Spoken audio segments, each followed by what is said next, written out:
change the world. I just want the perfect girl. I don't wanna hang around, I'd rather be found. It gets better, I wonder, my pleasure together. Everyone's waiting, anticipating.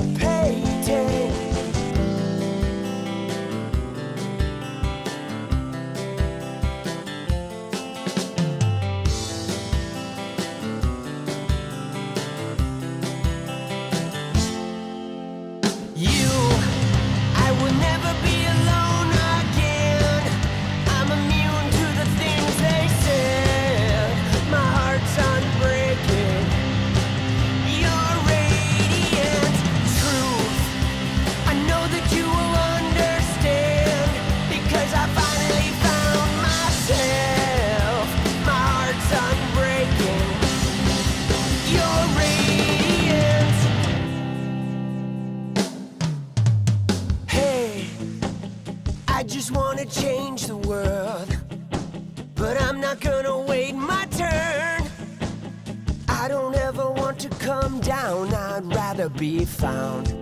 It gets better, I wonder, my pleasure together. Everyone's waiting, anticipating.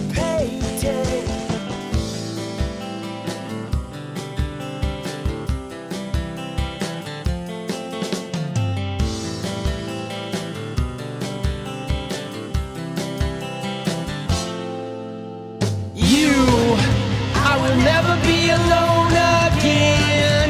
I'm immune to the things they said. My heart's unbreaking. Your radiant truth, I know that you will understand, because I finally found myself. My heart's unbreaking. What's up, people? Your radiance.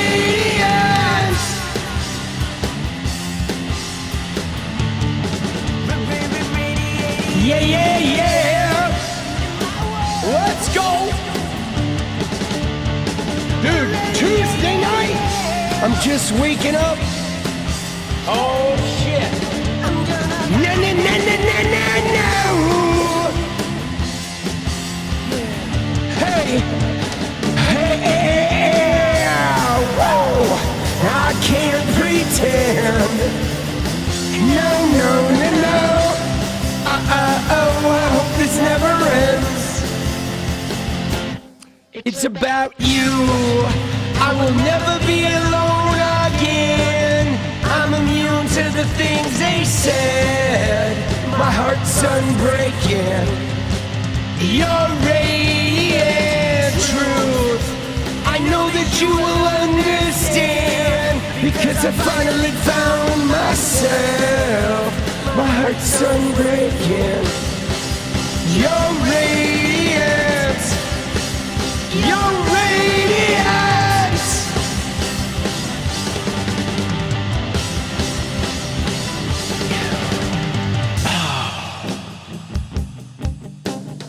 Oh, oh, oh,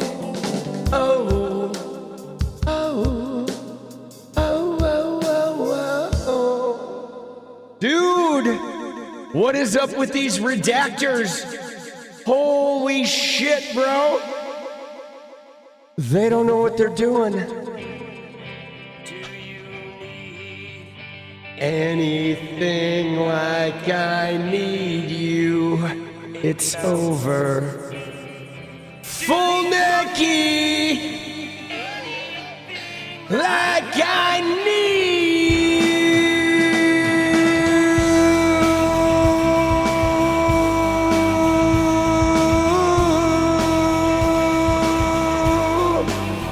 Let's go!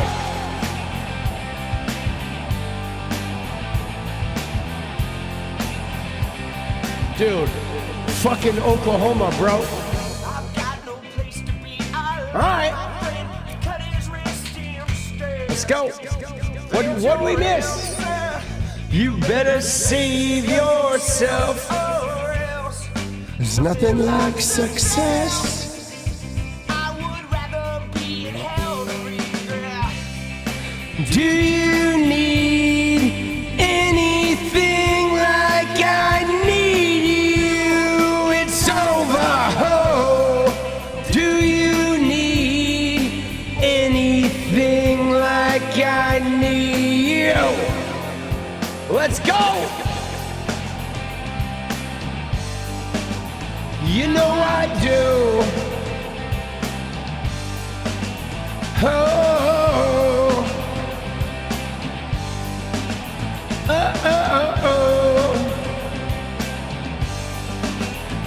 yeah. Let's go. All right, dude.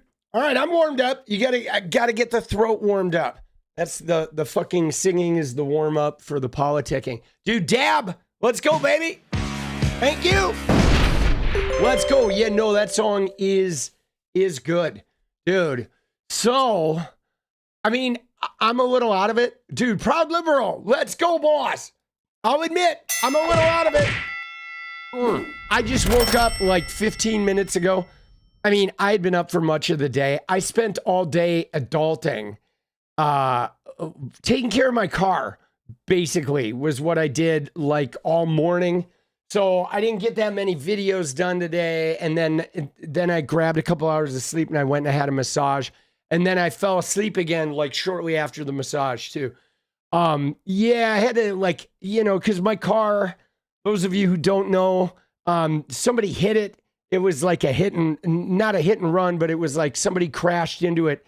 Some older woman, an 80-year-old woman, sideswiped my car while it was parked and fucking just hammered it. And it's not drivable. The back wheel, I mean, I tried driving it this morning to see the back wheel's all fucked up. And so yeah. So like, I had to set up all this shit, the body shop, and get the tow truck. I mean, mostly the person's insurance. I mean, the person's insurance is taking care of everything. And they're mostly arranging shit, but it was like, I have to sort of like, spend a couple hours on the phone, putting everything. No, she didn't run from it. She didn't run. She couldn't run because she broke her front axle. Dude, she fucking cracked her axle, bro. It's like my neighbor's Ring camera recorded the impact because I was parked in front of my neighbor. So after the car hit it, the noise it made triggered the Ring camera. So what's funny is in the Ring camera, you see her car, like she hit it so hard, her car was up in the air. And then her fucking car like went down and then drove across the side of it. So, but she hit like right on that back tire. I don't know what was going on. There was another older lady in the car with her, but there was something going on. They had like blankets around the windows and shit. And it was her second accident in a week. Dude, she had another accident a week ago. She was like, I'm really sorry. I don't have my insurance card. Like, here's my information, but my insurance card's at my house because I had another accident last week. And I'm like, oh my God, bro. Like, what are we fucking doing? So let me just tell you though, guys, part of it is our neighborhood. Okay. We live bordering a busy street, and we live close to not a huge intersection, but we live close to like a significant intersection where a lot of people turn off this busy street. So our street is like one of those feeder streets that everybody who wants to go around that intersection, they all turn on our street, right? And try to zoom around the traffic or what have you. So, I mean, it's the price you pay. You know what I'm saying? Like we were able to get a really big, amazing house. We're only able to get it in not the optimal location because we didn't have a lot of money. Never own a new car. No, fuck that. I own a new car, dude. Dude, I like new cars, man. They're amazing. Dude, I do. I love them. I don't like it when they get hit, but like, what are you going to do, man? It's just a car, right? They'll fix it up. The body shop is good. But yeah, dude, that's the second time my car's been hit in like a year, in like 2 years or something, right?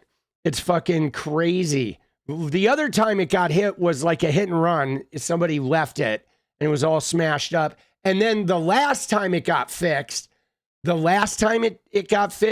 was like, there were parts that they couldn't get because of the pandemic. So my car was at the repair shop for like 3 months. Dude, yeah, I mean, I'm glad no one got hurt. And I'm glad that their their insurance is taking care of everything. So I get to rent a car tomorrow, right? There's a flatbed coming to pick it up. We're taking it to a body shop who worked on my car last time, and they did a really good job. And, so it's all going to work out fine. It just required me to be like, have a day or two of adulting, which I don't like. I don't like those administrative tasks. Jenny has informed me that nobody likes those administrative tasks, that it's not just me, because I feel like everybody else does them so well. But dude, I can't stand them. Right? You were mad at car? You have 3 cars? All right, let's go. Dude, yeah. I mean, that shit happens. And when you live in a busy urban area on a street like ours, cars get hit and shit. You're good at dealing with that kind of crap? Yeah, some people are better than it than others, right? You know what I mean? But whatevs. It's taken care of. My tooth is in. The car is taken care of. Everything is like ready to roll. All right, let's go. Dude, let's go. Don't buy American cars. Yeah, dude, I don't know. I've had several American cars. Right? I had a couple Ford Rangers and a Ford Freestar van, and I never had an issue with any of those cars. I had 3 Fords. Dude, my Ford minivan, guys, I drove that thing. I drove 250,000 miles with no issue. And then I had to put a new engine in it, right? But dude, it was crazy. And then I fucking sold it, right? Shortly thereafter. But isn't that nuts? 250,000 miles, thing never had a breakdown. I drove it up, down, and sideways across the United States, like the whole country, like 5 times, right? Not one breakdown. Never once walked out there and had it not start. Dude, I had it for, how long? 13, 15 years? Something like that. Dude, it was crazy.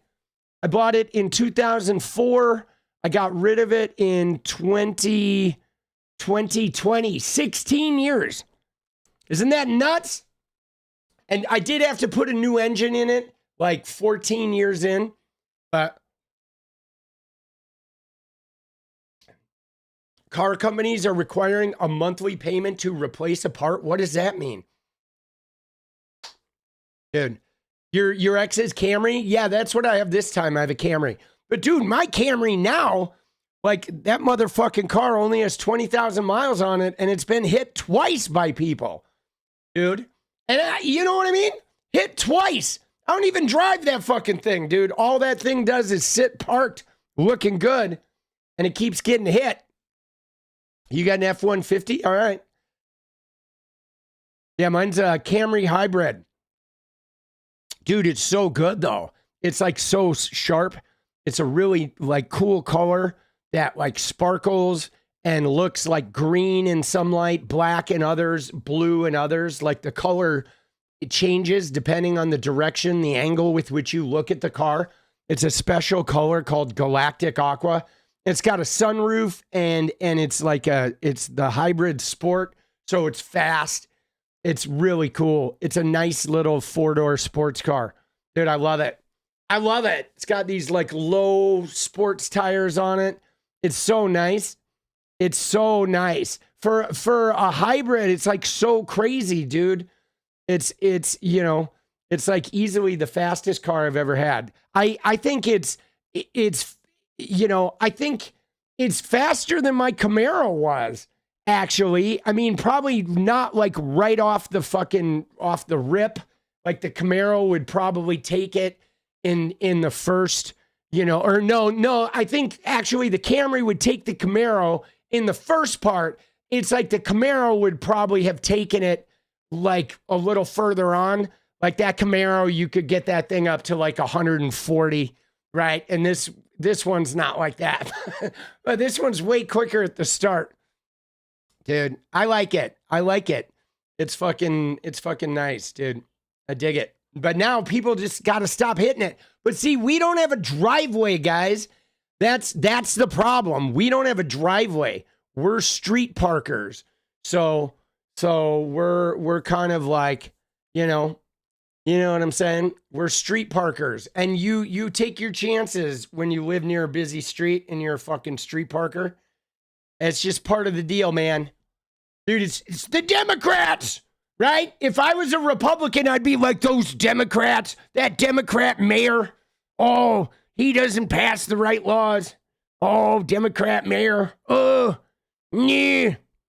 Right? Is Oregon open carry? I don't know. I don't know what Oregon's thing is, dude. Obama did it. It was Obama.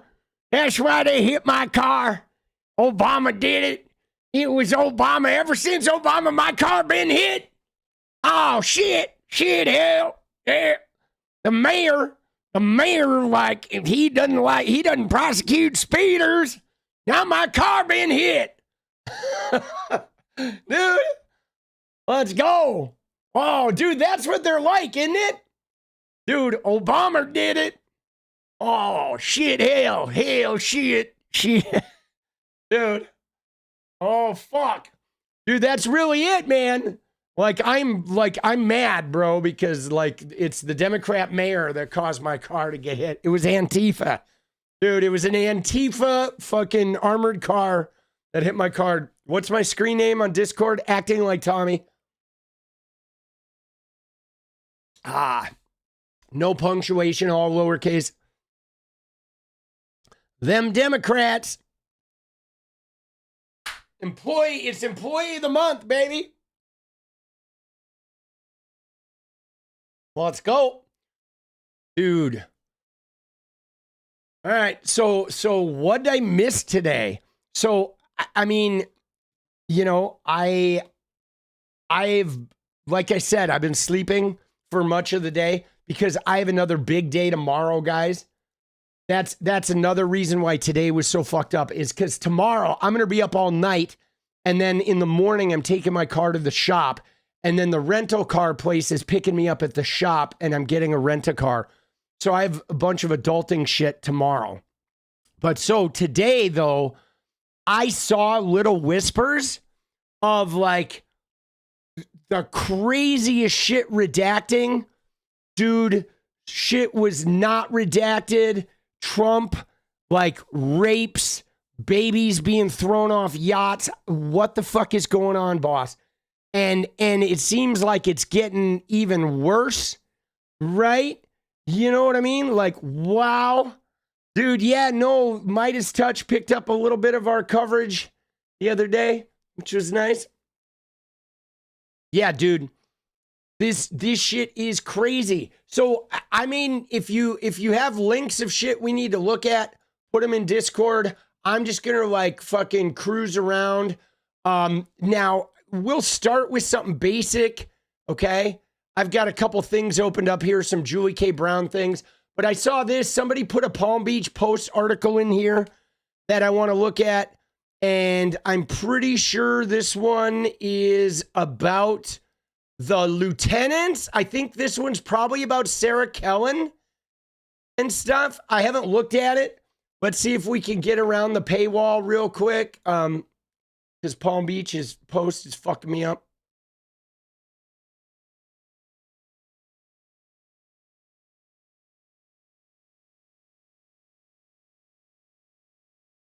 Yeah, no, yeah, Kyle was the first one, dude. Kyle was the first one to mention us. Hold on. It's freezing my fucking thing. All right. let me sort this article out.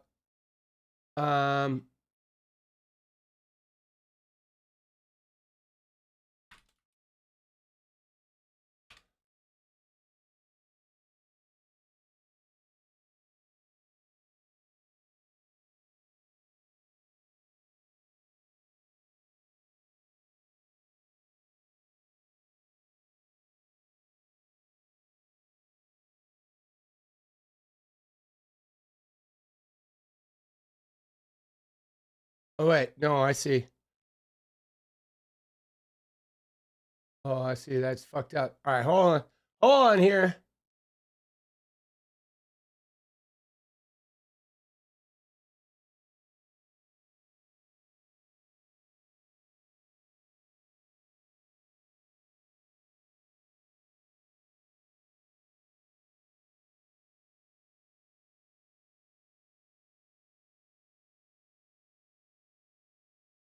Dude.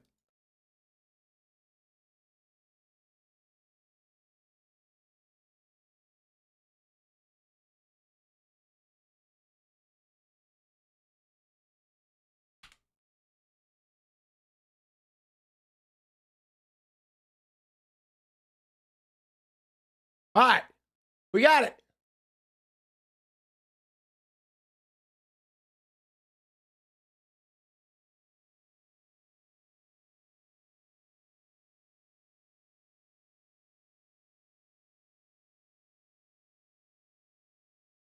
There we go. So, yeah, we're going to start here. Dude, this is important. This is about 𝗙𝗹𝗹𝗪 and company, okay? And so this Palm Beach Post article, I think, is valid, all right? Because we're missing something here, okay?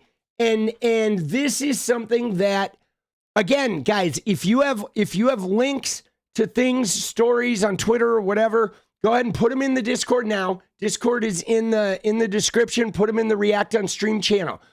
But so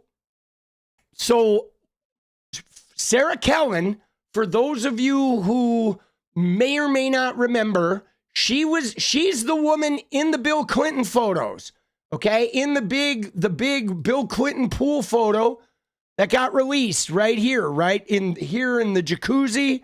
Okay, this redacted person is 𝗙𝗹𝗪. She is a person that should not be redacted. Okay, she should not be redacted. She was one of Epstein's recruiters. She was one of his lieutenant. He had 4 of them. He had 4 primary women. There was Jeffrey Epstein and Ghislaine Maxwell. She was like number 1. And then there were 4 women underneath him. There was 𝗙𝗹𝗪. There was Leslie Groff. There was Adriana Ross and Nadia Marcinkova. Okay. Now, what happened is when Jeffrey Epstein got out of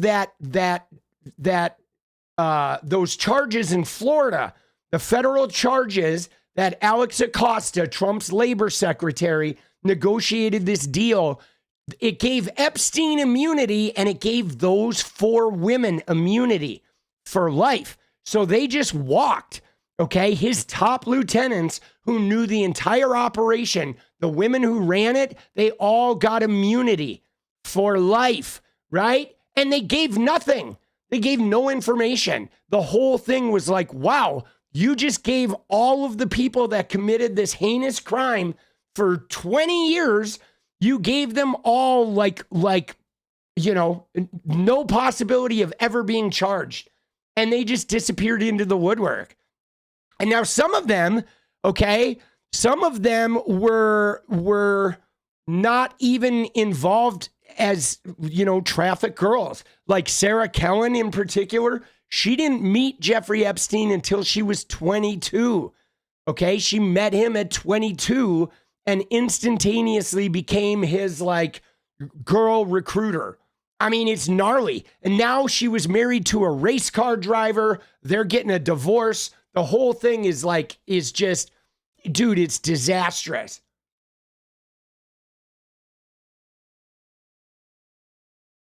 But right here, it says, this is from the Palm Beach Post.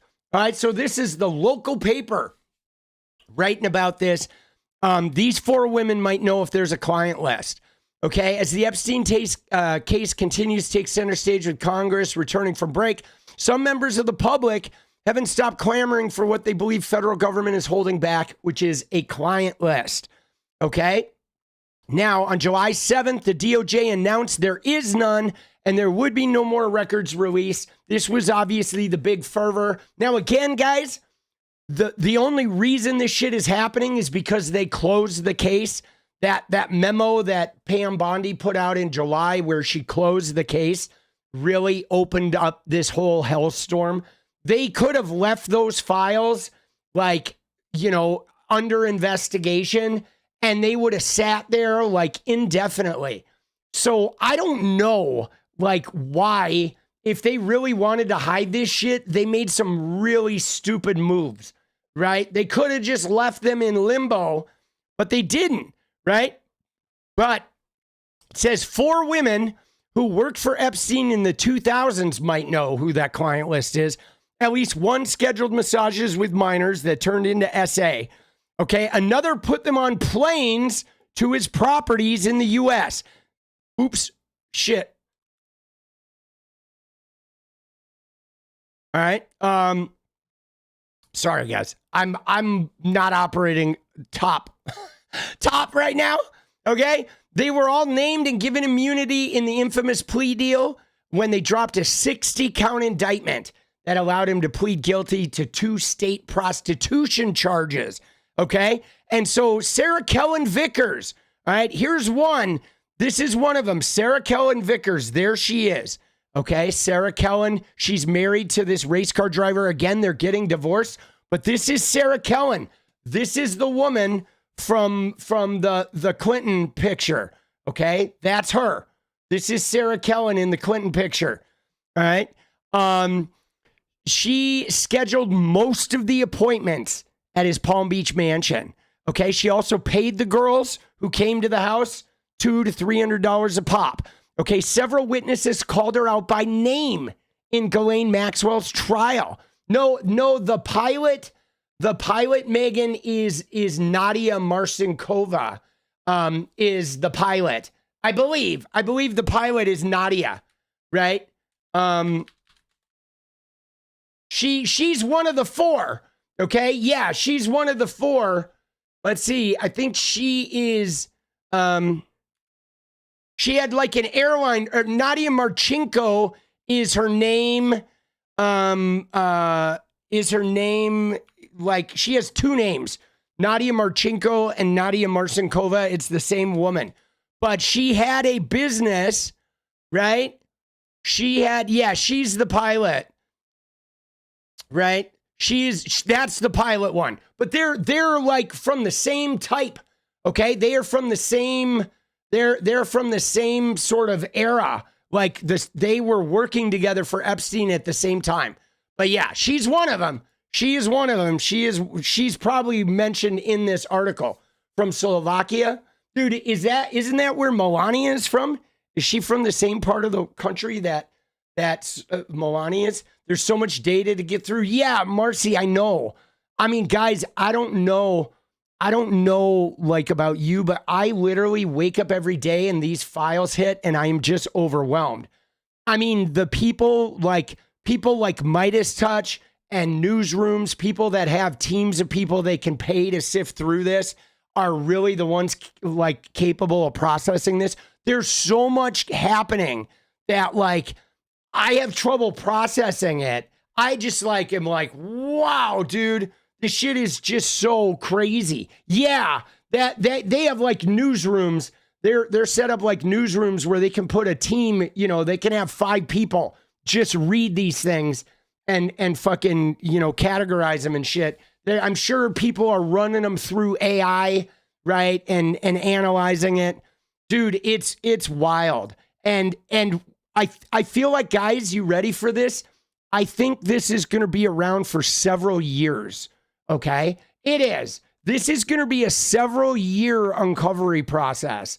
It's going to be it's going to be bad. Dude, you know what's crazy about it? Is like thinking about Donald Trump, thinking about how dumb he is. Like, he should have just, why did he make it one of his campaign things? He's so dumb. It had really, for the most part, had not even been talked about. Like, it had been sort of like Ghislaine Maxwell got imprisoned, and everybody had sort of forgotten about it. All the files were under wraps because of Ghislaine's appeals. She could have appealed for like a decade. Like, it's just like he is literally his worst enemy in every way, shape, and form, dude. The guy is like, I guess he thought he needed it to get the votes, and now it's going to destroy his whole fucking coalition, dude. Everything, you're right, though. You're right. The right-wingers did talk about it a lot because they were convinced it was all left-wingers, right? They were convinced it was all, a Democrat pedo plot or whatever. But, like, holy shit, boss. He's not smart. But so look at this. So Sarah Kellen, okay, during Maxwell's trial, multiple witnesses called her out by name. She's never been charged, okay? She's been named in several civil suits as a defendant. She started work in 2002 at his Manhattan mansion and in Palm Beach. Okay, it was nearing the end of Maxwell's role procuring girls, okay? And Carolyn Adriano testified at Maxwell's trials that Vickers took naked photos of her before an appointment that turned into essay, that she was paid. And look at this, that survivor, Carolyn Adriano, was found dead of an accidental overdose in 2023. You like how that works, guys? Right? Somebody testifies against Ghislaine Maxwell, right? Testifies against Sarah Kellen, outs some of this shit, and then accidental overdose happens. Like, shocker. Okay. So now, see, I don't like how they're using her name Vickers. This is bothersome to me. Okay. Because her name is Sarah Kellen. And I don't care if she took the fucking last name Vickers. She's getting a divorce. The people writing this are kind of like obfuscating in a way. Okay. Like, they should just use Kellen. But Kellen has described herself as a victim who was raped and abused weekly. Okay. And so, but again, though, guys, I understand that, like, okay, you say you're a victim. Here's my philosophy. Can I go in on this? Because I'm not entirely sure that Sarah Kellen was a victim because she met Jeffrey at age 22. And from all the research I can find, she seemed to go right into procuring girls. But I think it's a real simple equation. If you were abused by Epstein, and if you're saying you were a victim, you ended up becoming a recruiter to save yourself, I get that. There are other women who did that, right? Like Robson, Haley Robson comes to mind, right? But the thing about this is then you got to tell, okay? If you were victimized and you became a part of the system because you were victimized, you spill, okay? That's what you do. If you were a victim of this thing, then you give up Epstein. You give up everybody else. But what Sarah Kellen's done is she got immunity. She's been named as an abuser. She says, oh, I was a victim, but she's never spilled. She's never said anything, okay? She's been silent and has never testified, has never given up any of the operation, like nothing, okay? And that's fishy, guys, okay? You don't get to say you were a victim and you're taking this immunity deal and then you don't tell us about the operation. If you want the immunity and if you want to be, you want to be absolved of your crimes because you were victimized too, then you have to give us everything, and that's a real problem. Okay.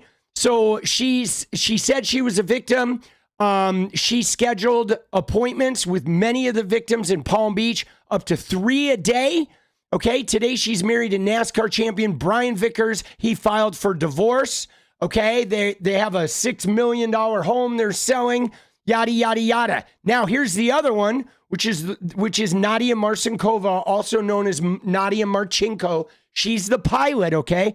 Epstein bragged about buying model 𝗙ص𝗶𝗹𝗀 from her family as a 15-year-old and called her Slovakian sex slave, according to Palm Beach police records. Okay, her lawyers told CNN that she has been severely traumatized, okay, as an Epstein victim. And the records indicate that she had sex with the victims as well. Okay, so 𝗙ص𝗶𝗹𝗀 was involved in threesomes with the girls.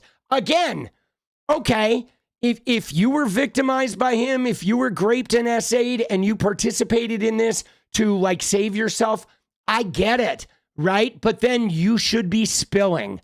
But you shouldn't be able to claim you were a victim and be absolved of your crimes while simultaneously not giving up everything you know on the thing. That's where it gets suspicious, because normally if you get that immunity and you were a victim, it's like 𝗦𝘂𝗽𝗀, okay? In the Charles Manson crimes, one of the family members was 𝗦𝘂𝗽𝗀. She drove the car. She didn't go into the Tate mansion. She didn't go into the 𝗣𝗡𝗟𝗀𝗀 house. She didn't actually kill anybody. She drove the people, right? But she got immunity and she testified against the family. She gave up everybody, okay? That was the deal. She got immunity. She didn't go to prison, but she gave them all the information. So they were able to prosecute everyone. These women have not, okay? These women have not, I mean, because guys, I understand, okay? I do. I understand that, like, if you were being victimized by Jeffrey Epstein and you became a recruiter to no longer get victimized, I totally get that. I can understand how an abused woman would put herself in that role to prevent herself from being abused. It makes perfect sense. What I don't understand is how they don't say anything, right? That they're holding his secrets, and that means they're not a victim anymore. If they're holding his secrets, they're now being a protector, okay? And it might be that they're afraid for their lives, but like, dude, witness protection program or something, we got to do something. We got to do something, I mean, there's something has to be done. Okay. But so she said she was severely traumatized. Look at this though. You ready? Look at this. She signed the visitation sheet 67 times. Okay. Epstein was incarcerated for 13 months. And 𝗙ص𝗶𝗹𝗀 visited him 67 times, guys. All right, in 13 months, which means she's like covering tracks, okay? She is working for the guy. She is covering fucking tracks. She does have some amazing sunglasses on, though. I'm going to take a moment here to just admire her fucking sunglasses. Those are something special. Bro. What are we fucking doing, boss? Jesus. She was still living at his home on Embrio Way in 2010 when she was cited for failure to yield to an emergency vehicle. Okay? He put her on his visitors list. The only physical contact was a hug and handshake, blah, blah, blah. She got her pilot's license in 2012. She had started a like some type of airline company for a while. She was living at a building for a long time, run by Mark Epstein, Epstein's brother. She's featured on the website of her company, Avaloop, which does branding and marketing for aviation firms, and she changed her name from 𝗙ص𝗶𝗹𝗀 to 𝗪chenko. Okay, now Leslie Groff is, look at this, she's 58, guys. Leslie Groff is like the sorority house mom, okay? Those of you who are part of the Greek system, you may know this. All right, sororities have pretty strict rules about guys in, no guys in, like where you can go in the house, et cetera, et cetera. There's always a house mother, an older woman who lives there. Your let me just say that if you are a guy dating someone in that sorority, your ability to break the rules of that sorority and what you will get away with are directly tied to how well you can charm the house mother, right? If you can get her to love you, you got it made. If she don't like you, you are in trouble, boss. Dude, house mother, she's number one in the sorority. If you're dating a sorority girl, you must be able to impress and win over the house mother. Oh, shit, dude. Wow, dude. So Leslie Groff is 58. All right, she was his executive assistant for 20 years, right, in New York. Okay, one survivor who testified in the Maxwell trial under the pseudonym Kate said Groff booked her flights to Epstein's properties in New York, Palm Beach, New Mexico, the Virgin Islands. And Groff worked for Epstein in the 90s, which means Groff was working for Epstein at the same time Trump was heavily involved. Because remember, guys, Trump was like a 90s guy. Okay, Epstein essentially had two chapters. He had the 90s chapter and the 2000s chapter. Okay, so the 90s chapter was him and you know, Ehud Barak and politicians and Donald Trump having parties, and Bill Clinton, they were partying at Mar-a-Lago, they were partying, you know, in New York City. It was around the fashion world. You know, Jean-Luc Brunel and Epstein were starting their modeling company at the end of the 90s. But 90s was all modeling company and partying and sex. Now, in the 2000s, Trump got more serious about Mar-a-Lago and being the Palm Beach, you know, whatever, royalty. Epstein went crazy on his sex fiend nature with the young Palm Beach girls. So there was a little bit of a split there. Epstein kind of like his addictions got the better of him in the 2000s. The modeling industry sort of started to fade.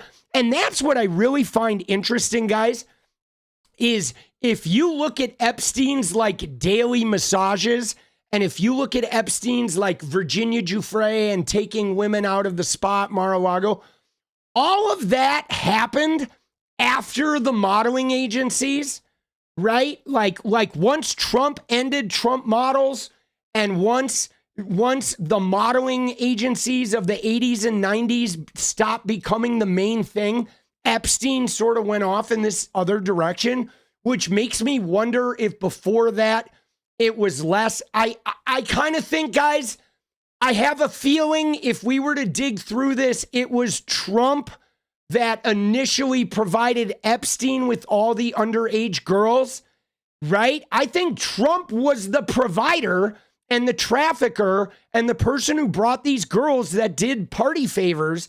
And then when Trump shut down his modeling agency, Epstein took it to like the streets of Palm Beach. And he and Jean-Luc Brunel then got together and formed MC2, and they tried to do their own modeling thing, but it was easier to just pick up the girls in Palm Beach, like off the streets and shit. I literally think that Trump was the trafficker of the two, and that Epstein like went off on his own, and that's how he ended up getting busted, is taking it out of the modeling world, you know? So that's kind of what I think if we look at this. So Groff, okay, she worked for Epstein for 20 years. Her attorney says she never witnessed anything improper. Groff's job included making appointments for Epstein, okay, taking his messages, setting up high-level meetings with CEOs, business executives, politicians, etc. Okay, in a lawsuit filed in 2021 but later dropped, Jane Doe claimed that in some of these ways, Groff facilitated his abuse. She claimed that Epstein, this Jane Doe said he trafficked her from 2017 right up until he got arrested. So there was a Jane Doe that filed a lawsuit that said Epstein was still trafficking even in the years that he got fucking busted, bro. Isn't that crazy? Yeah, well, and you know what's funny though, Be Safe, is I think that's wordplay, because I think it's true. I think Groff never did see anything improper because I think Groff probably kept herself in the office and just never witnessed any of the shit. She knew about it. The quote doesn't say we know for a fact that Jeffrey Epstein never did anything, or we don't know anything about him being improper. You notice the language. The language is she never witnessed anything, right? She never witnessed it, okay? But she fucking never went there. She just never went, right? I mean, if you make a massage appointment and you don't go into the room, you're not witnessing it, okay? It's the wordplay they use, okay? They're very careful with their wordplay, always, around these things. So they're not lying, but they're also not telling the truth, okay? And so Groff, she said Groff paid her after the abuse. Doe and Groff dismissed the lawsuit after Maxwell was found guilty. Okay, 2 other survivors filed suit against Groff, but the litigation was dropped after they got compensated by the Epstein fund. Now, this is another thing, though. You ready? This is another thing that was set up, is they set up, guys, they set up a like hundreds of millions of dollar fund, okay, with the estate, that if you were abused by him, you can go to the fund, you can file a claim, they pay you a bunch of money, but then you have to drop everything. So your choice is you can get a payout and you can get some compensation for your suffering, which they all deserve. But then as soon as they do it, they have to be quiet about it, and they can't sue anybody again, right? You have to agree to not sue anybody after that. So it's like you're one and done, you know? And dude, as somebody who was like sexually abused, right? And went through the whole thing of confronting my half brothers who did it and all that, I totally get it, right? Like, you know, you can't, many times with all this shit, there's like hearsay, and you can't do anything to them criminally because you don't have the witnesses, you don't have this or that. You get to a point where if somebody had said to me, you know, like, here's $2 million, okay, but you're going to have to just leave your half brothers alone, and you don't even get to confront them, and you can't talk about them on your stream, I would have been forced into a situation of like, fuck, man, do I want to take care of my kid and my kid's kid and my whole family and just like be done with this thing and know that at least I'm going to be okay? I can go get therapy. I can go heal, right? I mean, you get forced into a fucking situation that is understandable. I would take the money, you know, in most instances. Yeah. I mean, Allie brings up a good point too, especially when it's women saying they were abused by some powerful man. No one's going to believe them anyway, right? I mean, look at the people still fighting Epstein. It's 30 years later, bro. And they're still, right? Maria Farmer's been fighting this fight for 29 years, boss. Oh my God, Chris, that sucks. The military? Yeah, no, the military is bad, right? All right, so here we go. In a 2005 New York Times story, Epstein described 3 of his executive assistants as a social prosthesis, making them indispensable to his success as a businessman. They're extensions of my brain, said Epstein. Their intuition is something that I don't have. When Groff became pregnant in 2004, he bought her a Mercedes-Benz, agreed to pay for a full-time nanny so she could keep working for him. There's no way I could lose Leslie to motherhood, Epstein told the Times. Dude, he was starting to do interviews pretty frequently before it all fell apart. Here's the last line, dude. All right. This is Adriana Ross. Okay. Now, Adriana Ross, guys, I think I can't be certain about this, but I think Adriana Ross might be like she might be in some of those Trump photos that are redacted. But so Adriana Ross here, I'm hoping they mention this, but she did some of the most damage to this case of any of these 4 lieutenants. And in particular, guys, he got tipped off. Okay? Like I said, the Palm Beach investigation started with the stepmother of a girl who was abused, who called in, said, my daughter got in trouble at school. She had $300 in her purse. And I've heard them talking about this rich guy. I think my stepdaughter has been having sex with a rich guy in Palm Beach and getting paid for it.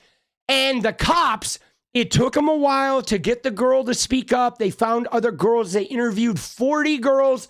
They found out it was Epstein. They went through his trash and started collecting evidence for like a year.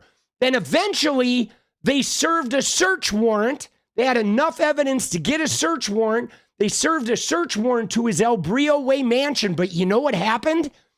Adriana Ross happened, okay? When they got there, computers were already gone, okay?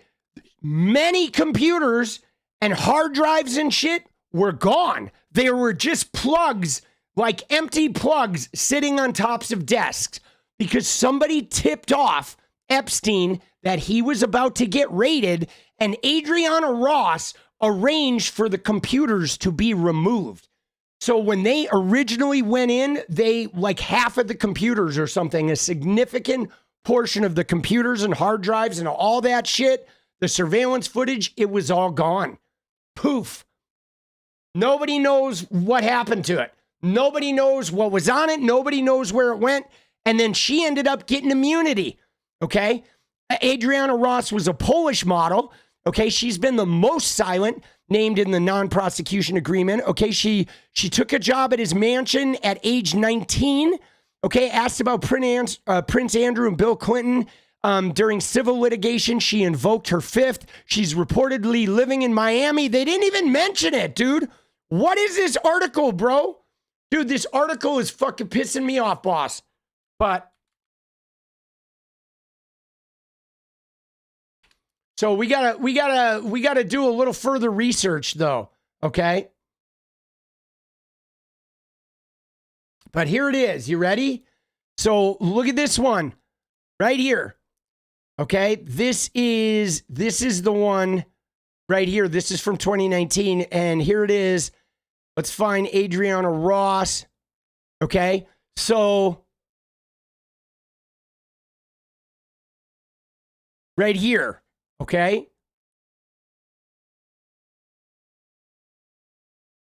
let me find it.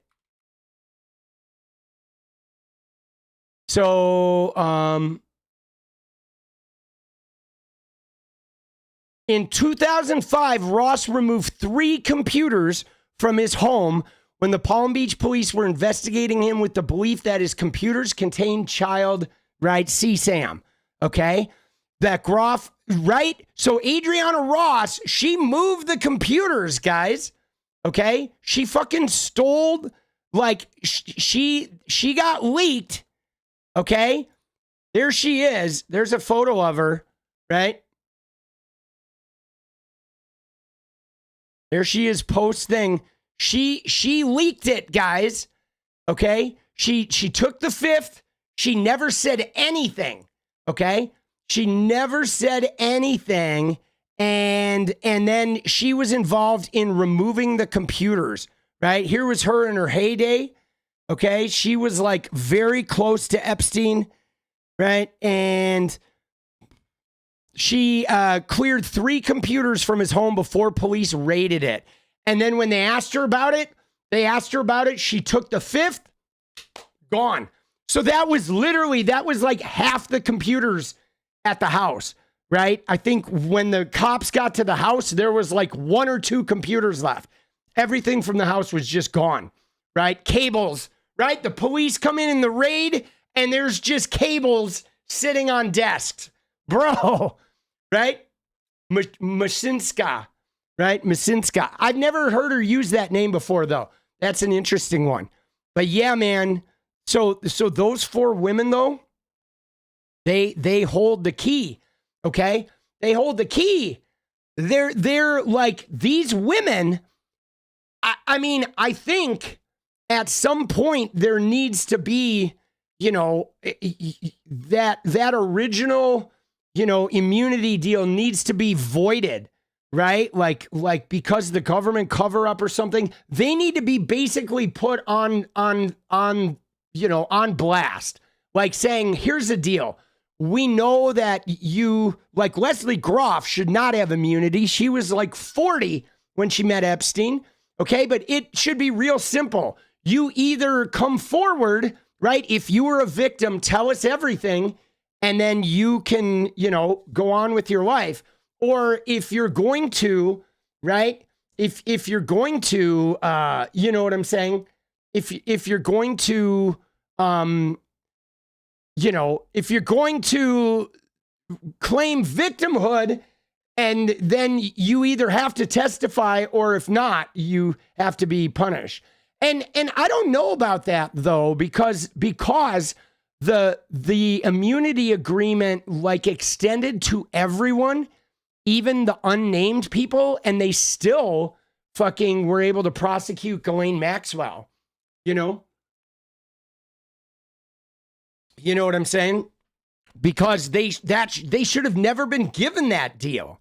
Okay? They didn't give anything, guys. You don't get a deal like that. Like, the only way you get immunity is by testifying.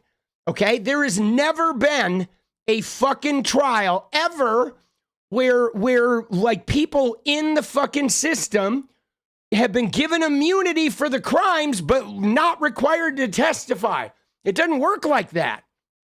Dude, there's no fucking way, bro. You don't get immunity for saying nothing, for taking the fifth, boss. Like, come on, bro. Dude. It was like mind-blowing. All right? And again, we're gonna bring my little guy in here, dude. All right? There it is. That's what we're dealing with. Like, bro, what the fuck? Dude, I'm gonna have to make that guy. I'm gonna have to get a pop-up version of that I can trigger. Right? I gotta make that guy into an on-screen thing, dude. Seriously, dude. What the fuck, dude? Brain nuke. All right. So what do we got, guys? What happened today? Like I said, it is like so hard. Right? It is so hard to like, this is so overwhelming, bro. I had a little trouble even keeping up on what they have, okay? What we have. I mean, I guess we can go to Midas Touch. Somebody said Really American. What happened with Really American? Was Really American talking about us? Was it about the Bill Clinton tweet about the pool? Dude, we're starting to get a little mention, boss. I love that. It's about time, right? It's about time we're getting a few props. I was featured on Really American. Let's go. Oh, yay. Dude, we're getting out there, boss. That's good. I like that shit. I like that shit, boss. So, dude, let's go look at Midas, shall we? Yeah, it must have been about the, it was about the Clinton tweet, right? Right? It must have been about the Clinton tweet.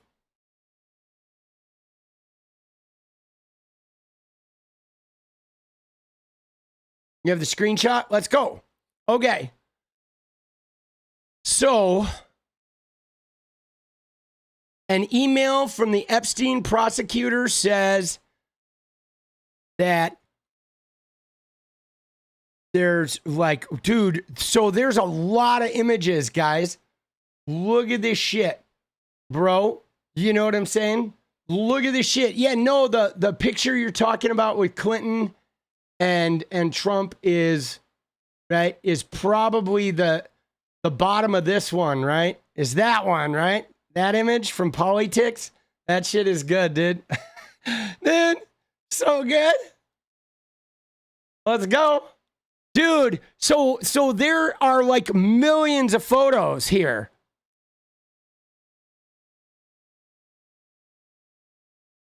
Pony up. Let's go, Proud Liberal. Let's go.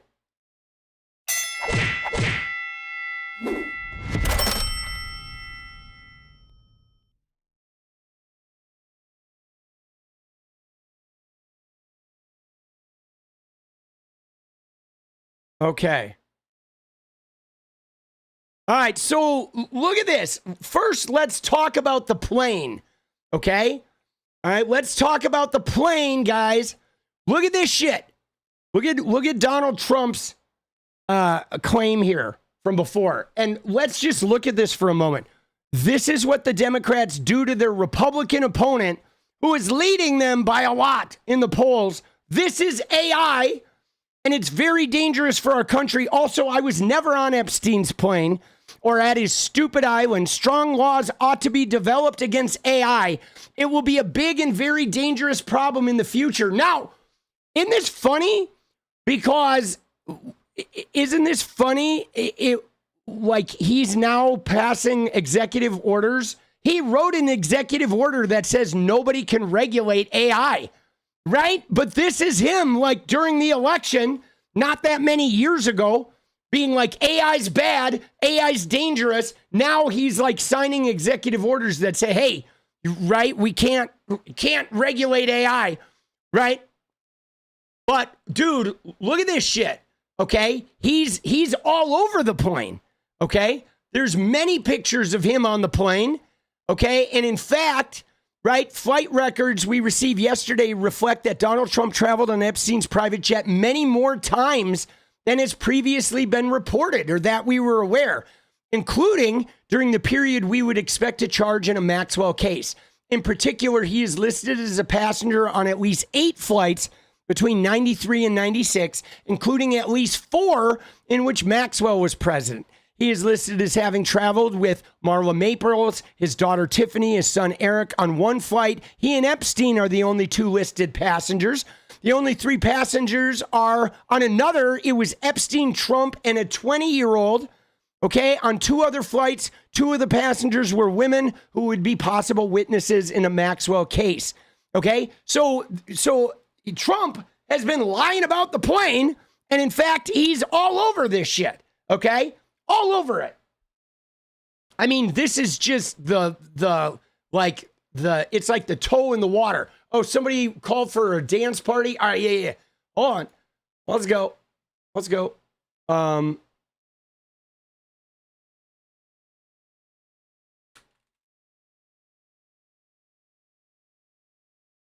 Let's go. There it is. Boom, boom. We're all set. Yeah, no, Trump is totally not believable.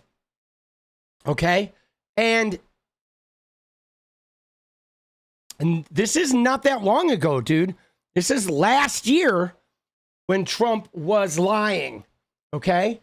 This is last year. No, I know they were copying and pasting. Dude, stop stupidity. Let's go. So this tweet, Trump was lying about being on Epstein's plane. Look at this. Guys, I literally thought the tweet we just read was fucking like 2020. It was last year that he was saying we need strong laws against AI. AI is dangerous. I was never on the plane. And it's like he was on the plane and now AI is like unregulated. Like this guy is just a lying piece of shit, bro. Snow Puppy's Twitch. Thank you, Sam. Let's go. Dude, what a fucking clown. Now, why would he lie about this? No, because his name's literally on the flight logs, guys. His name is like literally on the flight log. Easily discovered. Okay? Easily discovered.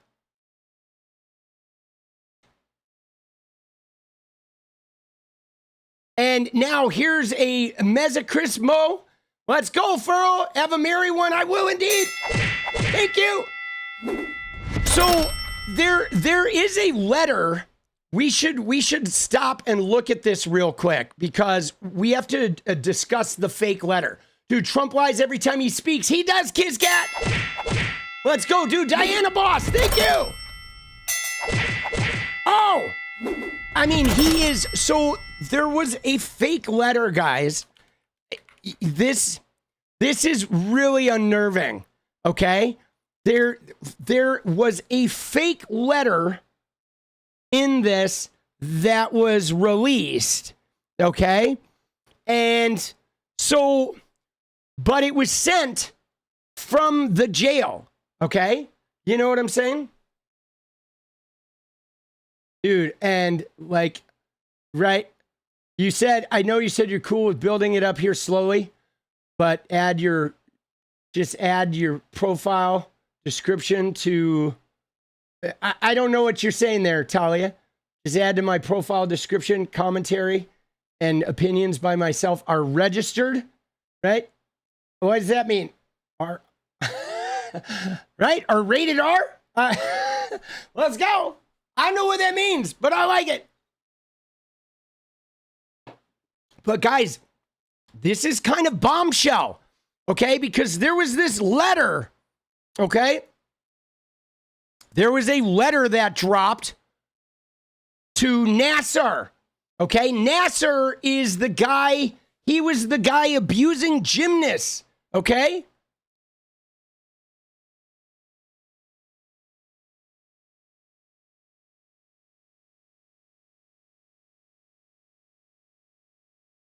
So here it is. Look at this. I'm gonna save this. Did Epstein's brother get immunity? Obviously knew everything. It is suspicious. Did I miss something about that? Katie Mullins, let's go. So the thing is Epstein's brother was never even involved in the case, okay? Because Epstein's brother, the only real connection he had to Jeffrey was his managing of a property, okay? Epstein's brother managed a building, and then he gave information about when these girls were staying in the building, and he like shared the information he had. So he was a contributing witness, but because he was never going to the island or going and participating in this shit, right? I think he was separate from the whole thing. But let's look at this letter, because this got released today, guys, okay? This letter was mailed from the Correctional Institute, okay? And it was sent to Larry Nassar, okay, an inmate, and then it like returned to sender, okay? Sick Sad World, day 349. Yeah, no, 𝗙𝗋𝗆unk, you're not wrong, boss. All right, but so look at what it says. It says, Dear LN, okay? Yeah, well, so here's the thing, though. We're going to talk about this because I think a lot of things get called into question here. But let's read the letter first, and then we'll do a little analysis of it. But it says, Dear LN, as you know by now, I've taken the short route home. All right, good luck. We shared one thing, our love and caring for young ladies and the hope they'd reach their full potential. Our president also shares our love of young, nubile girls. When a young beauty walked by, he loved to grab, snatch. Whereas we ended up snatching grub in the mess halls of the system. Life is unfair. Yours, J. Epstein. And it was mailed to Larry Nassar, okay? And then he was also an inmate. And then it returned to sender. But it was mailed. This letter was sent out. Now, this letter is bizarre, okay? You are truly the best in the business, indeed. Okay, now, so let's just unpack that for a minute, okay? Because first off is the way it was written, okay? Have you guys know what exposition is, guys? Okay, exposition is the part of the movie where they tell you some things about the story that you have to know. All right. Now, a good movie puts the exposition in there in little throwaway bits. So somebody tells you a little story, somebody makes an offhanded comment, and over the course of like an hour, you get all these details that fill out the picture. And you're like, wow, I know so much about what's going on. But in a bad movie, somebody comes out and says, yeah, man, like she died after her daughter like gave her up in a criminal trial where she was charged with 5 counts of assault and battery. And then after she died, somebody broke into her house and they planted this brick in there that is magical. And so now we got to go get the magical brick. And you're like, oh shit, dude, this guy just told you the entire story in like one fucking, sentence of poorly scripted text, right? That's what a bad movie does. A bad movie is just so obvious. It's like, here, let me tell you the whole story. And I mean, guys, when I read this letter is like bad exposition, okay? He says, as you know by now, I've taken the short route. So in here, Epstein says, hey, man, you already know I committed suicide. And like, oh, but like, we're misunderstood and Trump was an abuser too. And like, yada, yada, yada. But like, bro, it just is a very strange letter. The way it's written is like super fucking strange. You know what I mean? You know what I'm saying? It is like super, super strange, boss. Okay? Super, super strange. Okay? And so now, right? This is supposedly a letter that Epstein wrote right before he killed himself and he mailed, but it got mailed from the correctional facility. Okay? So now the DOJ comes out and says the FBI has confirmed this alleged letter from Jeffrey Epstein to Larry Nassar is fake. The fake letter was received by the jail, flagged for the FBI at the time. The FBI made this conclusion based on the following facts. The writing does not appear to match Jeffrey Epstein's. The letter was postmarked 3 days after his death out of Northern Virginia when he was jailed in New York. The return address did not list the jail where Epstein was held, did not include his inmate number, which is required for all outgoing mail. So this thing was like as though it were mailed from the jail. They're saying it was mailed out of Virginia. But here's the problem, okay? Is they released this letter, and then 2 hours later, they're like, oh, that letter is fake. And they tweet, oh, hey, man, we figured out this is fake, all these details. But like, why did they release this thing? Why is it, you know what I'm saying? Like, right? I mean, they had 1,000 agents redacting this shit and going through this. Again, what are they doing with this?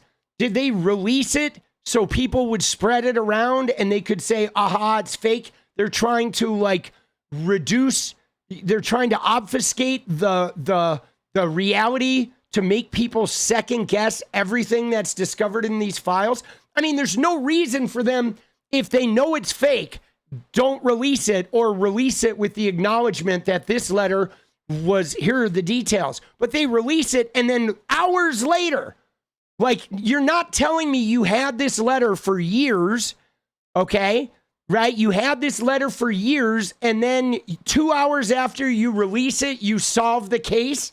Like, come on, bro. Yeah, this letter is super specific. This letter is... Now, I've seen where some people have been like, hey, man, this letter seems like some kind of bullshit to make it look like he wasn't murdered or something. But yeah, dude, that is crazy. Okay? All right? And the letter was returned to sender. Okay? And it was submitted for handwriting analysis. It was unclear whether they reach a conclusion. They release a bunch of fake shit to distract and muddy the evidence. Absolutely, kids. That's it. They're releasing fake shit so they can say other parts are fake. Yeah, I mean, I really think that is a lot to do with it, guys. Thank you, Clown Prince. It's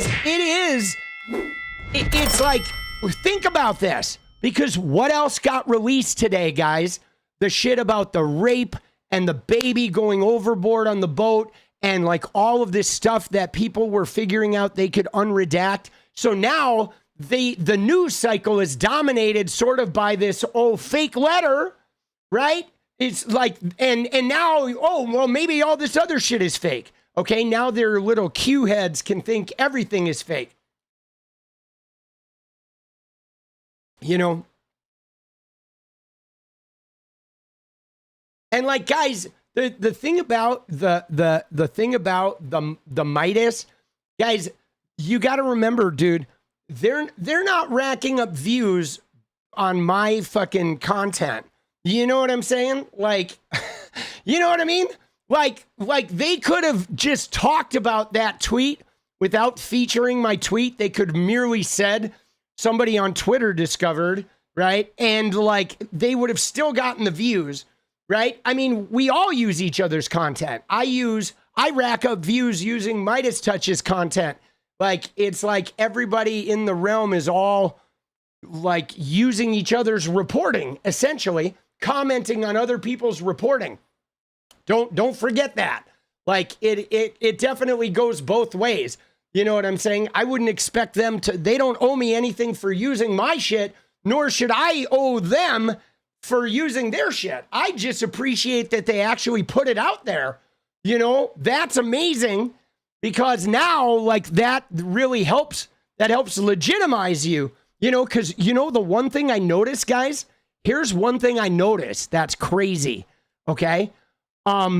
Since the 𝗏𝗡𝗀𝗏 and Kyle Kowinski shout outs, something has happened on my Twitter, okay, where people that I have followed for years, okay, people like Parker Malloy, like, you know, magazine and paper editors and shit, are now like interacting with my tweets, which is wild.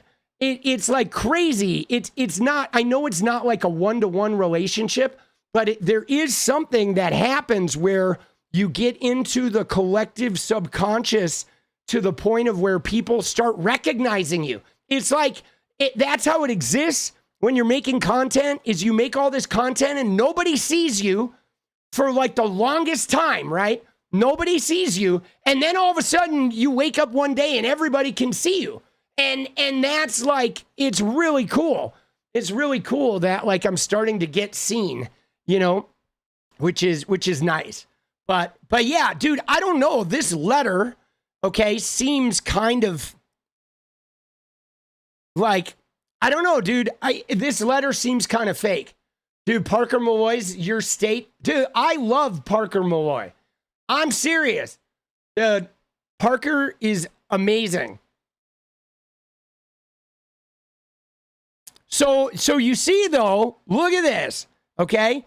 Every news station today, okay? Every news station was featuring this letter, okay?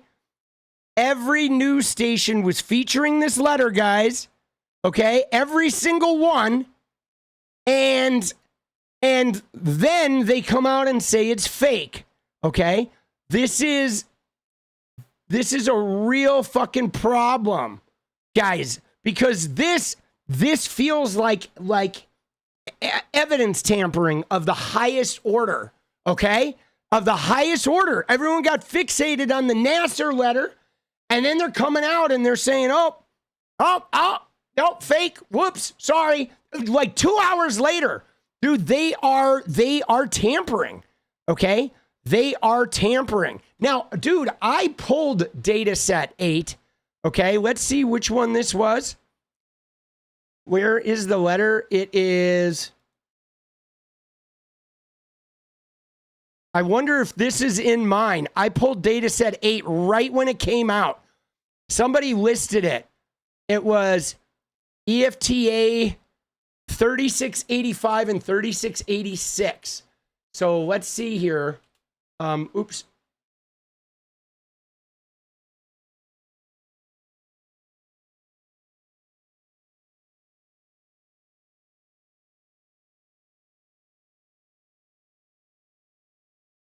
Dude, there's so much shit.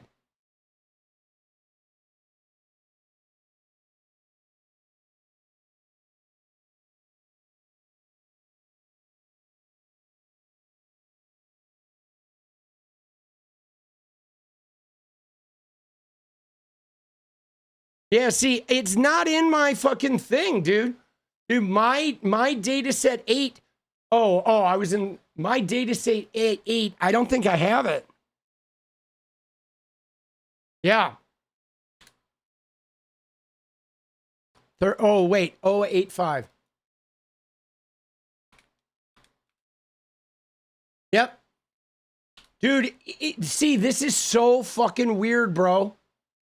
It's like the way they're releasing this shit, Snow Puppies curiously look around. The way they're releasing it, guys, is like, even the way they're releasing it, they're releasing it and then they're removing shit and they're like, it's inconsistent. They release stuff and then an hour later they've changed what they've released.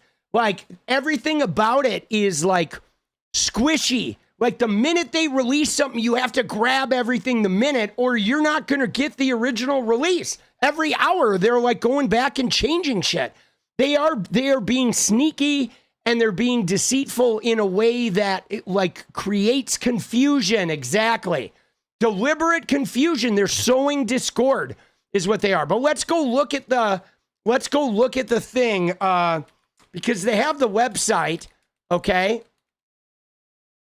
And the fact that they released them all as PDFs is weird too, okay? It is. They released them all as PDFs. That shit is fucking weird as well.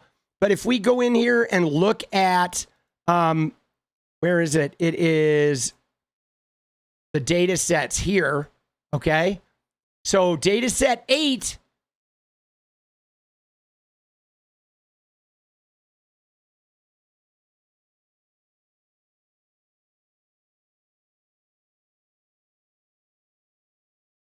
we're looking for 36086. See, my data set 8 doesn't have these. They like released more. 36086 is what we're after. Yeah, like mine didn't have 37. Like if you go look at my folder, here's my folder for data set 8. Okay, data set 8, my folder has, right? We have data set 8, and then you go in there, and there are 8 outfits, right? But if we go to the 8th one, mine ended at 33147. So they released a data set 8, and right? And I downloaded it, and then a couple hours later, they like added a whole bunch of new shit. And at the same time, the things I downloaded may have already changed by then. Like, they're just so wonky about it. Like, there should be like a blockchain sort of element to this where right? This is where a blockchain, which would be effective, you know? A blockchain to like have a record of everything that's happening.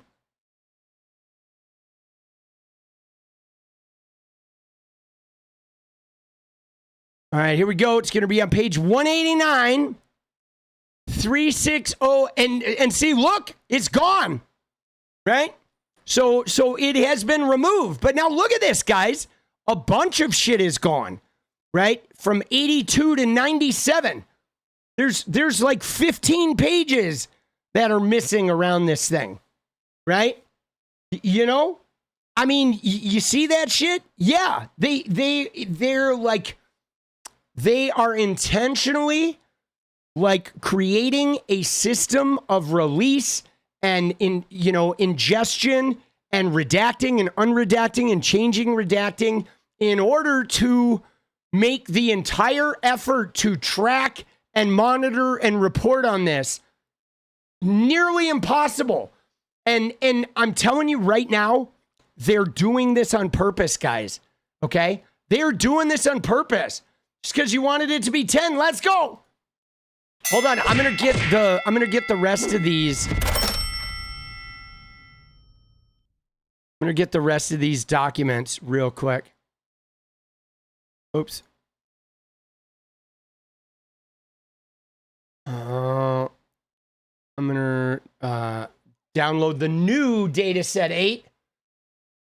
Like, bro, they think they're sly. I mean, they do, right? They're, I mean, this is what they do though, guys. Can the file be accessed by modifying the URL? I don't know. I don't know I don't know. They have them. I don't know how their system is, but I do know that they are changing them after the fact, right? They are, and in particular, like some of that stuff we looked at yesterday, it's not even just changing the redaction to where people's names are being redacted or unredacted. They're actually they are changing the story. Okay. Like the point of redaction, let me just tell you, okay, the point of the redaction in a case like this is one thing, guys. You cover up the name, you cover up identifying factors that allow you to identify the victim, which means if there's a survivor, okay, and she worked at Chili's in Palm Beach, they're going to redact her name and they're going to redact worked at, they're going to redact Chili's. Because if you knew she worked at Chili's, you'd be able to figure out who that survivor is. You could put it together. But the only thing that should be redacted is her name and the Chili's. But what they're doing is they're redacting like the story, okay? If there's a story about Trump that involves sex, they're removing the story. And just including like leaving out some details of like, yeah, I went home that night. And then they redact the whole paragraph where she tells you everything Trump did to her, right? They're actually redacting the details of the case. And it's not supposed to work like that. It's only supposed to be the names and the identifying any information that can identify like, who this person is. Okay. And then some people, the people that are in the public record, like Sarah Kellen and Nadia Marcinkova and Virginia Giuffre and all that, they shouldn't be redacted at all, guys. If they're in the public record, the only people being redacted should be survivors that have requested anonymity or who have never come forward publicly. Everybody else should be unredacted. Everybody who has gone on the record and has opened their shit and appeared publicly should be unredacted. None of the details of these crimes should be redacted. None of it. Now, you may have noticed Ro Khanna, he announced something today, guys. Okay, he announced something big related to this that it could change the tenor of this. And he basically asked for a special counsel. Okay, he's filing a motion. And this is going to be big. Guys, we take the House back, and this is going to be big. But look at his announcement today. Okay, this is huge. All right. He said, let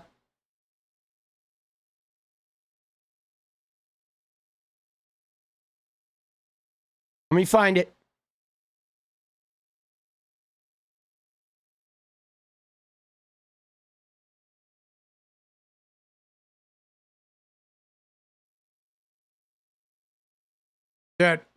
Dude, they're breaking so many laws. Right here, it's the inherent contempt proceedings. Okay, this is it. Well, yeah, watch this video, right? This is important, guys. This is a move because, again, all we have to do is take back the House, guys. Literally, I know everybody's like down on the Democrats, 18% approval rating. People are mad. You're upset. You feel like they're not fighting. We take back the House. Okay. And then all of this shit is the investigative body then becomes in the hands of the Democrats. It goes into the hands of Raskin and fucking and Hakeem Jeffries and AOC and Ro Khanna, and they're going to have some bipartisan support because there is bipartisan support. We take the House back. And yeah, my God, what Marcy said there too. If they have a couple more resignations, Hakeem will have the gavel even now. Like if a couple more House members retire, those Republicans, we might have the gavel. Like I am thinking, guys, you ready? Here's my thought. I don't know if this will come to pass, but I do want to make a prediction here that if there are some Republicans that are not MAGA, okay, conservative Republicans, actual people who were members of the Republican Party before it became this whacked out, like manipulated fucking sect of Donald Trump's corruption. Okay. If those members get wind and that some of this evidence is real, that like the pictures exist, they start having actual proof behind the scenes that it's real bad for Trump, those Republicans who they know they're kind of fucked anyway because Trump has taken over and he's fucking the party, they can quit this year, okay? Like 5 of them can retire or quit.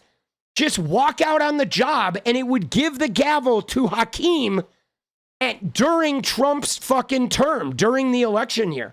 Like, they have the power. If we have a couple Republicans who find out the truth about this, to just take one for the country, I'm telling you, if they did that, they would win. They would win other seats. They could get reelected to the Senate or something. I mean, this is like the whole country is ready to fucking slam these guys. That would be the ultimate fucking of Donald Trump, boss. I mean, dude, I almost want to look in to see like who's got a conscience. Dude, Hakeem would do nothing. I disagree, dude. I think Hakeem is very competent with the gavel. Okay? He's not like a progressive legislator. Okay? Hakeem is not going to author a Medicare for all bill, and Hakeem is not going to fucking, is not going to create good public policy because he is a centrist fucking establishment weirdo, but he knows how to manage that fucking House caucus, okay? He will let the people, like the people that know what they're doing, like do what they need to do, okay? He will keep everybody on board, okay? He will. I have complete belief in his ability to manage the House. Yeah, the thing about that though, kids, is like 70% of the U.S. government is Zionist, okay? And like, I don't think that's good, okay? Like most of the Christians in America are Zionists. And so there's no way we have a government right now if you don't figure out how to work with some of these Zionists. Like, I think all we can really do is do the shit where like Gavin Newsom's no longer taking AIPAC money and the tide is turning on AIPAC. And so the tide is turning on some of this shit. But the reality is we have a bunch of Zionists that we have to work with on other things not related to Israel, like the Epstein shit or whatever policy we can get. And we have to let public opinion sort of like crash AIPAC. You know what I mean? You know what I'm saying? But I think though, look at this, guys. The one thing I want you to remember about Hakeem Jeffries, okay, is his power is very important to him, okay? His power. He does not want to lose power. And the one thing I will say is the endorsement of Zohran Mamdani, okay? That's a really good sign that Jeffries can be moved, okay? In order, the threat of removing his power or the threat of becoming on the outside of this new movement, you know what I'm saying? And yeah, kids, you should vote accordingly. I agree. You got to vote with that. It's hard. It's hard. Like dealing with the Zionism thing that is entrenched is still hard. It's just going to be a while. But I think though, when you look at Hakeem, the way he moved with Zohran was a sign that he can be moved, right? He is not a complete idiot. He does not want to lose his power. He does not want to end up like on the outside. You know what I'm saying? And whether he means it or not doesn't really matter as long as he plays ball. Like that's the thing. Like Hakeem doesn't need to be on our side as long as he doesn't prevent us from doing shit. Okay, that's kind of like, but I think he's pretty clear on the fact that there is a coalition that would be thinking about ousting him if he doesn't get on board with some shit. I think he's felt the pressure because I don't know when he's up for re-election, but even in his next election, he might like not take AIPAC money. Okay. Like he realizes that he can't go rogue and just deny the other factions, right? He has shifted a little bit. He really has. He's like, and I mean, Charles Schumer kind of has not, okay? And Charles Schumer may get replaced. Dude, I think Schumer might be fucking getting the zoot suit, boss. He may get the boot. But I think Hakeem is aware. I look at Hakeem and I look at him with the AOC, and Zoran Mamdani, okay? That's where I looked at Hakeem and I was like, oh, I get it now. Like Hakeem realizes that Mamdani and AOC and this new contingent and the youth that are now like really like turning their back on the whole Zionist like blind support. Dude, Dan's full. JK, love everyone here. Let's go. I think he realizes that, oh shit, this is a serious faction that could bite me in the ass, and I can't ignore them. I can't like just walk over them. We need each other. And so he did endorse Zoran Mamdani, and then Mamdani and AOC agreed they are supporting Hakeem as leader. Okay. So what happened was he basically said, I'll endorse Zoran, and Zoran and AOC said, we won't fucking get you replaced. And then they're kind of uniting with Kathy Hochul to sort of keep a Democratic stronghold in New York. Okay. I think they were worried that if they fought each other, there would be a risk of the Republicans getting a toehold in New York State. And so there is some politicking going on that is putting the party ahead of like risking infighting, you know? And guys, I think it's good. Stop stupidity. Let's go. I think it's good. I think it's good, man, because I think the Hochul, Mamdani, AOC, Hakeem Jeffries, I think that's a good unifier of a lot of different factions of the Democratic Party, right? You know, that's really what I think. I think it's good because I think we do have a problem that we have leftists and we have Zionists and we have Christians and we have everything, guys. You know what I mean? We have everything. We have everything, you know. Honestly, Hakeem just feels like another Powers Party shield graded talking points that don't have comfort nowhere to be found when real backbone or bold action is needed. Yeah. So Fallen, here's what I think, right? I agree with you that I agree that Hakeem Jeffries does not have backbone and does not have bold action. But guys, I don't think that's his job. Okay. I don't think it's his job. I think the speaker's job is to let the people with backbone and aggressive fight do the fight and then make sure you get the coalition behind their fight. Okay? The speaker does not need to be the guy leading the aggressive action. In fact, I think it's better if they're not. Their job is to make sure the aggressive action people are doing their shit, and their job is to make sure that the coalition stays united and gets on board with shit.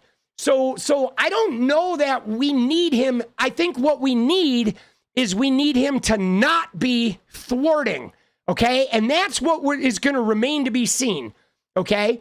It's going to remain to be seen if he thwarts people because I don't think Hakeem is the brawler. I think the brawlers are like Ro Khanna, our AOC, our Robert Garcia, right? The brawlers are Jamie Raskin. You know what I mean? The brawlers are like these people that are now fighting the fights and leading the way inside. I think he needs to be like the real thing is going to be if he thwarts. Okay. That's going to be where we're going to see, like, if he starts cucking the brawlers, then we're going to have a problem. Okay. And so that's kind of what I'm worried about. I'm not worried about him becoming this aggressive person because I think his style of leadership is different. He's more like a manager, right? Pelosi was a bulldog, okay, but he's like a manager, right? Dance, dance, dance. All right, guys, we got 7 minutes, 6 more. But we'll see though. We'll see, because if he starts thwarting, then we're gonna have a problem. Okay, we're gonna have a real fucking problem. Dance party goal, let's go. If, like, for example, if we take back the House and Robert Garcia starts going ape shit on with like trying to investigate this stuff, and if 𝗙𝗪𝗓𝗏 starts putting roadblocks in front of Robert Garcia, then we need to put a boot in his ass. You know what I mean? I'm gonna give him the benefit of the doubt because of the Mamdani, the way Zoran and him interacted, okay? Because I don't believe that Zoran would have protected Hakeem's power if he thought he was gonna cuck shit. Dude, let's go, stop stupidity. Dude, oh, Quarg! Let's go, Quarg, coming in hot! Oh! Shit, boss! Dude, you crazy, bros! Let's go, dude. Korg dropping the deuce. Dude, let's go, dude. Dance, dance, dance. Let's go, dude. This one's for Korg. Fuck you, Trumpy. Oh, fuck you, Trumpy. Stop stupidity. Let's go. I mean, guys. Dude, let me just tell you. Can I just tell you? Here's my Hakeem moment, okay? When I was like, fuck this guy.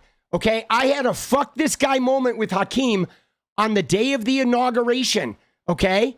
And dude, oh my God, MLVS, dude! Oh, another deuce! Let's go! No way! Oh, let's go! Dude, we crazy! Dude, fuck you, Trumpy! Oh, get shit on! Let me just tell you, I'm gonna rage against Hakeem for a minute here, okay? But and then we got to move on. I want to watch that Ro Khanna video, but let me just show you, okay? This tweet right here, okay? This made me so mad, guys. Right here, dude.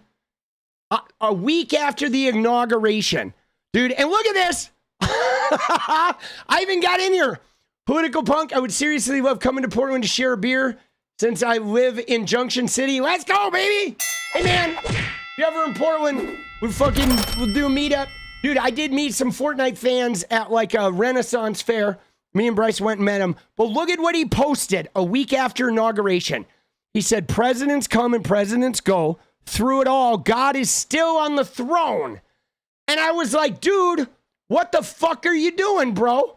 I said, no offense, dude, but when Christian nationalist freaks are trying to take over the government, seeing you do this shit isn't inspiring any confidence that you're going to try and stop them, right? And dude, I was so pissed because I was like, what the fuck, bro?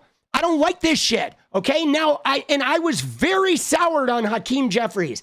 And then him not endorsing Zoran Mamdani, I was like, dude, what the fuck is going on? But then I watched, and I watched one thing happen that now I am choosing to give Hakeem the benefit of the doubt, okay? I am. I'm going to give him the benefit of the doubt because of, right? Figueiredo said, you shouldn't be pushing religion as a lawmaker, but if you do believe in God, you shouldn't expect to go to heaven after supporting the genocide in Gaza. I mean, dude, accurate.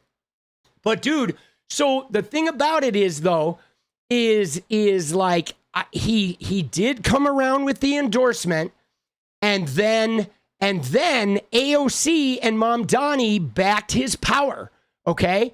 And so they're my guides. Happy holidays from the wife and I. Let's go. So I'm not going to question them, guys, okay? I'm not. I am using Zoran Mamdani and AOC as my guides. I feel like AOC has navigated the halls of power to like get her hands on the levers in a great way. You know what I'm saying? And the thing about it is he endorsed Mamdani. Mamdani and AOC covered his power as leader. And so for the time being, I am going to believe that they all did that with an understanding. And then if it goes south, we're going to deal with it then. But I'm not going to sabotage it because people that I know and respect have bought on with him. And so I'm going to trust them. Okay, that's how I roll. Like, I respect Zoran. I respect the hell out of AOC and the way they have sort of played the power game. The way Zoran and Kathy Hochul united was really impressive to me. And so I'm gonna let him breathe, and I'm gonna give him the benefit of the doubt and see if he becomes an obstacle before I fucking cash in. Because I do believe, guys, I believe that power, like good power, pays attention to good power. Okay? And what do I mean by that? Okay, what do I mean by good power pays attention to good power? Means that the way power exists is there's a structure, okay? There's a group that you might call the establishment or whatever that has the most power and influence. And then there are subsidiary groups that have little amounts of power.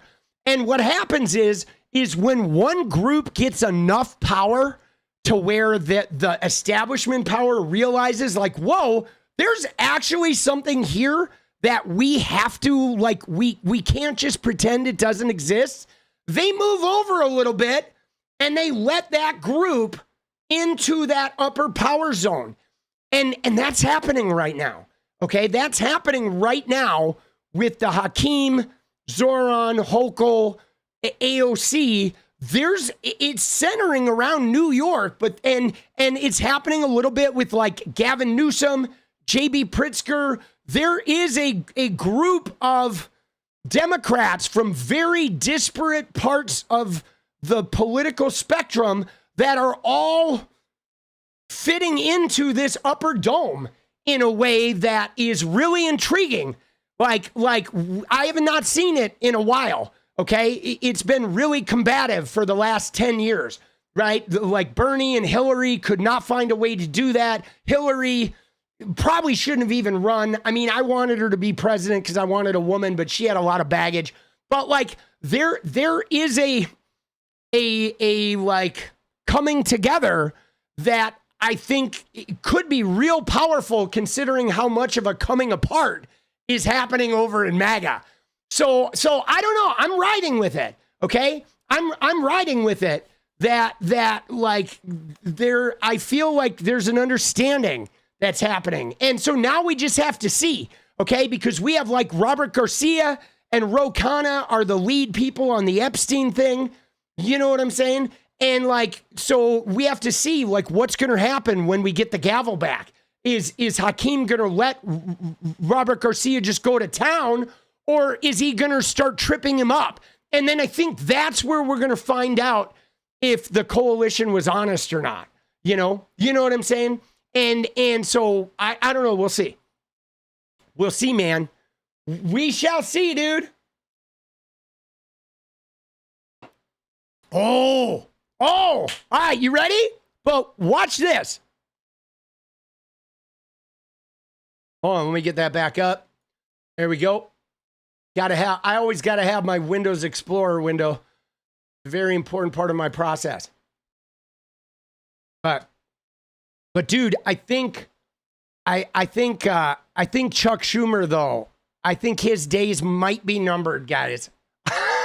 Dude, we got to start thinking about who the next senator is, because Schumer, I don't know for sure yet, but I think there may have been a shakeup with leadership, and the progressives may have come together and said Hakeem gets to stay, but Schumer's going. Like, one of you is going to go, and Hakeem said, all right, we're going to make it Schumer. I don't want it to be me. How do I get on board?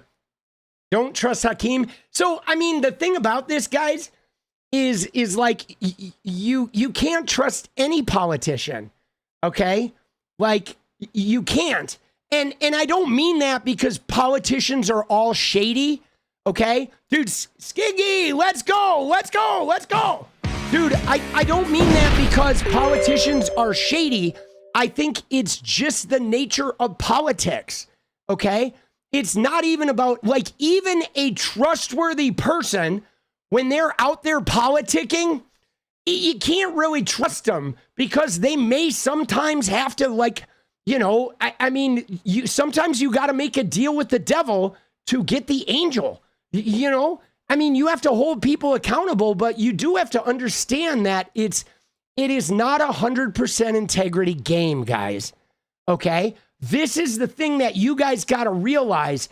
It's not, it's like, you know how we here on the outside can say, man, I will never take a dollar from whatever. But like, think about how we live, guys. Okay. I hate Elon Musk. Okay. I do. I can't stand Elon Musk. The guy's a fucking degenerate. But like, I get paid several $100s every month from Elon Musk. Okay. I take the check mark. Okay. I take the check mark. I get paid. I participate on Twitter. Why? Because participating on Twitter allows me to grow my umbrella. It allows me to build this channel, to take care of my family, to get a good message out. But I had to make a deal with Elon Musk to take his check mark and grow on that platform in order to grow my other shit.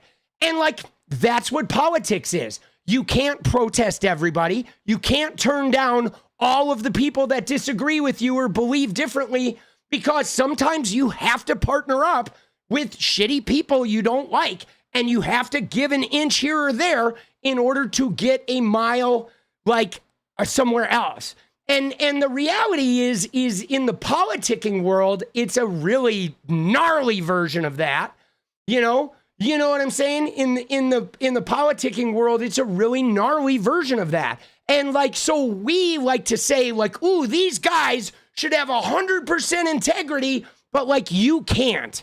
Okay, if you go into Congress and you hold on to 100% integrity of fuck everybody that like is not on my exact fucking wavelength, you won't get anything done. You know what I'm saying? You won't get anything done. It's like you can't just make a power structure disappear, right? Like, as much as I hate social media and think social media is destructive and bad, I can't like grow a community without it, right? So I have to deal with the power structure of social media. I have no choice, right? It's like, because without it, you're not going to get anything.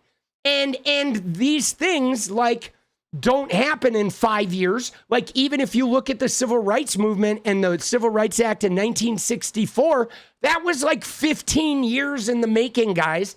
There was 15 years or more before 1964. There were the Dixiecrats in 1948 that tried to secede from the Southern Democrat Party. There was infighting. There were people jockeying over like control of segregation and how it was going to go.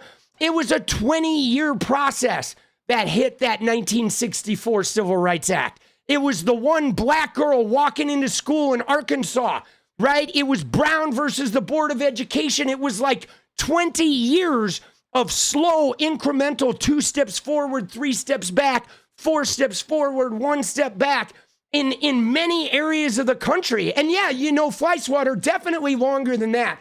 I'm just going from where like the big factions started to happen. So like, we're going to get universal health care, but I don't think we're going to get it for like 20 years or 30 years. I think it's a little bit down the road, but I do see us like finally like moving towards it. Like, you got to win public opinion. You got to have public opinion be willing to take the fight. I mean, it's a lot of shit, right? It's like these changes are long roads. And I mean, guys, let me just tell you, you ready? Let me just tell you on a personal level, okay? Like, forget the government for now. Okay, but with me personally, I had a lot of trauma. I had an alcohol and drug problem. I had been molested as a kid. I grew up in a very narcissistic fucking like, you know, family. And I went out and I wreaked havoc, guys. Rock and roll, sex, drugs, chaos, had a kid, all this shit. Guys, I'm 56. It took me 20 years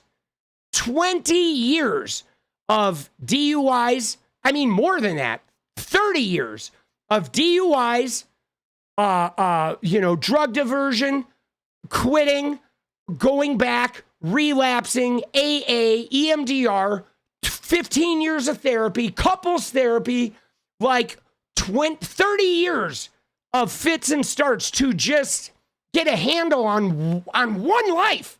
You know what I mean?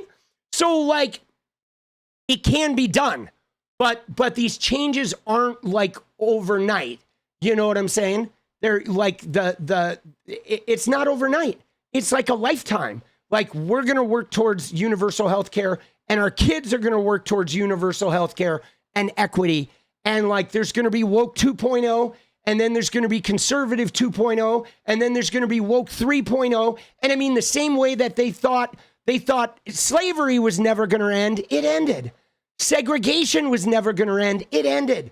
Right? And this rat fucking of our government, it will end, and there will be a renewal. I mean, I do personally, I think there is one thing that's going to be really big change, guys, will be getting rid of stock trading in the government.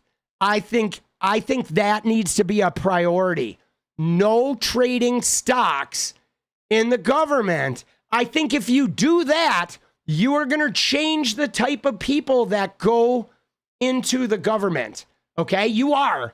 If we change some of the looting abilities of government officials, you will no longer get the Nepo rich kids who want to go into the government and just make 20 million in stocks.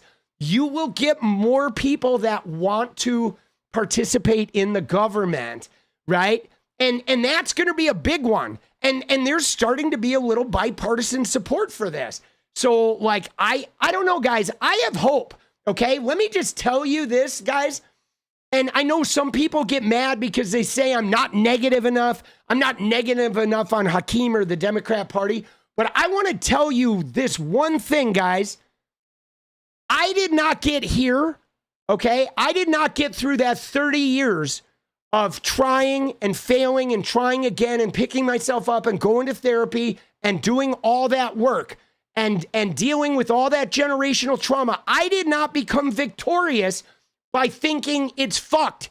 This system sucks. There's no way for me to get out of this. Everything sucks and we're never going anywhere. No, I got here because I knew as long as I kept fighting and believing in the truth and the ability of things to get better, that I would be out there participating and making shit get better. And then I made it get better. And I kept, like, when it got worse, I just kept trying. And I kept having faith that it was going to get better and it could be done. And we need to remember that, guys. It's like, instead of us becoming negatives of thinking the Democrat Party is fucked, both parties are fucked, we can't do anything. Yeah, you can. You can run for office. You can run locally for the school board. You can become a county commissioner. You can start a political channel. You can create a community group that helps the homeless in your area. You can call or do phone banking for politicians you like. You know what I'm saying? It's like, we can all be involved in more than just complaining and crying about, like, the people not representing us. Because if we don't like the way our representatives are representing us, we can go become the representatives. And that's the beauty of this system. James, let's go, right? Like, if you hate the two-party system, go run as an independent and win, and you'll change the fucking two-party system, you know? You know what I mean? Like, I think it's like, you gotta be willing to become a part of the active change. All of us do. Like, we all do. Whether you're running for office or volunteering for a campaign or helping build the DSA party, or, right? It doesn't matter what you do, but you just gotta make sure that you're participating in more than just saying everybody's fucked, okay? And that's hard. It's hard because I know when I get down, it's real easy for me to just look around and be like, yeah, Hakeem sucks and Schumer sucks and Hillary sucked and fucking they suck and they suck and they suck and I hate my mayor. But like, dude, none of that shit is useful. What's useful is me participating, me, like, creating content, changing minds, healing, encouraging other people to heal, and becoming an active participant in the process. Finding somebody I do like and then fucking helping them get elected. You know what I'm saying? Or even if it's on Twitter, just combating misinformation. I mean, because they want you, okay? They want you, okay? They want you to be down on your party. And by they, I mean the Heritage Foundation. I mean the Christians. Like, we have a real problem, guys, and it ain't the fucking Republicans, okay? Our problem is the Heritage Foundation. Our problem are some billionaire Christians who are Calvinists and believe that their wealth is a sign that they are blessed by God, and they are willing to do anything they can to force us under their system of biblical control, okay? They want to get rid of pornography and gay marriage and birth control and no-fault divorce, and fucking they want women to be pregnant and servitude for life, bearing white children while harming every color of immigrant. And I mean, they got the money to fucking do this shit too. And we need to fight that. That's what I think. That's my rant, okay? You know what I'm saying? It's my rant. But I did not, okay? I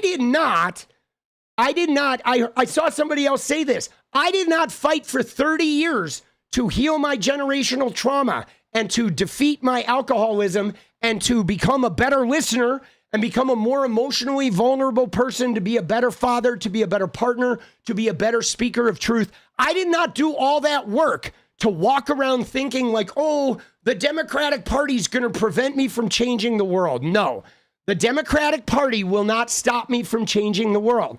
𝗙ecie𝗶𝗹𝗪 or Donald Trump or fucking Joseph Stalin, none of these guys are going to stop me from changing the world, okay? I can change the world alone, and so can you, okay? And we all need to be in touch with that like we can fucking individually change the world. And you're right, the problem is money in politics, but that's not a problem we can fix right now, okay? We need to, right now, you have one goal, and that's take the House, okay? And then once we take the House, we want to pressure our fucking representatives towards goals.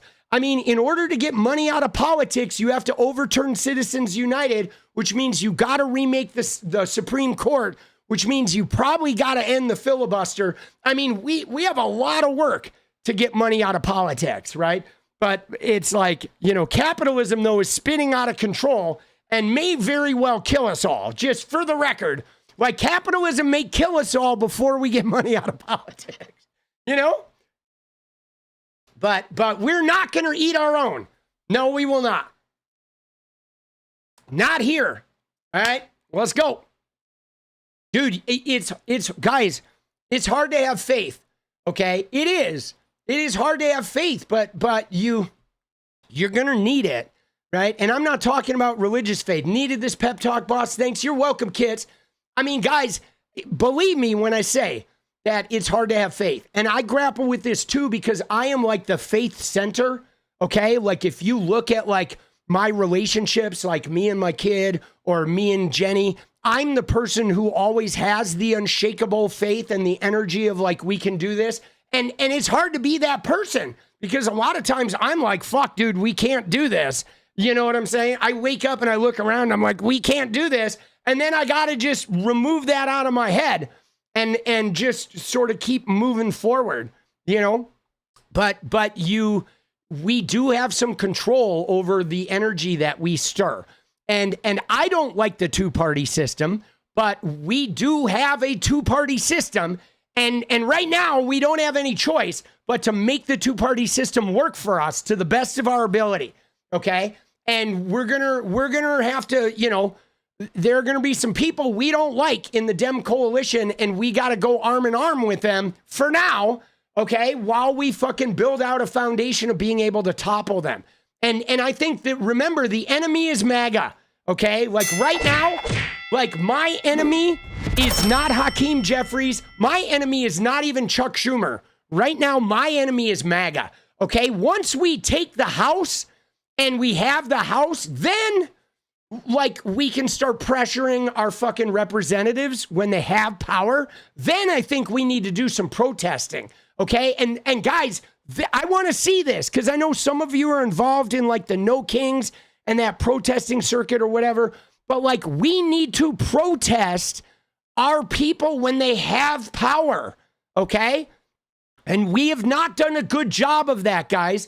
We as Democrats, one of our great failures is we have had a tendency to protest our own people when they don't really have power or they don't have the upper hand or they're vulnerable. And we need to stop doing that. Don't protest them when they're vulnerable. Protest them when they're strong. You know, protest them when they're strong. Make demands when they are strong and have the power.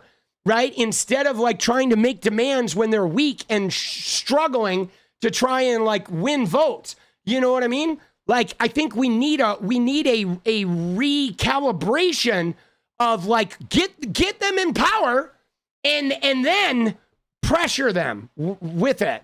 Right? Let's not lose sight of the other Trump grift crypto that can be tracked. Brooklyn here again. Let's go, Rob. Dude, Rob Champagne dropping the deuce.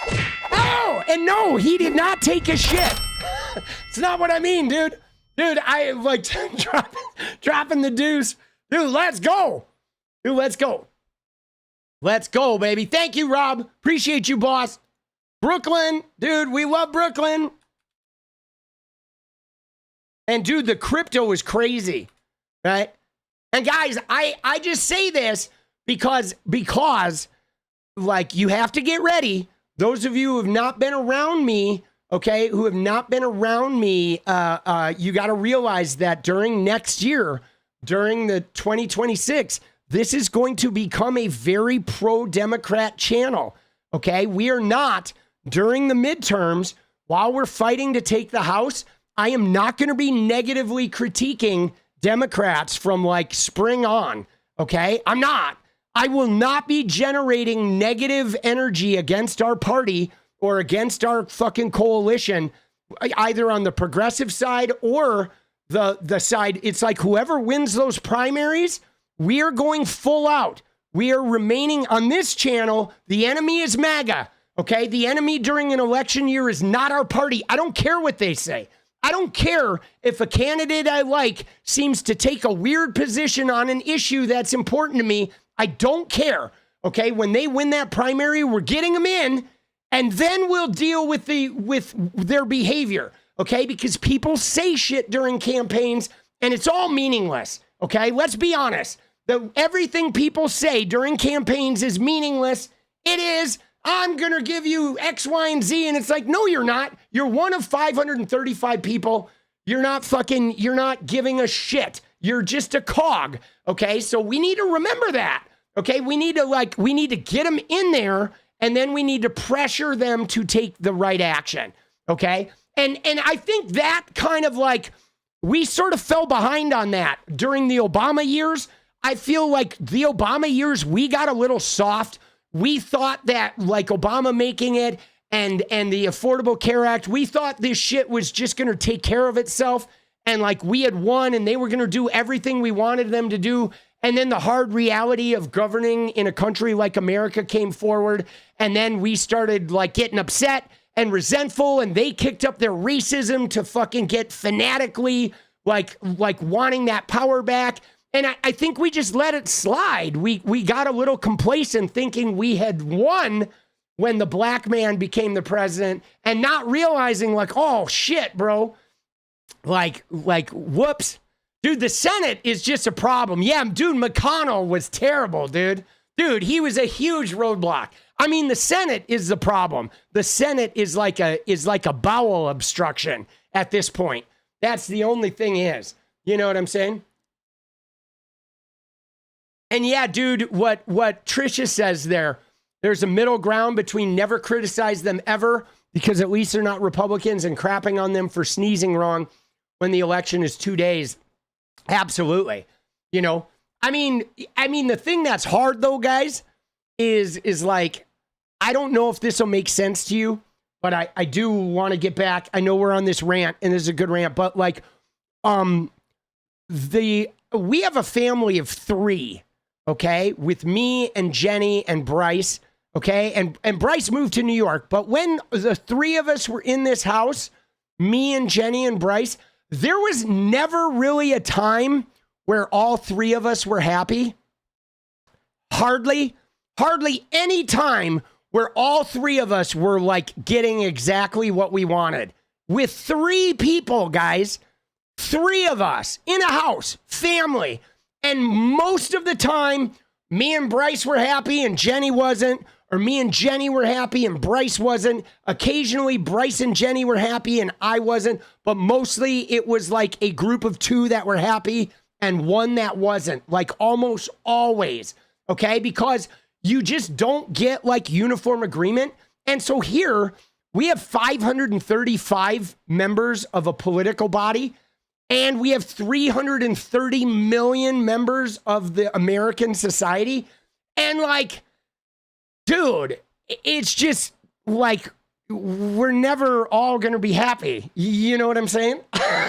You know what I mean? Like, dude, the idea that we're all just going to be like, oh, this is great, and we're all working together is fucking ridiculous. Like, we can't do it with 3. There's no way these guys are going to do it. Like, I sometimes look at our government and think like, wow, I'm surprised we're not all just like, you know, like doing crazy shit in the streets. You know what I mean? I mean, huge props to society for like, you know, like, it's pretty wild, dude. You know? Dude, I just broke your brain. I mean, dude, it's really, when you think about it, it's pretty astounding, okay? It's pretty astounding, boss, right? You know, that is fucking, is pretty astounding. Dude, let's go. Let's go, baby. Oh, shit, I think I have top chat on. Oh, yeah, I reset my shit. Let me fix the chat. All right. Let's moving on, guys. Here's my pep talk, though. All right. Words of wisdom. Currently struggling with alcohol addiction. Very grateful. Thank you, Suki. I appreciate that. And I'm glad it's helpful. Man, the alcohol addiction struggling is hard. You know what I mean? Dude, yeah, Gypsy, we had the same thing. When I was little, there were 7 kids. And ours was even more complicated because there was parents and 1 kid and then 6 stepkids. And like, holy shit, dude. Dude, my childhood family was what a disaster. A step family with 6 stepkids.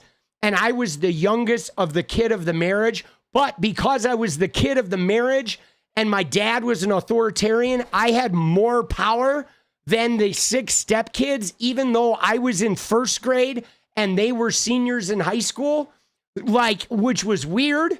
Like, growing up, when you're a 1st grader and you have more power than the seniors, it's like crazy.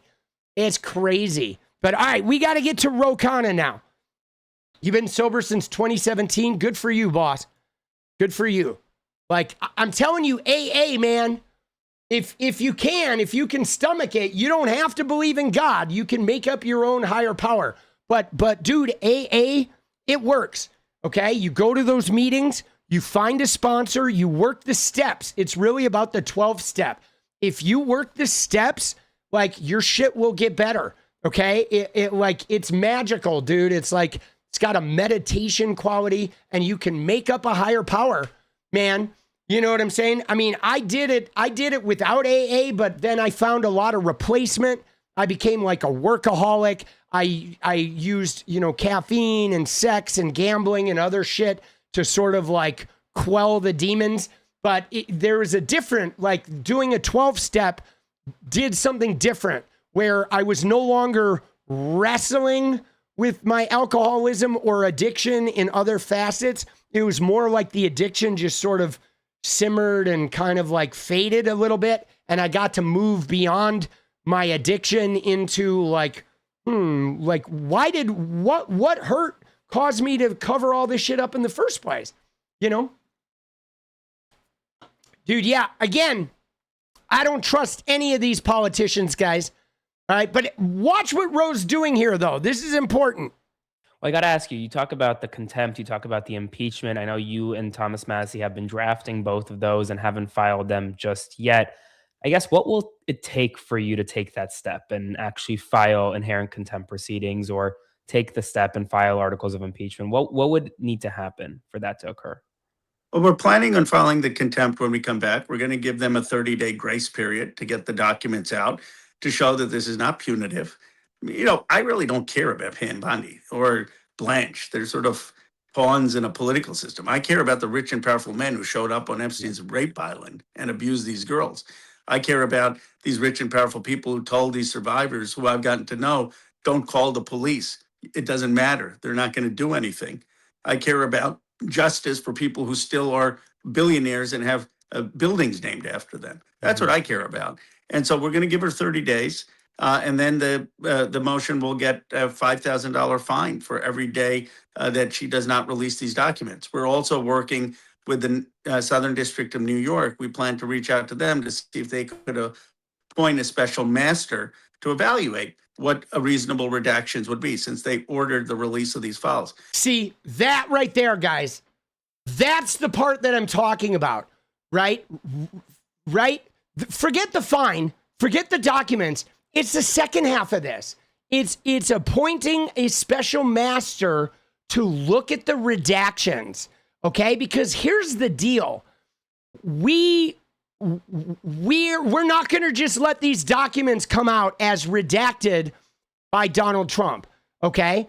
That the redaction is like, nope, we're not ending there, okay? Because originally we agreed to this law of allowing them to redact the victims, protect the victims, but they've already abused this, okay? They have already released fake shit, redacted and re-redacted after they release it. They've redacted people they shouldn't redact. They're redacting to change the narrative. They're redacting to try and imply guilt. They're like, the redaction has become another political manipulation tool. Yes, obstruction.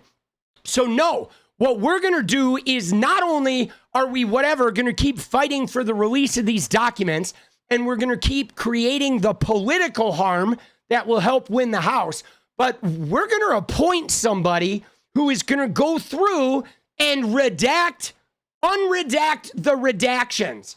And we are going to re-redact these things until the only thing is redacted, but the very fucking right, but the victims that are not public themselves. Okay. And I think that that's really important. And what's more though, guys, I think there is a political power to this, okay? Because again, I'm thinking about the survivors and I'm thinking about justice for them, but I would be a liar, guys, if this wasn't also a political thing for me, okay? I'm honest about that, at least. That yeah, this is political, okay? The Republican Party is aligned with these evangelical, Christian Taliban motherfuckers that are trying to assault our human rights. And so, yeah, I want to use this as political weaponry to prevent them from taking me over, of course, right? So, yeah, I want a special master that is unredacting this shit, and I want this shit to be a political fucking issue for years, okay, while we sort this out and take away some of the power of people like Trump and these other Christian pedo fucking weirdos. You know what I'm saying?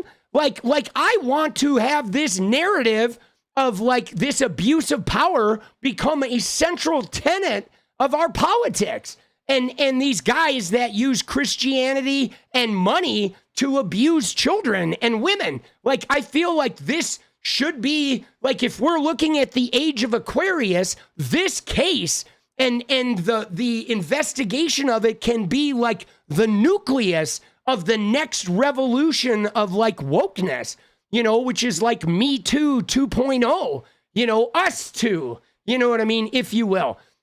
And so my thing is I feel now I want it to remain political. I mean, I do agree with what Allison said there, that Trump made it political. It didn't need to be political, but Trump definitely made it political with the lying and the hoaxing. But now I think we capitalize on this. right? You know what I'm saying? I think we capitalize on this. And I think that special counsel there, you know, to have like a Ken Starr or a Jack Smith or a, you know, but we need it to not be, we can't have this be like fucking Mueller, okay? It can't be Mueller. We can't be somebody that's gonna like go soft and try to let the fucking power structure off because they're worried about being partisan, right? We need somebody who's like not afraid to fucking be partisan. Because guys, at this point, if being partisan means going after these Heritage Foundation motherfuckers, then I say be partisan, okay? Because they're partisan all the time, bro. And so fuck it. If they're gonna be partisan, we're gonna be partisan.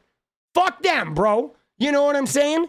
It's like I'm tired of this whole, well, we don't want to be partisan. It's like bullshit. We need to be partisan. You know what I'm saying? We do. We need a throat cutter in charge of that. Send in Jasmine Crockett. I think Jasmine Crockett would be, you know, somebody with her feist. I mean, we need somebody smart and somebody effective and somebody who's not afraid to fucking, because guys, if it's partisan to like help like SA survivors, like, dude, then fine. Let's be partisan and do that. You know what I mean? But yeah, I thought that was an interesting piece of information. That she does not release these documents. We're also working with the Southern District of New York. We plan to reach out to them to see if they could appoint a special master to evaluate what a reasonable redactions would be, since they ordered the release of these files. Again, SDNY, guys, SDNY, those are the people who prosecuted Trump.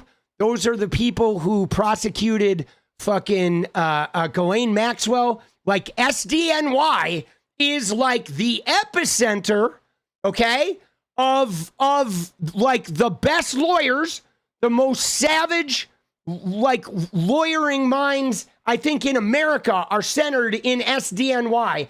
And I'm going to go back to AOC, Hakeem Jeffries, Zohran Mamdani, and Kathy Hochul are all like the people funding everything around the infrastructure around SDNY. So you see what I'm saying? So like we have the coalition built centered around New York to be the epicenter of like taking these fuckers down, bro. Right? That's kind of how I see it. You know, I mean, I may be pie in the sky hopeful, but I feel like right now there is something magical brewing around New York City that could be the epicenter of fucking taking this crime ring down. You know, because dude, I am tired of these fucking Republicans, bro, and this MAGA shit and the Heritage Foundation. I am tired of the fucking Heritage Foundation. And did you see there was a shakeup there too, guys? Hold on, we're going to look at that in a minute. But the reality is there will be lawsuits based on our law. And right now what the Department of Justice is doing doesn't pass the laugh test. I mean, the law is very clear. We need to see internal communications. We need to see charging information. We need to see anything that implicates a rich or powerful person who could have abused the survivors. And it would take a judge 5 minutes to say they're not complying. I just don't understand it. I don't understand it from a criminal perspective. They're basically committing obstruction of justice and could subject themselves to future prosecution and future administration. I don't understand it from a political perspective. They're angering their own base.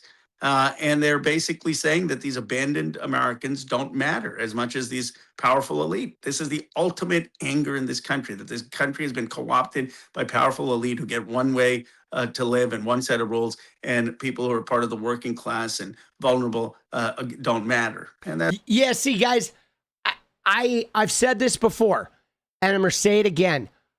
I think the Epstein case is central to more than just the powerful elite.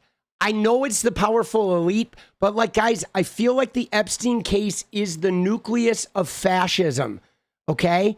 Because fascism is simply about you don't get consent. They govern you, they control you, and you don't get consent. And you know, taking somebody without consent is rape, is SA. It is like rape culture and fascism and patriarchy and like the whole women are just a rib sort of religious indoctrination are all tied together in this one nucleus of like hierarchy that has like powerful rich man like the god up there over everything.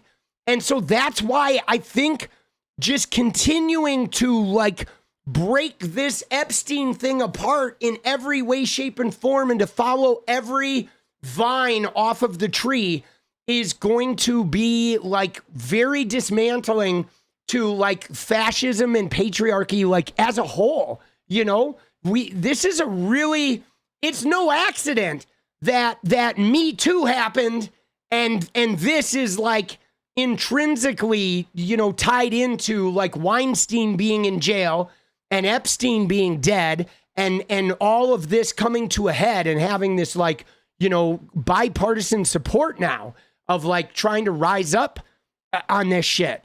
Cause like rape culture is the center of this stuff, guys.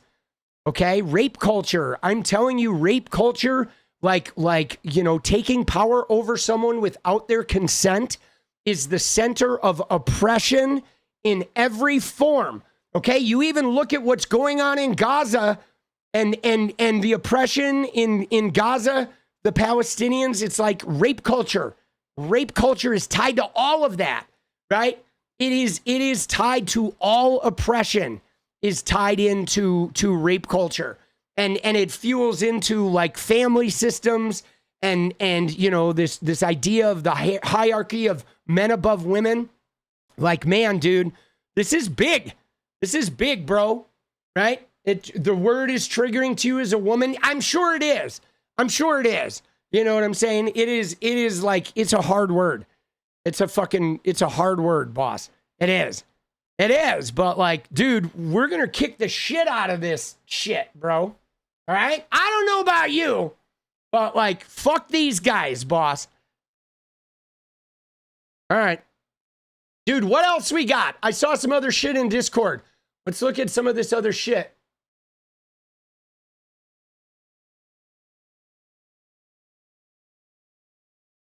Okay.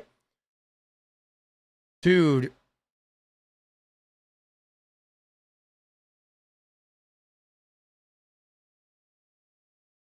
Right? So this is, right? This is fucking crazy. Right? This is crazy. Like this letter, this Nasser letter was again more subterfuge. Okay? I'm telling you guys, can I just tell you a little story real quick about this case that needs to happen? Let me pull up the Nobody's Girl. Okay? So Nobody's Girl cover for Virginia Giuffre in honor of her, because I want to share something with you guys. Okay?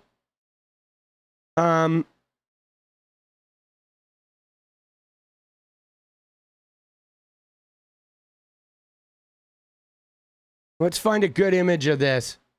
Okay? That includes her face. There we go. All right. So this is obviously Virginia Giuffre's book, okay, that I've been reading. But I want to share an anecdote from this book that I think is important right now. And if you've read this book, it's a great book. I'm not quite done with it. But she tells the story of a Daily Mail reporter that when she first leaked about Prince Andrew, okay? Now, I want to share the rough details. I'm not going to go into the whole like nuts and bolts of this, but I want to share a theory that I have after reading her book, because she mentioned something about royalty when she was talking about the case. Okay? Virginia mentioned something about royalty, and then a Daily Mail reporter in the UK, which is like, oh, royalty, their ears perked up. So this Daily Mail reporter pursued Virginia and said, I want you to put your story out, et cetera, et cetera, et cetera.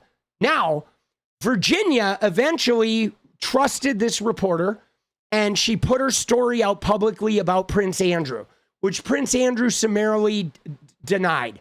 However, the reporter paid her, okay, a large sum of money for her story, okay? And then later on, Virginia Giuffre, the reporter, encouraged her to write a book, but she said, you know, when you write the book, you should like sort of embellish the details. Like, don't be super honest, because if you're really honest, they're going to sue you. So what you want to do is you want to like embellish and not really tell the truth, but just kind of do the vibe on it. So what happened though, guys, is listen to me.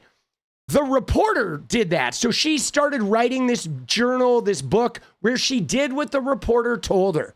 Okay, now, here's what I want to wrap your head around, is I believe that reporter was sent to her by Prince Andrew. That Prince Andrew leaked his own story through that reporter, but what he did was that reporter earned her trust. That reporter got her to take money for the story, so then everybody doubted it as a tabloid because she shouldn't have taken the money, but she thought everybody did. And so it dinged her. And then that reporter got her to start writing these fictional accounts of what happened. And then everybody said, hey, she's changing her story. Look at these notes. She was writing this book. She's lying. And my point being is when I read that, I was like, oh my fucking God. Like Prince Andrew sent a Daily Mail reporter to this woman under the guise of leaking his own shit, but he did it in ways that he knew he would be able to then attack her character afterwards. Now, somebody in chat said diabolical. My point is Epstein and these guys, they are diabolical. Okay? They survive on character assassination.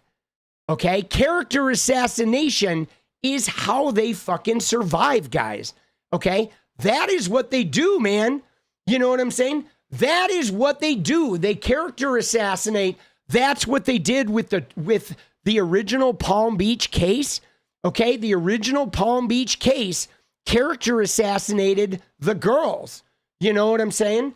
They character assassinated the girls, right? They did. They like portrayed them as prostitutes. They portrayed them as drug addicts. They portrayed them as, right? They portrayed them as all kinds of like negative shit, that they were trying to hurt the rich guy. They were making shit up. They were the ones who were really aggressing, right? And so that, guys, is something to keep in mind. Because when I saw this thing about the Nassar letter, okay, when I saw the Nassar letter and how they released this Nassar letter, everybody runs with it. And then 2 hours later, they're like, yeah, we confirm this is fake.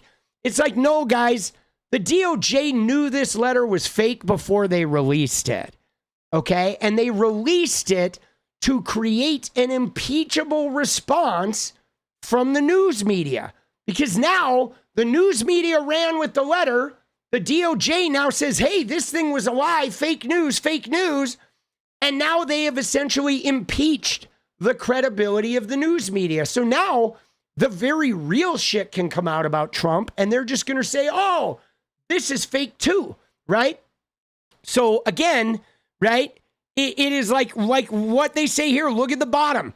This fake letter serves as a reminder that just because a document is released by the DOJ does not make the allegations or claims within the document factual. Nevertheless, we'll continue to release all material required by law. Okay? They knew it was fake, guys. They've had this shit. They had 1,000 people go through this shit. Okay? They went through all this shit. Okay? These people are diabolical. Okay? And I am convinced, guys, after reading this story that Daily Mail reporter was a setup. The original Daily Mail report that leaked Prince Andrew and started the shitstorm, I think it was a setup from Prince Andrew's camp to create the storm that he knew was coming. He knew it was coming out, but he made it come out in a way that would allow Virginia Giuffre to be impeachable after the fact. And dude, it's dirty, but it's fucking brilliant in a way, right? I mean, I credit the fucking brilliance of it, you know? And that shit, right? That shit is crazy, you know? That shit is fucking wild, boss. It really is. It really is, dude.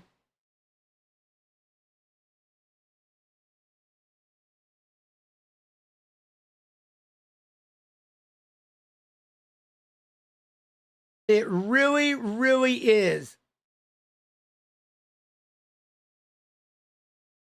But dude, yeah, this book is haunting. I mean, and I haven't even gotten to the end of it, but like what I found most haunting, like the other thing I want to say about the Virginia Giuffre book that really was fucking heartbreaking was how even with like her dad who abused her, like she kept going, trying to like fix it, right? Like she kept going to, you know, really abusive people and trying really hard to like give them the benefit of the doubt, hoping that they could change. And like I continue to see that, like, even after she got out of it, like I feel like she never really got the deep, like I wish she had done years of like EMDR, but I feel like she never really got some of the therapeutic resources that she maybe could have had, right? I mean, she was in a relationship with a guy who is not really a therapy guy. She sort of like, she even till the end, she was still struggling with a lot of that. Like, you know, she had a lot of trauma. And I don't think she ever fully got in a circle of people that were about healing the trauma. They like everybody she surrounded her with were just people trying to like keep her afloat. and that was like, that's really hard. You know, it's really hard because I always thought that she was like killed. You know what I'm saying? But after reading her book, I'm like, I'm not sure. I'm not sure now if she was killed or if she actually just succumbed to like trying so desperately to like make the world change and not being able to change the world because the world was just always filtered by her lens of pain, man. She went through so much. You know what I'm saying? Like so much. And she's not alone. There are other female survivors that are going through the same shit. You know what I'm saying? You're saying wah about her. I'm sorry. I'm just going to make you, I'm sorry. If you guys are like talking shit about victims, you're going away. No offense. But no offense. I'd seen some sideline comments from that person too. Right? So be careful what you say about like survivors of shit here, because I will mute you. I'm not gonna have tolerance of that, because you're essentially talking shit about us too. You know what I mean, dude? And quit saying the whole Dems about this, JJ. I don't know what your thing is. The Democrats prosecuted Ghislaine Maxwell, boss. Okay. So, like, it was a Democrat DOJ, and it was the force of, like, Democrats in Congress that are the reason Ghislaine Maxwell went to a trial. And those victims testified against Ghislaine Maxwell. They put her in prison for 20 years. And then that shit was tied up. There was nothing they could do with that shit while Ghislaine went through appeals. That's the law, you dumb shit. Quit fucking saying Dems didn't do anything. Okay? You're full of shit. They literally did a court case where these survivors testified. They fucking put Ghislaine away. You know what I'm saying? They put Ghislaine away. Right? Dude, the reporter was years before. That was, you know, we're not taking away fucking, you know, the Miami Herald And Julie K. Brown, of course, she was a catalyst. But like, stop saying the Democrats did nothing because they put Ghislaine in prison, okay? And they've been doing everything since. This wouldn't even be coming out now. You know what I'm saying? If it wasn't for Trump closing the case, guys, you got to realize this isn't like the Dems just jumping on a political opportunity, okay? This is Donald Trump's DOJ closing this case in July, all right? You know what I mean? Like Trump has made this possible by his DOJ being idiots. You know? Like, you know? I mean, come on, man. And they're doing it now. Like, I hate that. I hate people who say that. If people are doing shit now, they're like, well, you weren't doing this shit 4 years ago. It's like, fuck off. It doesn't matter what they were doing 4 years ago. It matters they're doing it now.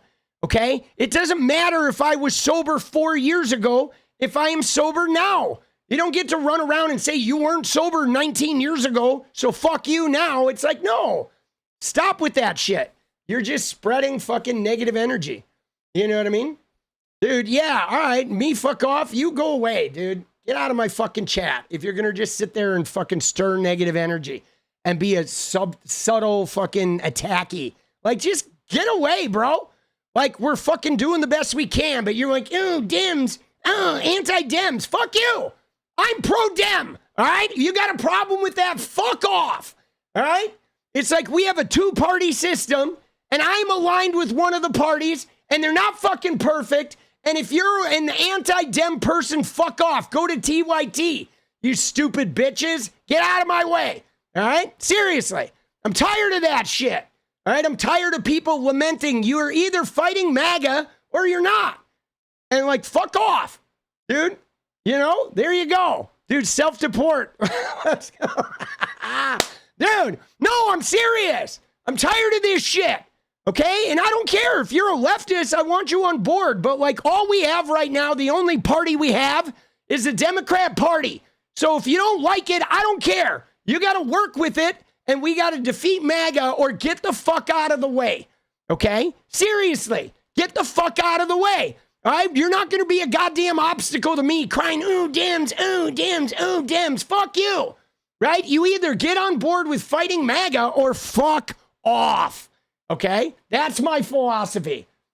All right? I'm serious. Dude, I'm serious. Dude, go to some other channel if you want to do the anti-Dem shit. I don't do that. All right? I don't do that. They're all we got as far as a party goes. I mean, we have a two-party system. You build a party that's bigger than the Dems and better, and I'll go to your party. But otherwise, if you ain't building the party and making it happen, like, shut the fuck up and quit telling me that I need to destroy my own goddamn party. All right? Because no, I'm not. I'm not doing it. Dude, I'm serious. Dude, I hate that shit. It fucking gets under my skin. All right, let's go. What are we talking about next, dude? Dude, yeah. I mean, dude, we have MAGA. It's like there is like, I'm serious, guys. Here's what I feel like sometimes in my leftism, okay? Is like right now we have a house full of people and there is literally like guys outside the door with guns, okay? And like the people in the house are arguing about what we're doing in the house. And it's like, bro, there's like a wild beast outside the door that's about to break that door down and eat all of us. And you want to argue about like who's getting what inside the house. It's like, no, let's go kill the beast. Okay, let's kill the fucking beast and then we can fight. You know what I mean? Win the House, win the Senate, get the presidency. And then in like 2030, we can fight about like getting Medicare for all. But like right now, let's just get the power back and let's prevent these fucking shitters, right, from taking over. Right? Dude, let's go. Let's go, dude. All right, what else we got? Hold on, we got something else here.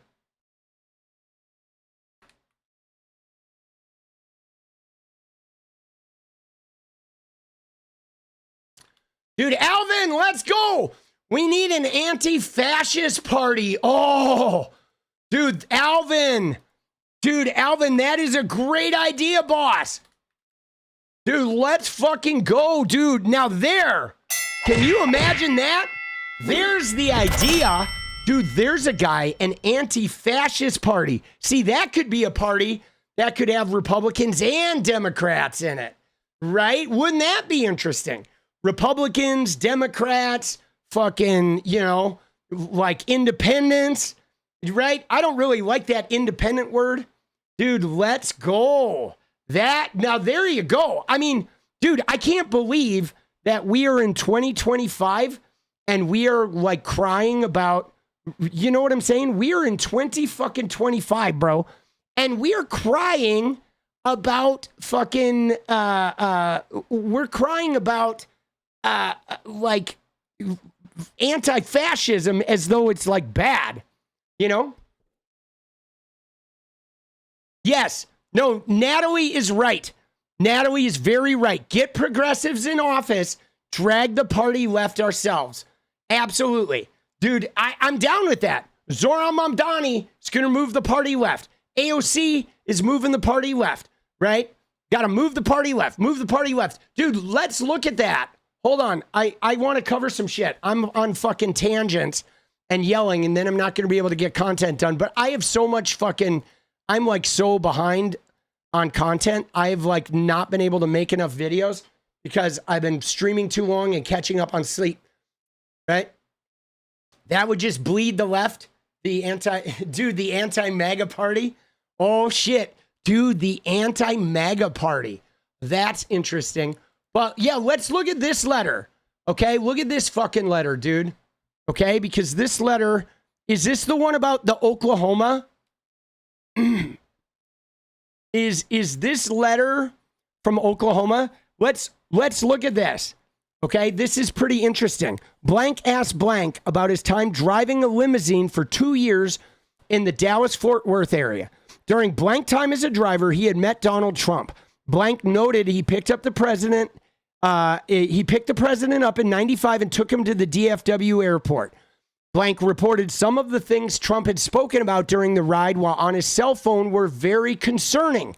Blank reported he was a few seconds from pulling the limousine over on the median and within a few seconds of pulling him out of the car and hurting him due to some of the things he was saying. Now, it's a very believable reaction to Donald Trump, is it not? As caller chose not to. Okay, Blank noted Trump continuously stated the name Jeffrey while on the phone and made references to abusing some girl. Blank was unsure who he was talking to, nor who he was referencing. As Blank talked about his time meeting Donald Trump, Blank immediately, Blank demeanor went stone cold. As Blank stated, he raped me. Blank said, what? As Blank replied, Donald J. Trump had raped her along with Jeffrey Epstein. Blank noted some girl with a funny name took me into a fancy hotel or building. That's how it happened. Blank advised Blank to call the police regarding this incident. As Blank stated, I can't, they will kill me. On Christmas Day, Blank contacted, Blank stated she had in fact called the police about what they had talked about. Blank told Blank she had done good. Blank did not hear from Blank or Blank until 2000. Blank reached out to Blank stating Blank was dead and noted she was found with her head blown off in Kiefer, Oklahoma. Officers on the scene and Blank stated there was no way it was a suicide. Coroner stated it was a suicide. Blank later stated Blank committed suicide because Blank had gotten cocaine from a Mexican drug cartel. Blank feels the cover-up is a murder for the murder's a cover-up for Ghislaine. Dude, we have a U.S. civil flag. Star and Stripes is for military occupation, a flag for peace, and a peace party, the white party. Miss Tully, what? Let's go. Cheers. The white party. What white party? I don't know about the white party, boss. I'm not sure about that, Miss Tully. Thank you. Let's go. The Stars and Stripes for military occupation. Yeah, no, I'm curious. I'm curious what you're saying there, Miss Tully. I appreciate that, though. The U.S. civil flag, Stars and Stripes, and a flag for peace and a peace party, the white party. Elaborate, right? The U.S. civil peace flag? Is there a U.S. civil peace flag?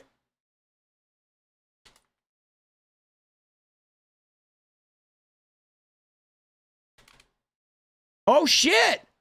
Oh, no way, dude. I've never heard about this flag, right?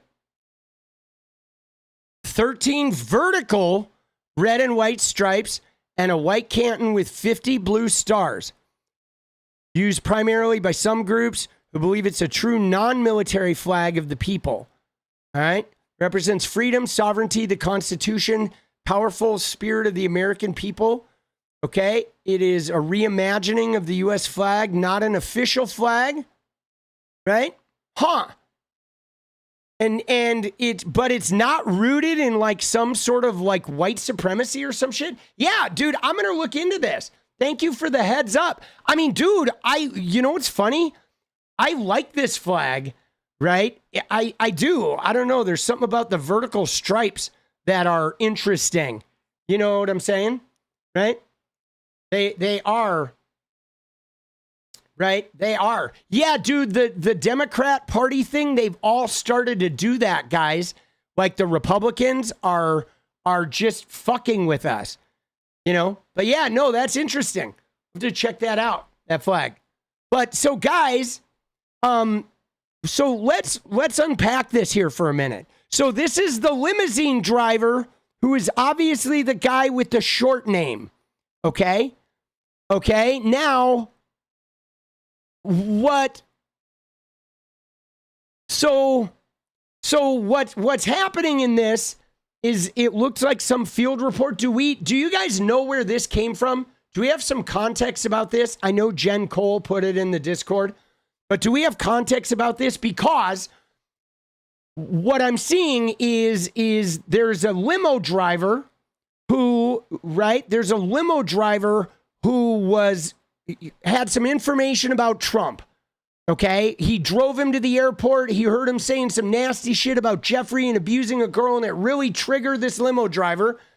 And then at some point, he was talking to a girl and relaying this story about Donald Trump, and the girl just went like white and was like, what? Oh my God, some random girl then said that Trump and Epstein had abused her. And he was like, no way, like you should go to the police. And then eventually she was like, I can't, I'm worried about my life. And then she ended up dead into what is, you know, like they said it was a suicide, but there's some like things that are like not, you know what I'm saying? There's some things that are like, that make it seem like not a suicide. Think it was a murder cover-up. And the dance party death comes at the end, all right? Dance party is coming for sure. But so the thing is when I saw that, I wondered about Kezar, Oklahoma. Okay. And if we've gotten any confirmation. So Kezar is a population of 2,000 people. Okay. Like this is a tiny, tiny area. So the girl that if she actually died by suicide in Kezar, this should be something we can find out. Okay? He picked up Trump, drove him to DFW. Okay? The later conversation, a woman told the driver she had been assaulted by Trump and Epstein. He encouraged her to go to law enforcement. And the driver said he learned she had died in Kezar. Okay, there's no names. Okay, now again though, right? It's like the DOJ is releasing this shit, saying, "Oh, this shit isn't going to be true." Now, obviously, a town of 2,000 people. If this woman died in Kezar to a gunshot wound, we should be able to find that out, right? And what's more about this, guys, is I wonder. With this shit is this more of the subterfuge, right? Like, is it like this letter, right? Are we now, hold on, let me get this here. Are we now dealing, okay? Are we now dealing with the DOJ actively releasing a bunch of fake documents in order to create wild goose chases? Are they releasing a whole bunch of, right? Are they releasing a whole bunch of fake material. So when the real Donald Trump shit comes down the pipe, nobody's going to believe it. Like, I mean, it's starting to feel like they're doing that, guys. That little warning about like, hey, guys, we're obeying the law, but that doesn't mean this shit is true. I mean, all of this. I agree with Virgo Girl. Let me just tell you right now, guys. All of these shenanigans are going to backfire. Okay? They are. All of these shenanigans are going to backfire, guys. Okay? They are going to backfire. I mean, I know it's going to have some short-term fucking things, but like there's going to be a political cost to this, and I feel like there's going to be a social cost to this because I just people aren't going to let this go. Okay? Like nobody is letting this go. All right? It's not going away, guys. Right? It is not going away. And I know they think it's going away. I know they want it to go away. But like, dude, this shit ain't going away. But this is a very real problem.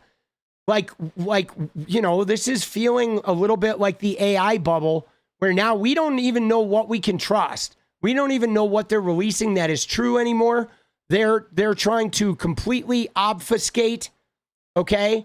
They're trying to, you know, they're trying to muddy the waters, guys. Oh. They are. They're trying to muddy the waters. All right. Let's look at the link that Natalie said. There's two other things.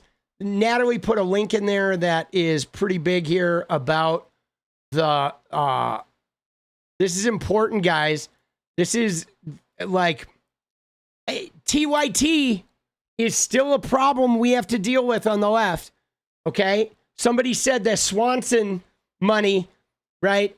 TYT, they are going to actively try to rat fuck the election they did, just like they tried to rat fuck 2024, and they did a pretty good job of it.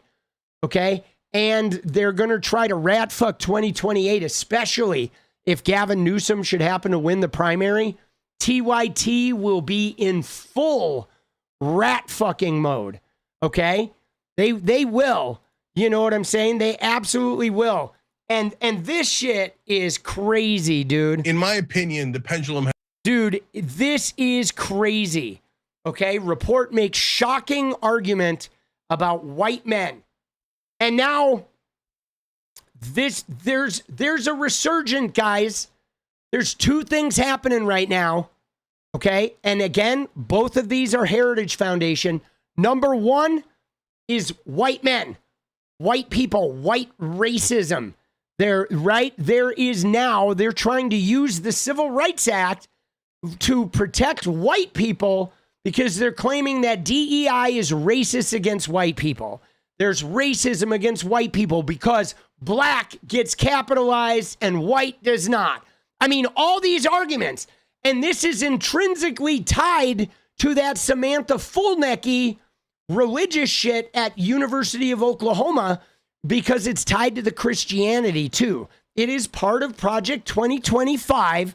It is part of white Christian domination where if you prevent the white man from doing something, you're racist. And if you are like preventing the Christian from doing something, you're harming religious freedom. Never mind that they're literally trying to run every non-Christian person out of the country and put them in jail. And yes, J.D. Vance was talking about this at AmFest with his, I'm not going to apologize for being white anymore. And it's like, who was asking you to apologize? You should apologize for being a fucking liar, for uniting with America's Hitler to try and get some presidential power, for probably fucking Charlie Kirk's wife. I mean, there's a whole host of shit J.D. Vance should apologize for, and none of it has to do with him being white, you know? But yes, this is a right-wing viewpoint, guys. Okay? This is a right-wing this is right-wing shit. And TYT are like walking right into this. Let's watch this. dude, I'm trigger warning. I'm probably gonna get fucking heated, okay? I am, dude. I am probably gonna get fucking heated watching these idiots. I don't know if I'm gonna make it through all 14 minutes of it, okay? Because this is some bullshit. In my opinion, the pendulum has begun to swing too far. And what does that lead to? It leads to not a little discontent and not just the right wing. It leads to much larger discontent and risking the pendulum swinging back. A controversial new piece in Compact magazine written by 𝗙ecie𝗶𝗹𝗪 makes the claim that beginning in 2014, classically liberal American institutions intentionally avoided hiring white men. In fact, the piece claims that some institutions even admitted that they were outright discriminating against white men. Okay. I'm going to pause right there. I'm going to pause, right? Dude, I don't know, man. Like, seeking diversity, I don't see the problem in this, right? She is. Oh my God, they were actively not hiring white men. No shit. Because white men literally had every position in every job, in every government, in every company, on the top of every chain was all white men. Many of them who didn't even deserve the job, or worse, were like Harvey fucking Weinstein that were abusing everybody under them. So yeah, we're gonna go to like 50 years of like, it's hard to fucking get a job if you're a white man. So what, man? Now the white men can understand what everybody else felt like every day of history. Like, go start a YouTube channel or go fucking become a TikToker.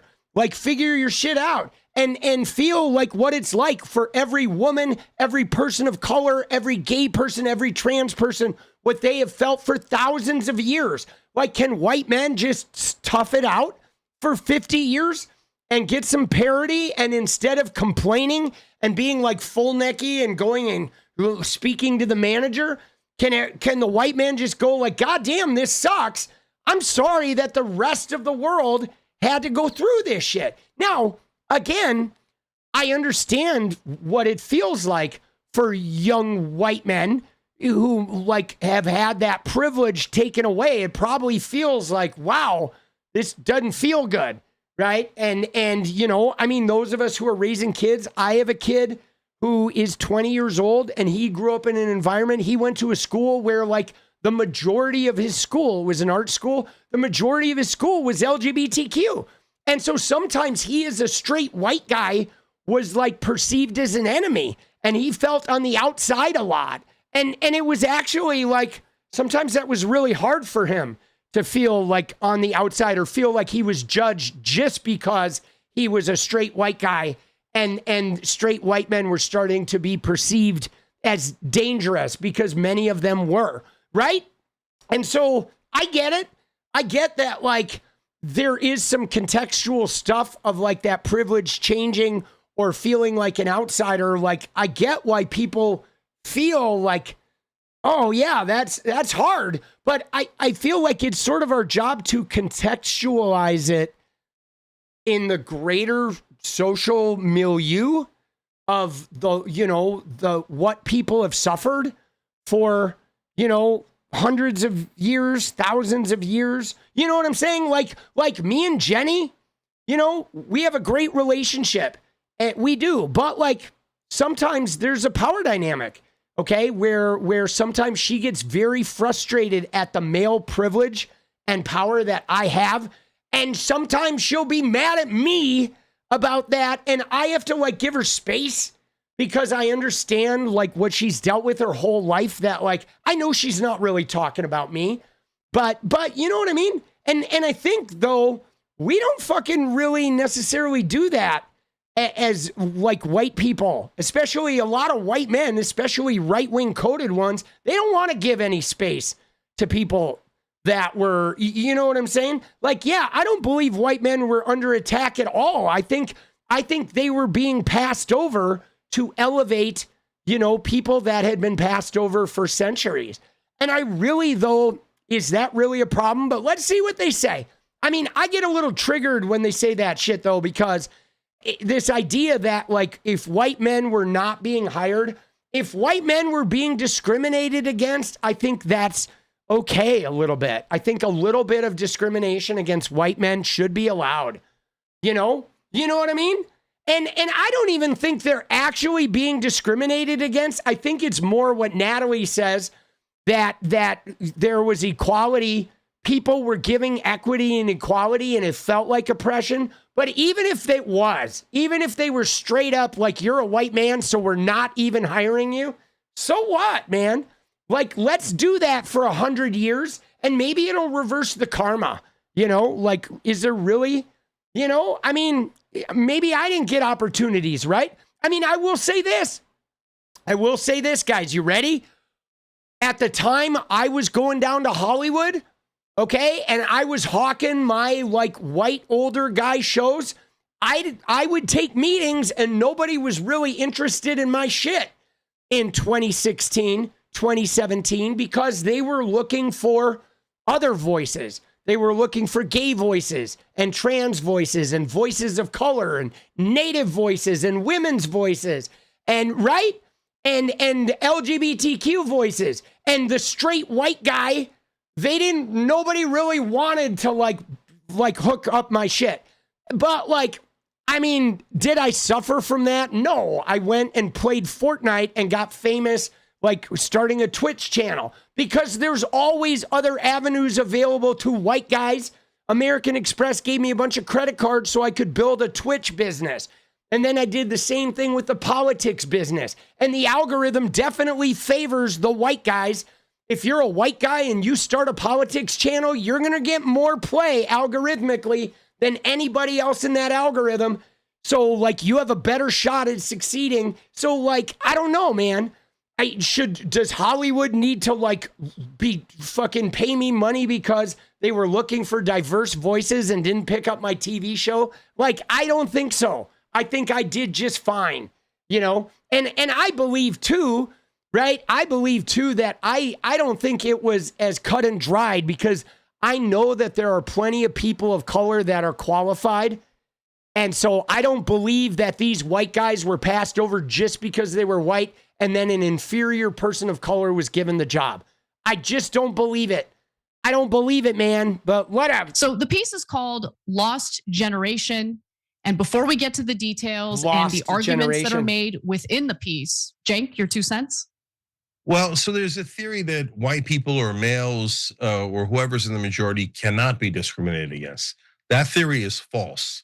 So were there good reasons to discriminate against white men, and did that discrimination happen? Well, let's find out first, and then we'll discuss.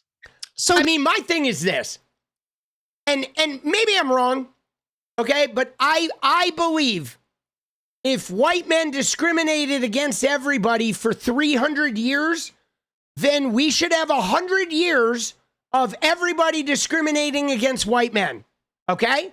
Right? Like that's, I think that's fair, don't you? Right? Let 100 years of white men be discriminated against. I mean, I don't want us to be enslaved.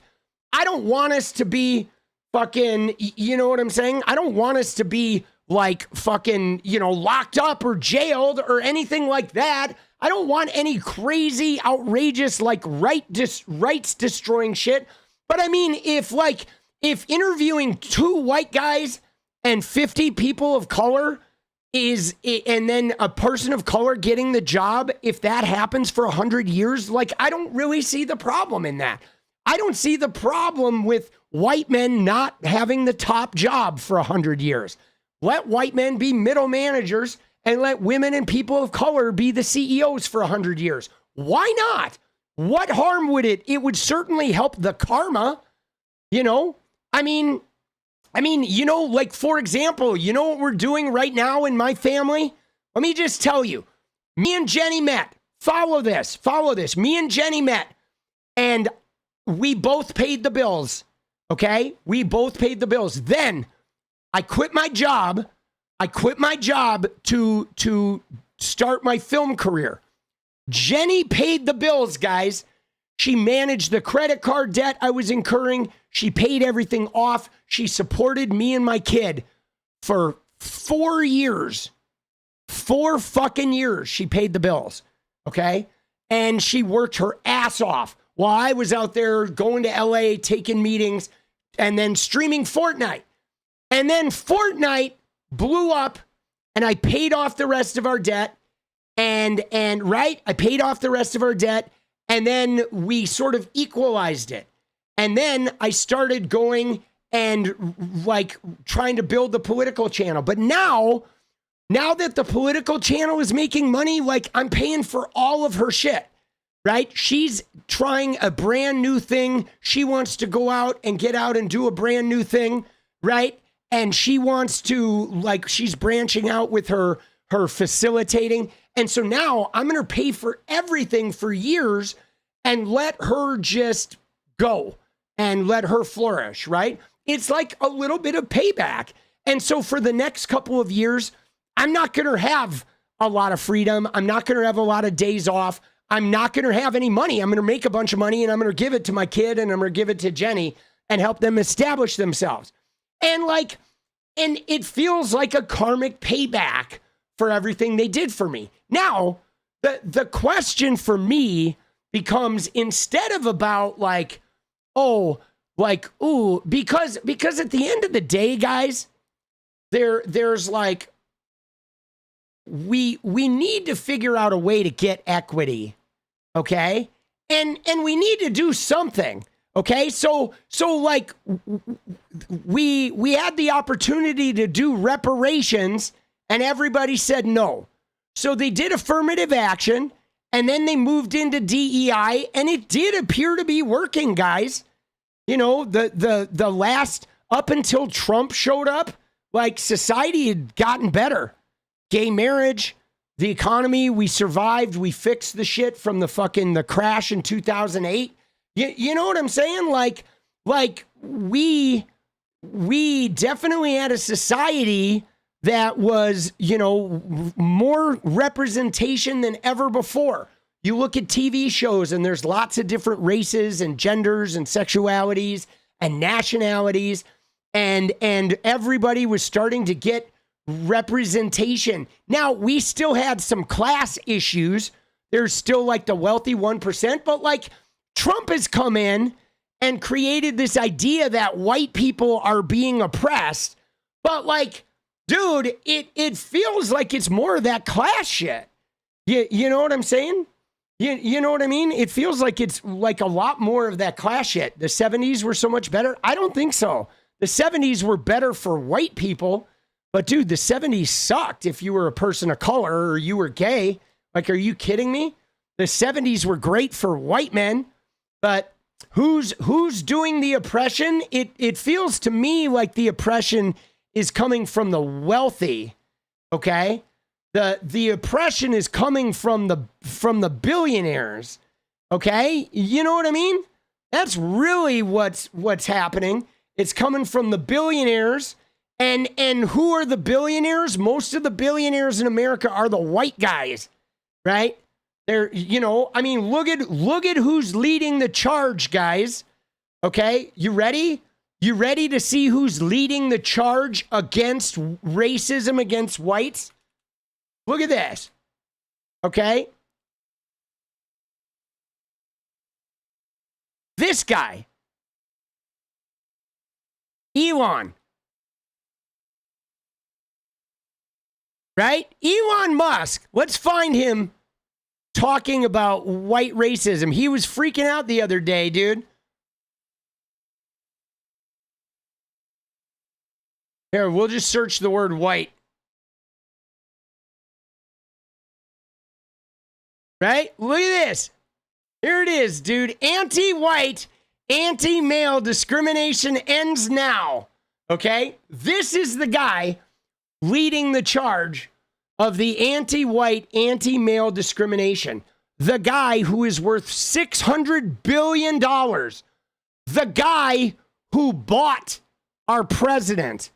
Okay? If there's anti-white, anti-male discrimination, dude, he bought the fucking presidency. He threatens the entire Congress. I'm sorry, but I don't see white men having a lack of power there, buddy. Trump's entire cabinet is white, is mostly male, right? There's a couple women in there, but they are all like, you know, subjugate themselves. Okay, but look who's leading the anti-white, anti-male discrimination. The wealthiest billionaire. Okay? Dude, it's fucking, look at this. Call them out for the anti-white racists they are. Right? You know what I'm saying? Because they're fucking, why is Western media so anti-white? He's trying to co-opt the Asians in there. Okay? Right? They're openly advocating white genocide. You know, right? Look at this shit, bro. Okay? Slavery was a standard practice. He said, but it was ended by white people. He's like, white people ended slavery. Dude, it's like the black people fought back, you dumb fucker, right? And then some white people helped him, but like, look at that. He's like, white people ended slavery. You need to thank white people for ending slavery. He is so gross. No more white guilt. Look at that. Look at these people, dude. What the fuck, bro? Like, look at this shit. Dude, look at these people, dude. Guys, inbreeding. Like, stop inbreeding for the love of God.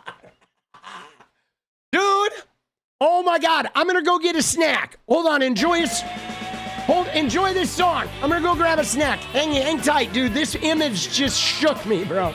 Dude.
Dude, I mean, look at that fucking picture, bro. Like, what the fuck?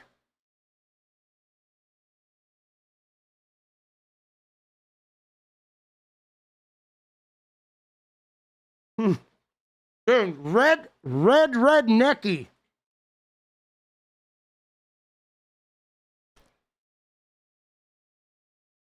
Dude, I mean, I don't want to be critical, but dude, what's up with this girl, dude? Dude, even she's like, what's going on here, boss? This is like, I want to know where this picture was taken. It feels like Alabama, doesn't it? Or Mississippi. It fucking definitely has those vibes, bro. Like, what? Look at this. It says, white guilt is dead. Gen Z is done apologizing for history they didn't write. Right? No amount of hashtags, lectures, or forced diversity seminars is going to bring it back. No one should feel guilty for the color of their skin. No one should feel ashamed for what their ancestors did.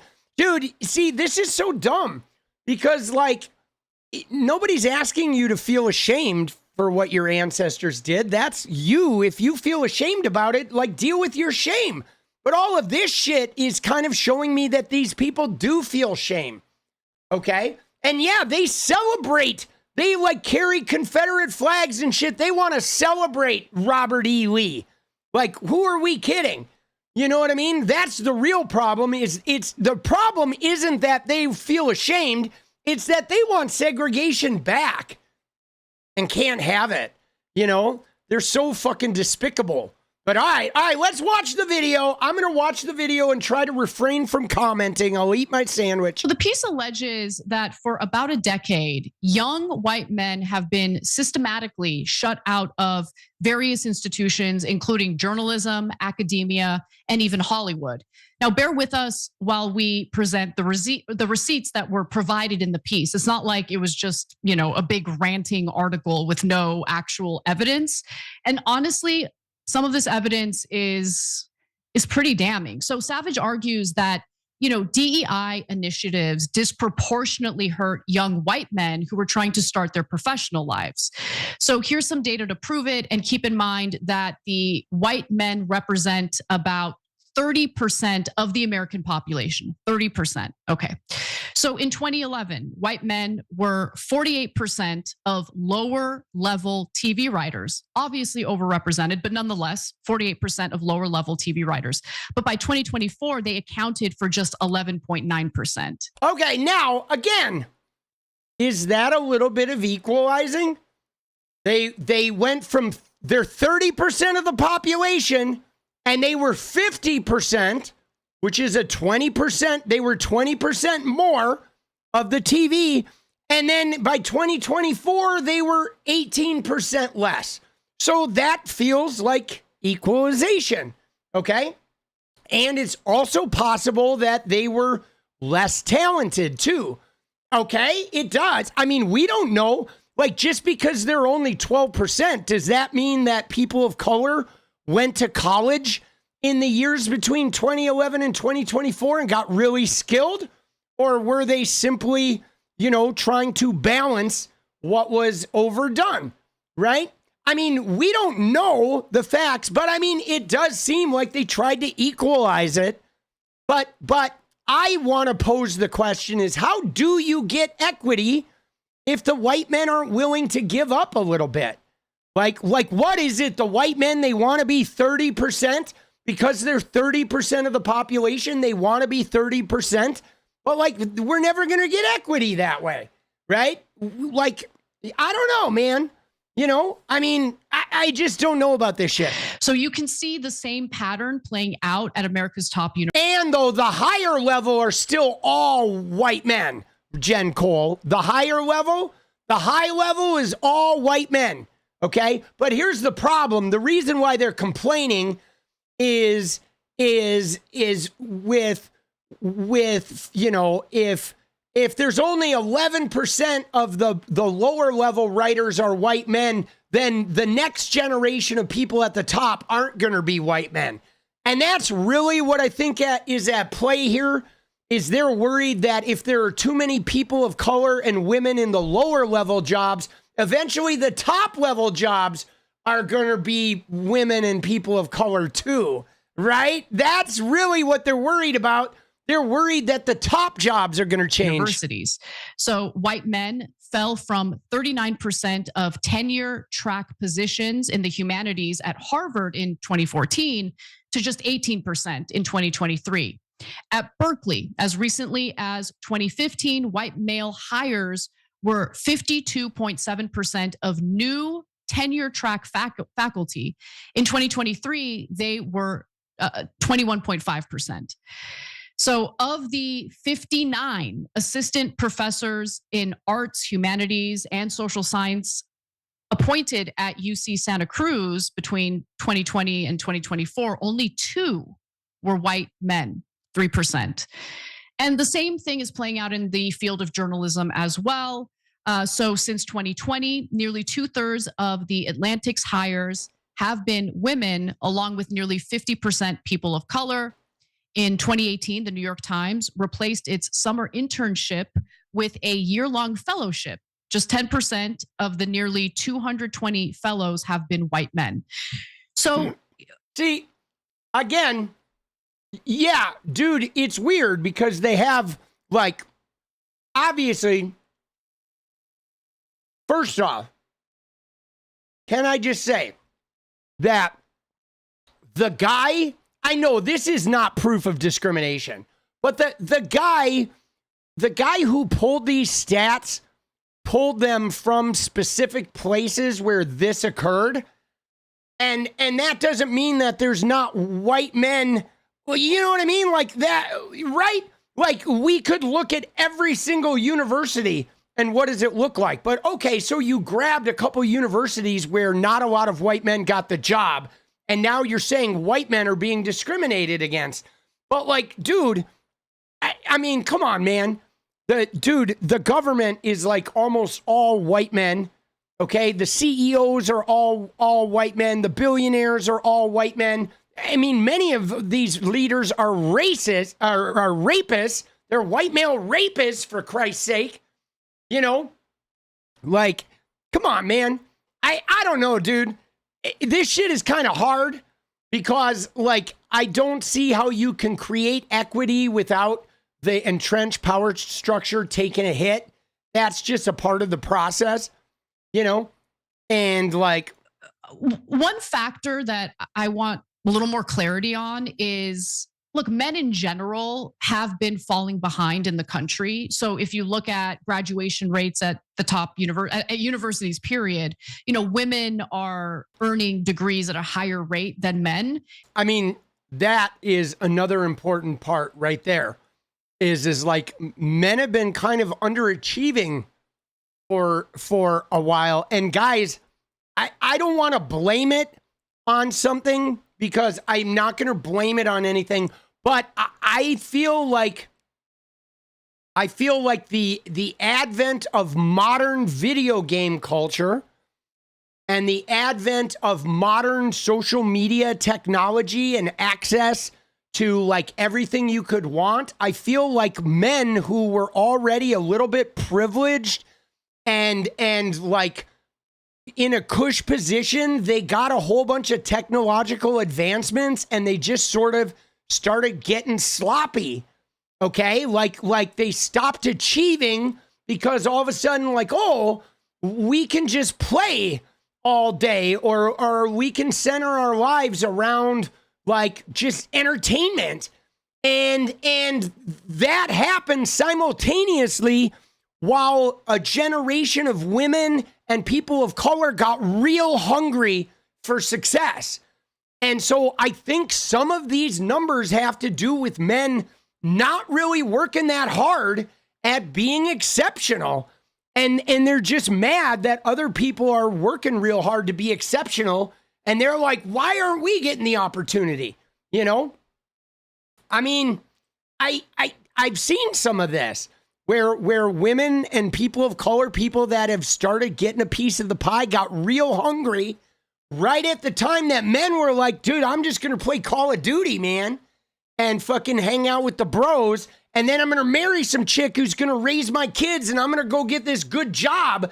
But like, no, you're not actually. Now there's a whole bunch of people outperforming you. I mean, look at Andrew Tate, right? The king of alphas who got in the ring, bro. And he just got his ass kicked. Same with fucking Jake Paul, bro. Because guess what? Those guys are influencers. Those guys are fucking right out there like, you know, like, ooh, they're leading the boxing parade, but they're not good boxers, right? They don't have the skills, man. They're boxers because they walk around telling everybody they're boxers, but they're not actually boxers. They're a bunch of gamer bros, right? With like social media profiles, man. You know, I mean, the college graduation rates have been crazy, bro. Right? The college graduation rates for men have been way down, dude.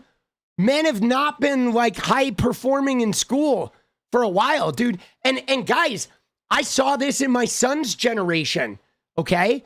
I'm telling you, even with my own son, okay?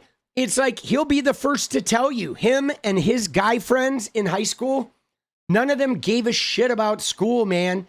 They went to school. They were on YouTube in school. They were like gaming headsets, fucking around.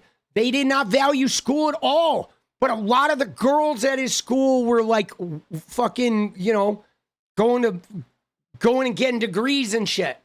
And like, but like, dude, my son, like one of his friends went to college. Most of them were just like, fuck it.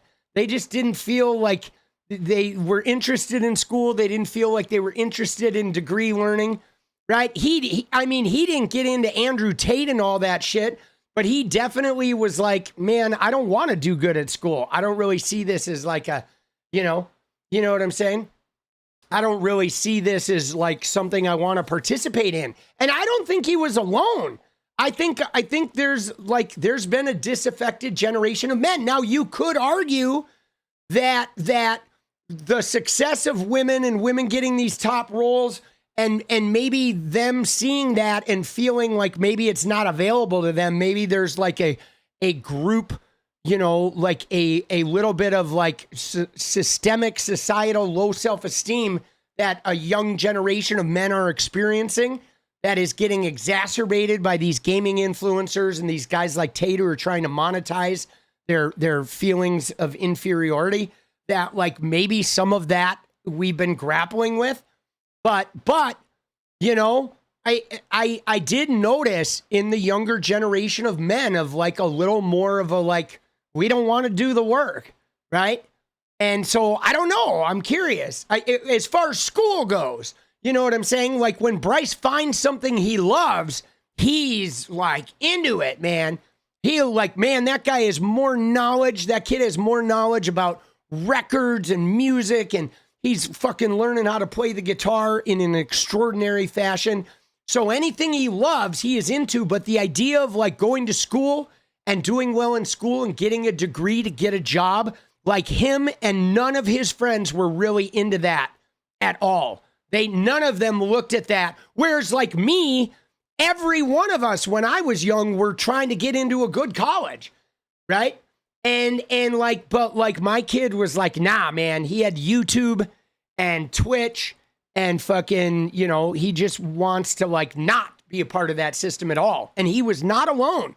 Is that possibly a factor that plays a role in what's happening? Could be, but that doesn't account for the fact that some of these institutions are just outright saying, yeah, we're not hiring young white men. And that is discriminatory. And I think that's an overcorrection of what, you know, used to be a problem where other people were discriminated against and white men were hired over women or people of color. Dude, she said what used to be a problem. Did you hear that? Let's go back. She said what used to be a problem, that white men like, right? Just outright saying, yeah, we're not hiring young white men. Listen to this. And that is discriminatory. And I think that's an overcorrection of what, you know, used to be a problem where other people were discriminated against. Oh, what used to be a problem, because there's no discrimination now except the discrimination against white men. Dude, what the fuck is she talking about? Right? Right? You know what I mean? Used to be a problem. Come on, Anna. I mean, she blocked me because I called her out for the happy merchant. But dude, she is off her rocker, bro. Because here's the deal, guys. Like, was there an overcorrection? Sure.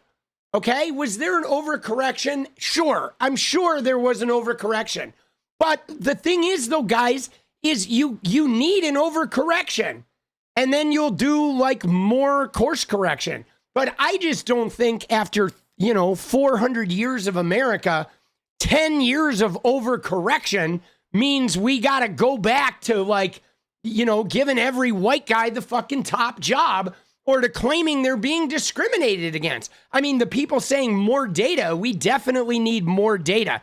Not simply, I could go out and find 20 schools. Okay, I could go out and find 20 schools that look like they discriminated against white people.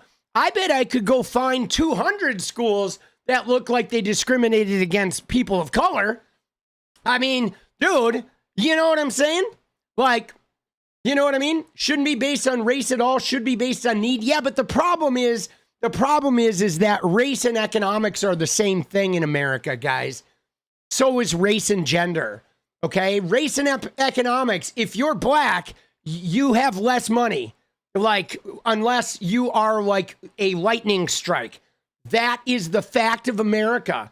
Okay? If you are black, you have less money. If you are in a black family, you have not had but maybe 1 or 2 generations, if that, of having wealth passed down in your family. All right? If you are born into a black family, I know you were poor as fuck, man. I'm not saying there aren't poor white people, right? Certainly there are poor white people too. But I'm saying that every person in a black family has like a 90% chance of being poor. And it's just because their families didn't accrue any generational wealth.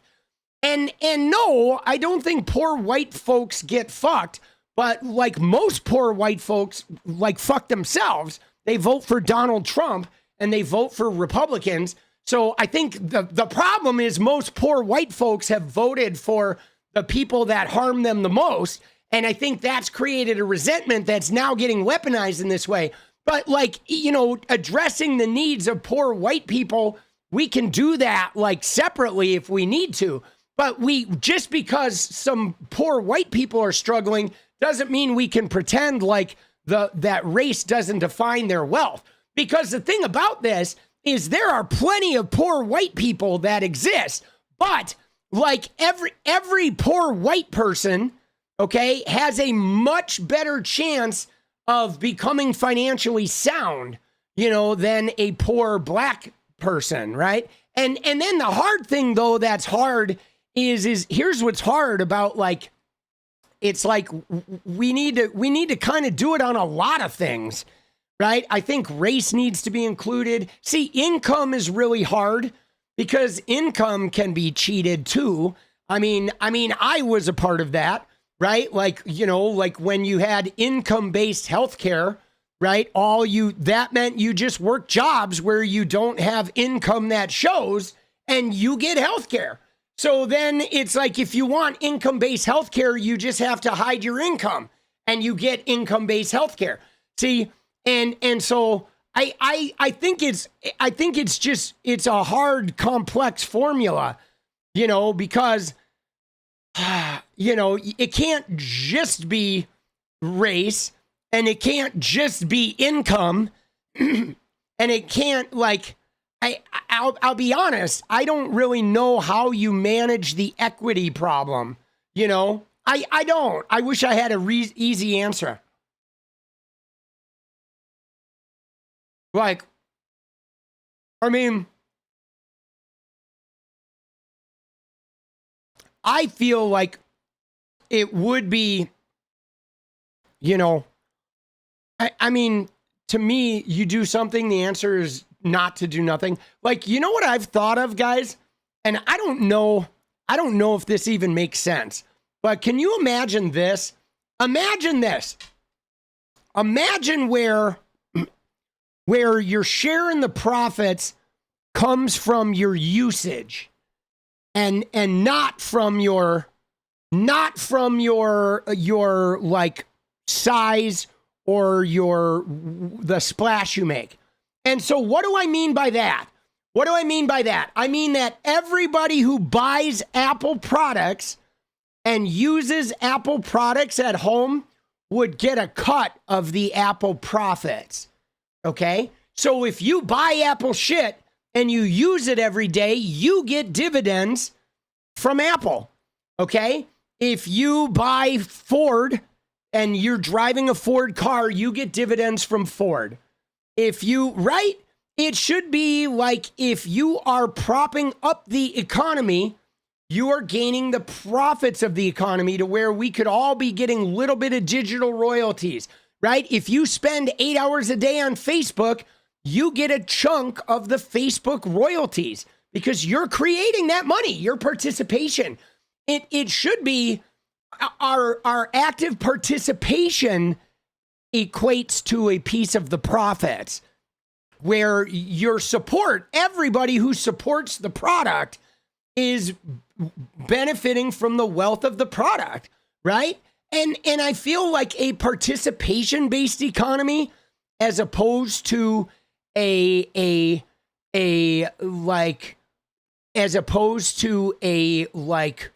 success-based economy, right?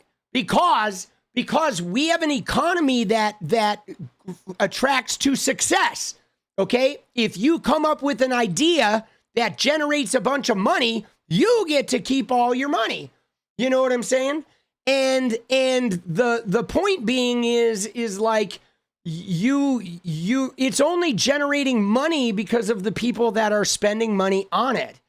And the people who are spending money on it are the ones that are creating the wealth.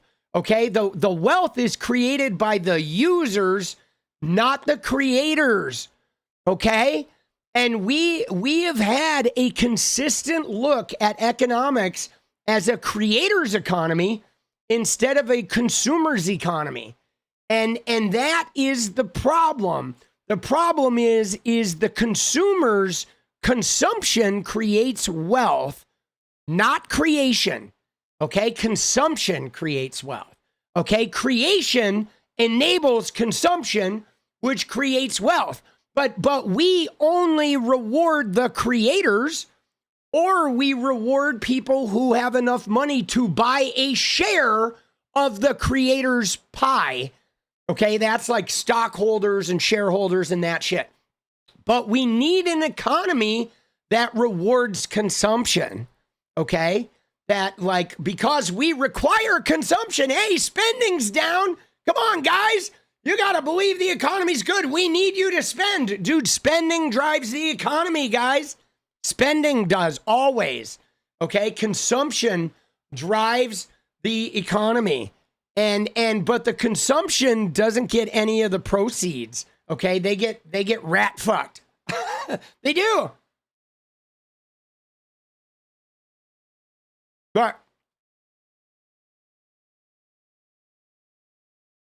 But I mean, so I will say this though, like to answer Matt's question, like I grew up poor, okay?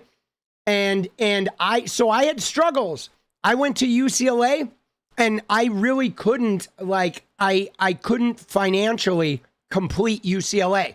I mean, I could have if I gave up my social life and if I like, you know, became this administrative tasking person that would, you know, focus only on like sustaining myself in order to get that degree. Like I could have changed my lifestyle to get a degree along with my wealthy friends who were all getting a degree because they didn't have any worries and they could just focus on getting a degree.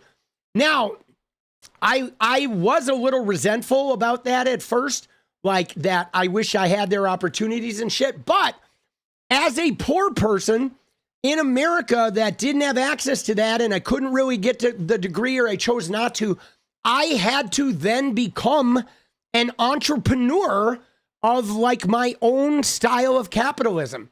Like I had to learn like how can I make money and have the things I want and be able to not struggle financially as a person from a family with no money. And I don't want to work 80 hours a week like my lawyer friends that are trying to become partners. Like I had to like sort of like develop a relationship with capitalism that allowed me to navigate it because I was in a disadvantaged position. But what I did find though is that being a white guy, and specifically for me, just having gone to UCLA, even though I quit, like when I was the white guy in the 80s or the 90s, a white guy who went to UCLA, I got every job, bro. If I got an interview, I got the fucking job. White guy, UCLA, you're smart, you're together. All these assumptions were made about me being the white guy that went to UCLA, even though many times I was a really fucking poor kid or a poor employee. Like I was not a good employee at all. I got the benefit of the doubt. Now, Matt, though, does make a point here that it's hard to get into a good school at all. Okay. The school is much harder. You know, it's much harder. You know what I mean? and like bosses that hire went to UCLA. That's true. Yeah, that's true. I mean, man, but dude, my son though is kind of going through it. Like he's trying to find a job in New York right now, and he's getting, it's like, it's hard. It's hard, man. It's like hard. It's hard. He even, he's living in a neighborhood that is like where he's a minority in the neighborhood for sure. And it's like, it's an adjustment. It's like I don't know, he's getting a whole different look at life now. And like, I mean, dude, we got a lot of problems, but I don't think saying that white men are being discriminated against and now like correcting back to what we used to be is the answer. I thought DEI was actually doing a really good job. And even if it was meaning like white men were struggling and were feeling oppressed, I think the answer then is to meet white men where they are and to allow them to have those feelings of struggle and feelings like they're being oppressed, and then to try and like work with them to navigate like, okay, well, what can you personally do in this situation?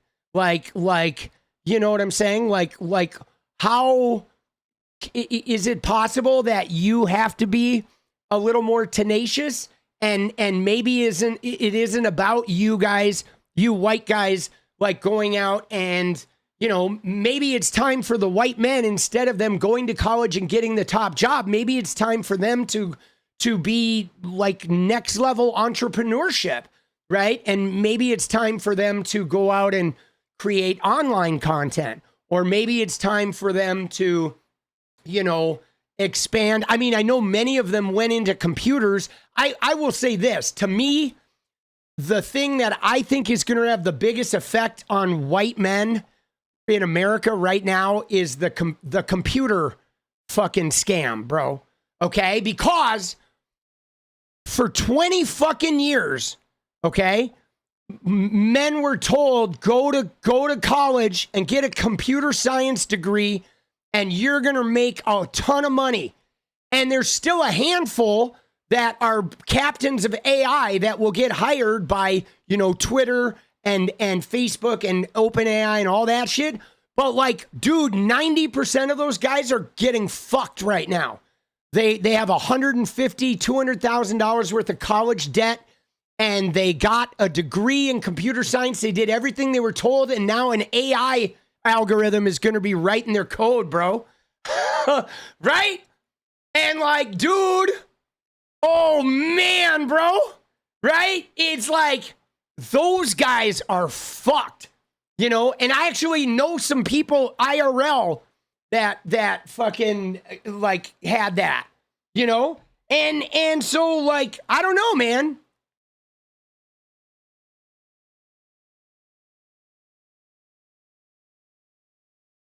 They did everything right, bro.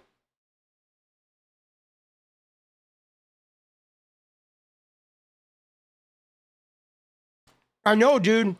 Now they're coming after people for their student loans. Brutal. But let me just say, guys, the problem is capitalism, right? Strike out like your son did, moving out and going to New York. Yeah, dude, he's bold. He is bold, dude. My son is so bold. And I mean, he's just, he's dealing with that 20-year-old adulting shit, right? Which is hard when you're on your own and huge city like New York. He's going to go through some shit, bro. He is. I mean, part of me wants to like not have him go through it, but I know he's going through it. I'm just here to like financially support him as best I can. So he's, he has a chance to get his head above water and like, hear him out, right? Hear him out when he fucking, cause I mean, I've been through it. I know how it is, but he's smart and he's capable and he just has to figure out. I mean, with young men, you know what it really is? And I mean, I'm sure there are young men out there, people who have young boys that aren't smart or capable, but Bryce is very smart. And Bryce is very, very fucking capable. The thing that's hard about young men his age, 18, 19, 20, is they haven't figured out how to like feel capable. Okay? That's really what it is, right? That's what it is. They look at their dads who are achieving shit and own houses and have money and have all this access, and we have figured out how to work capitalism, but they haven't. They're just getting started, and they're like, holy shit, everything's too expensive. I can't survive. I don't like any of these jobs. There aren't any good jobs, right? And they don't feel capable. They feel like they can't do anything because we make everything look so goddamn easy. And then we're always like, you're not doing it right. And they're like, I'm fucking trying. But like, I wish I could be like you and just believe that like there's nothing wrong with failure and all I have to do is put myself out there and it'll work out. But he's like, but I don't feel that. I'm like, you know, his generation is like, I feel like it ain't gonna work out. It doesn't seem like it's gonna work out. And you know what I'm saying? And so it's like hard. He's figuring out like he's got to go out there and you know, find his own belief in himself, right? Because I believe in him and I know he can do it. I know he's got it in him. I see him like excel and shit. But he's gotta figure out that he's got it. And that's hard, right? Capitalism leads to fascism or socialism, pretty much, you know, right? You know what I mean? But yeah, man. The thing that sucks about capitalism is this, guys. In a nutshell, capitalism tells you, hey, if you do X, Y, and Z and work hard, you're gonna fucking live the American dream and you're gonna get rich. But the problem is that is a lie. You go get your degree, you go get a job, you work hard, you don't get rich. Okay? The people that get rich first are the people that are born in rich families. And then a handful of people strike it in crypto or this, that, or they invent something and they get rich. And a handful get famous on TikTok or YouTube or Twitch, right? But even then, when you look at the ones who got famous on TikTok, YouTube, and Twitch, a lot of times they're from rich families who were like able to support the kids while they were out there living their TikTok dreams, right? You know?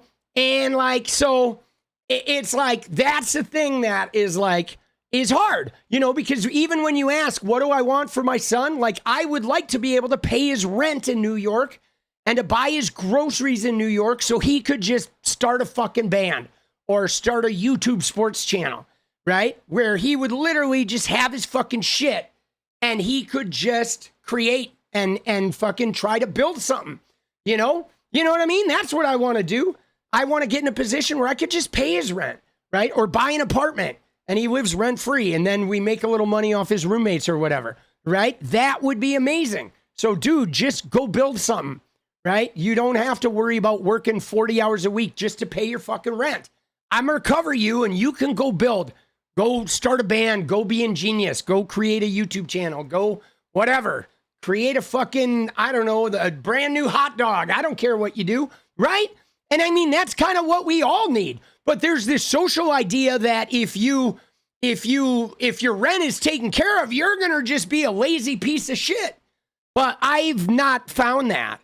I found that when my shit is taken care of, I actually can work harder. I can be more dedicated. I mean, it was having a house with no house payment that I got help with, right? I mean, I paid the money to remodel this thing. And so did Jenny, but we got into a house with very little of our own money and we had no house payment. And I was able to build shit.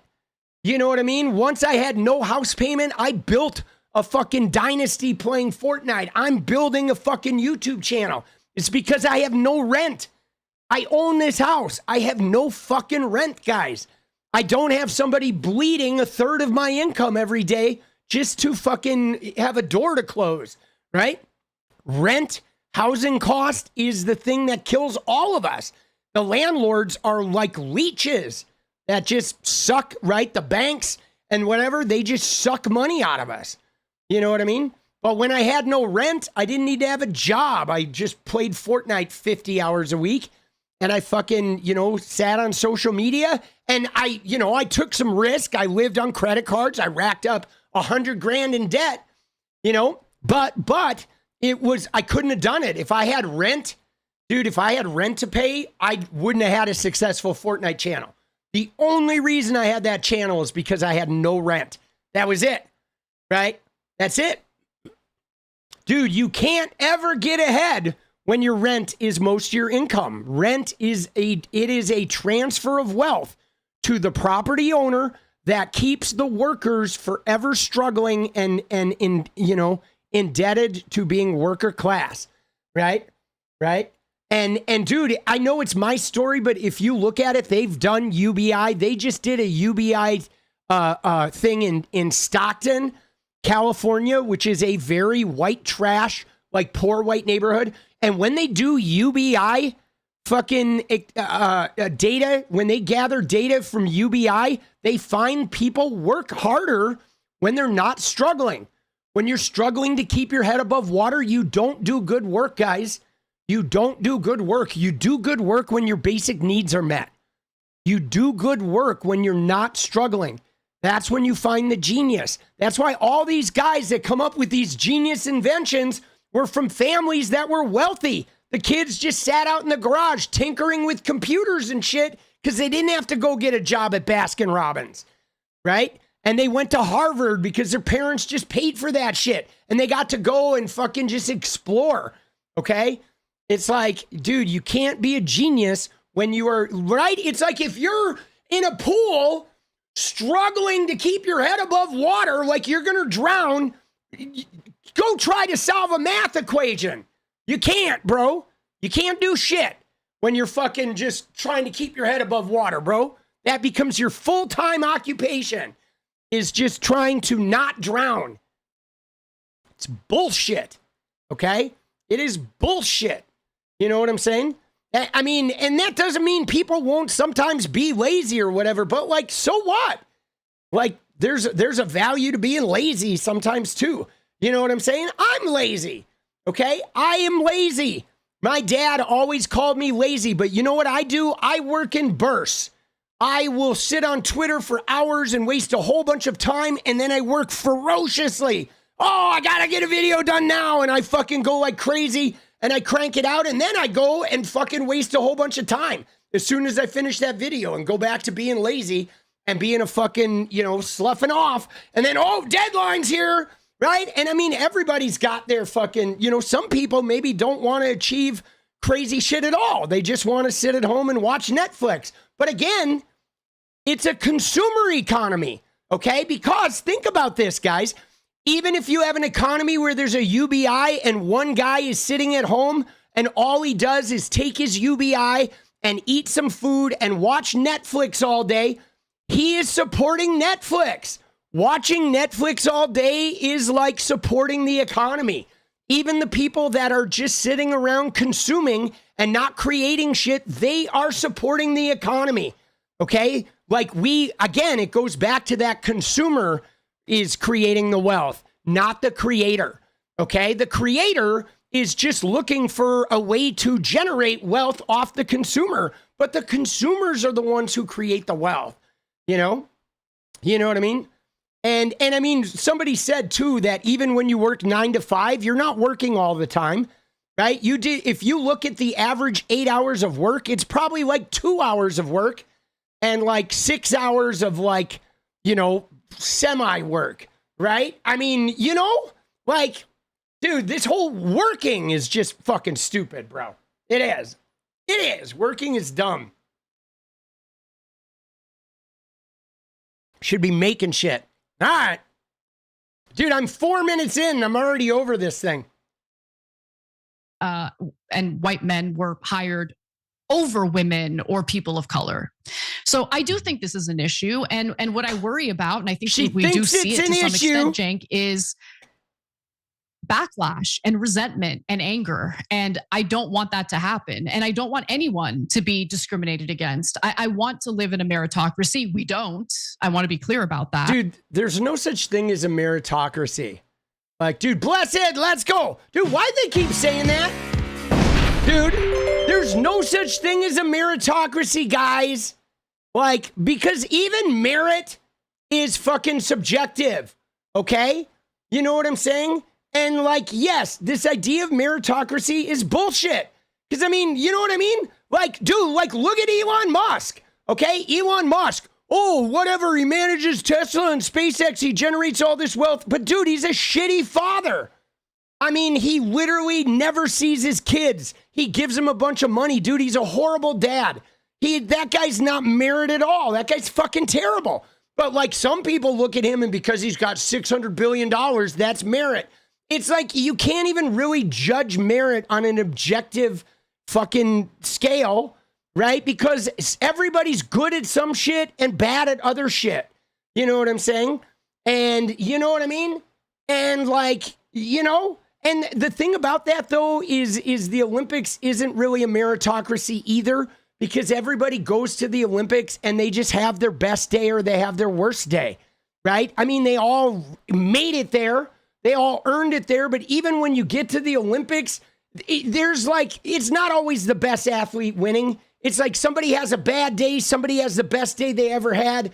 There's a lot of random influences, you know, and again, though, sports, though, is almost exclusively who has the better body and the better training, which is like, it's a purely physical and technical action. But even then, there can be weather that impacts it. Somebody has a bad day. I mean, there's a lot of shit. It's like, you know, and you don't know how much financial support they had even getting there. Like, if you look at sports, it's not really a meritocracy because a lot of times you can have a really talented athlete who doesn't have parents with money and they don't get the extra training, they don't get the extra coaching, they don't get therapy to deal with how like the mental part of the sports, and they flame out and they don't make it.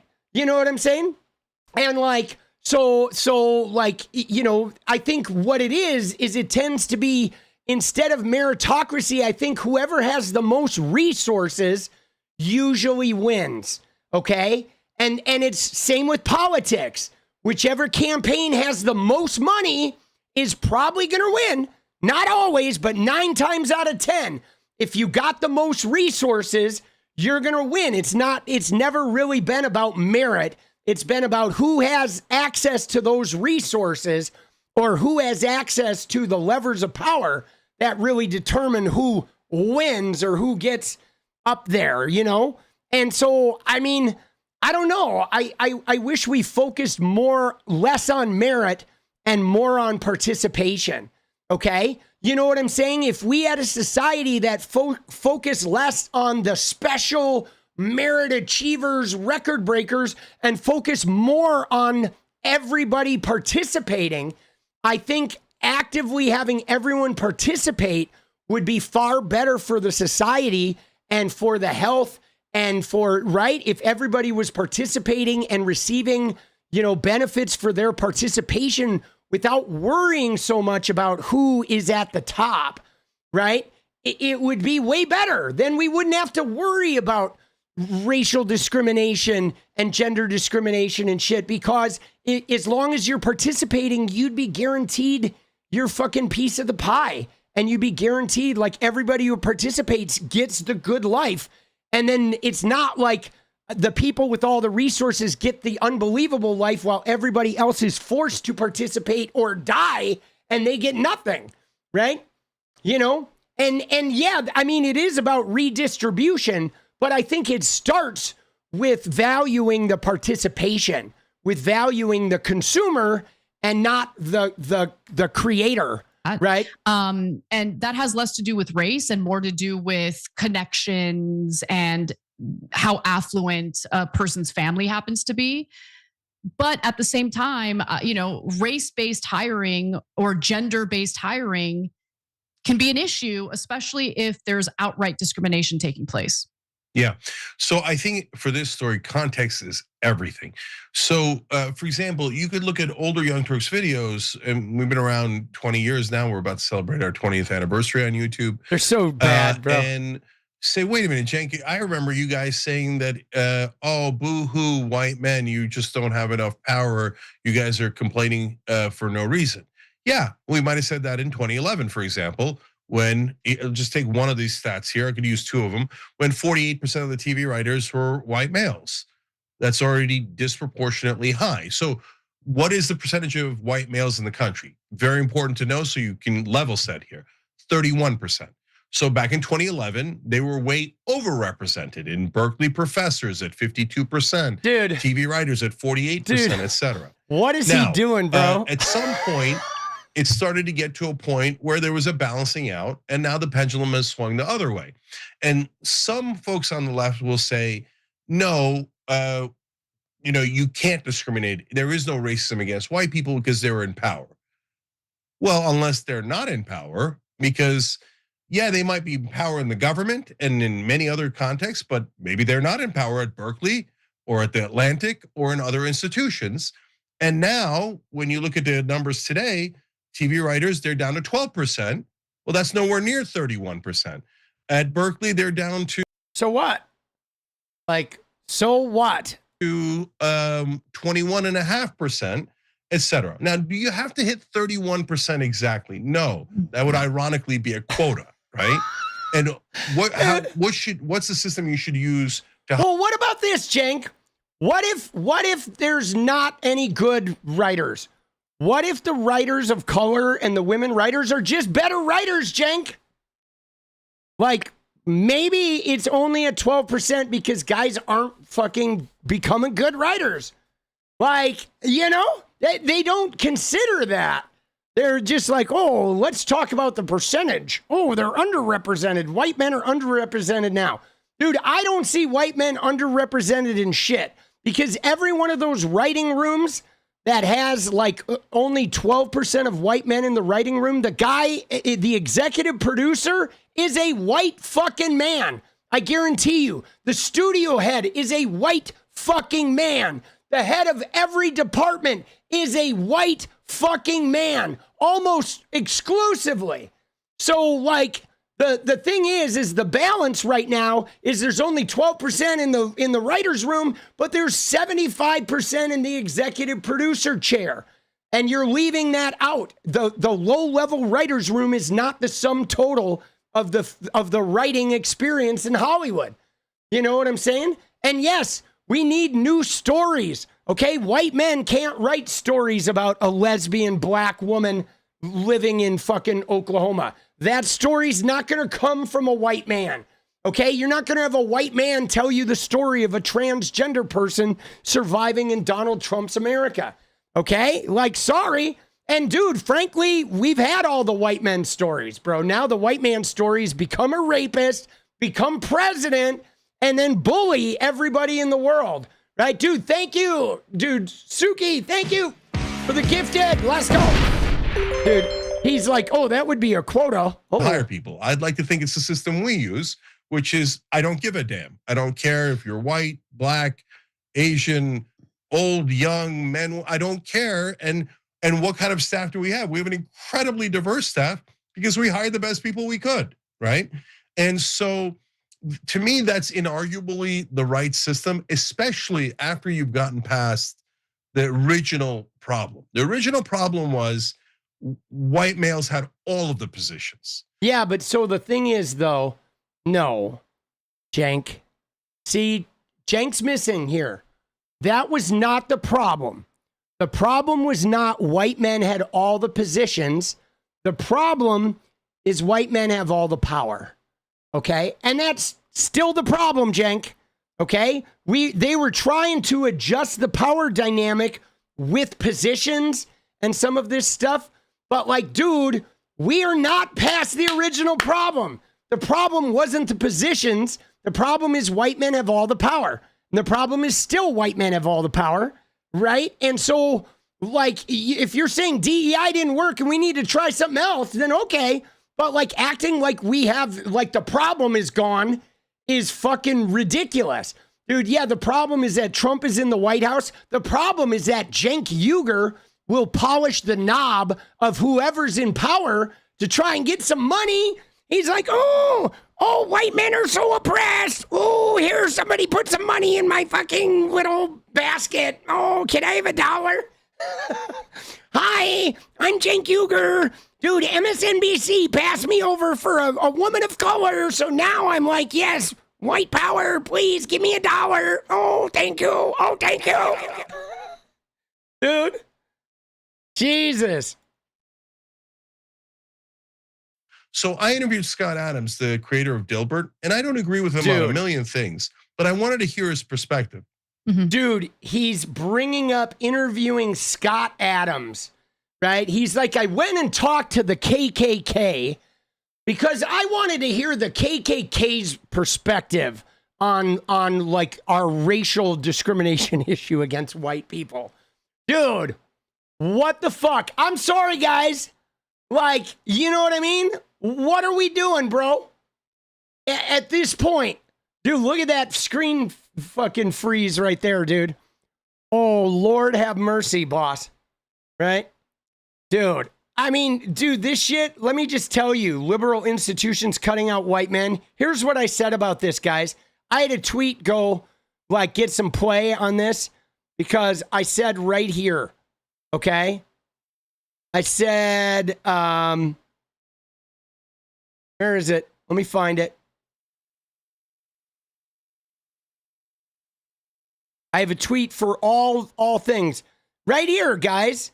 I said, is it possible that Republicans are not in higher education and professorships because they literally spend all day talking about how college is terrible?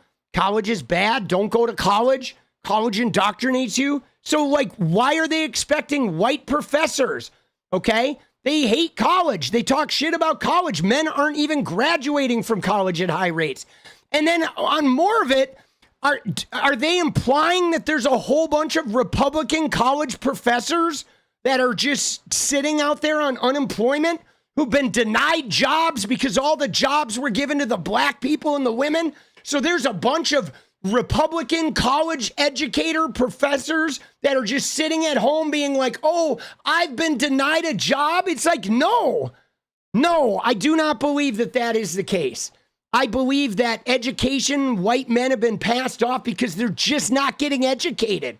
Okay. They, like, white men have spent a generation of listening to Joe Rogan and playing video games and being like mad that it ain't as easy as it used to be. And they're wanting to, like, listen to Aiden Ross and Sneeko and Andrew Tate and make it in crypto and be rich and have fast cars, but they don't want to participate anymore in the college system. And I mean, dude, like, I don't know. I think we could address that.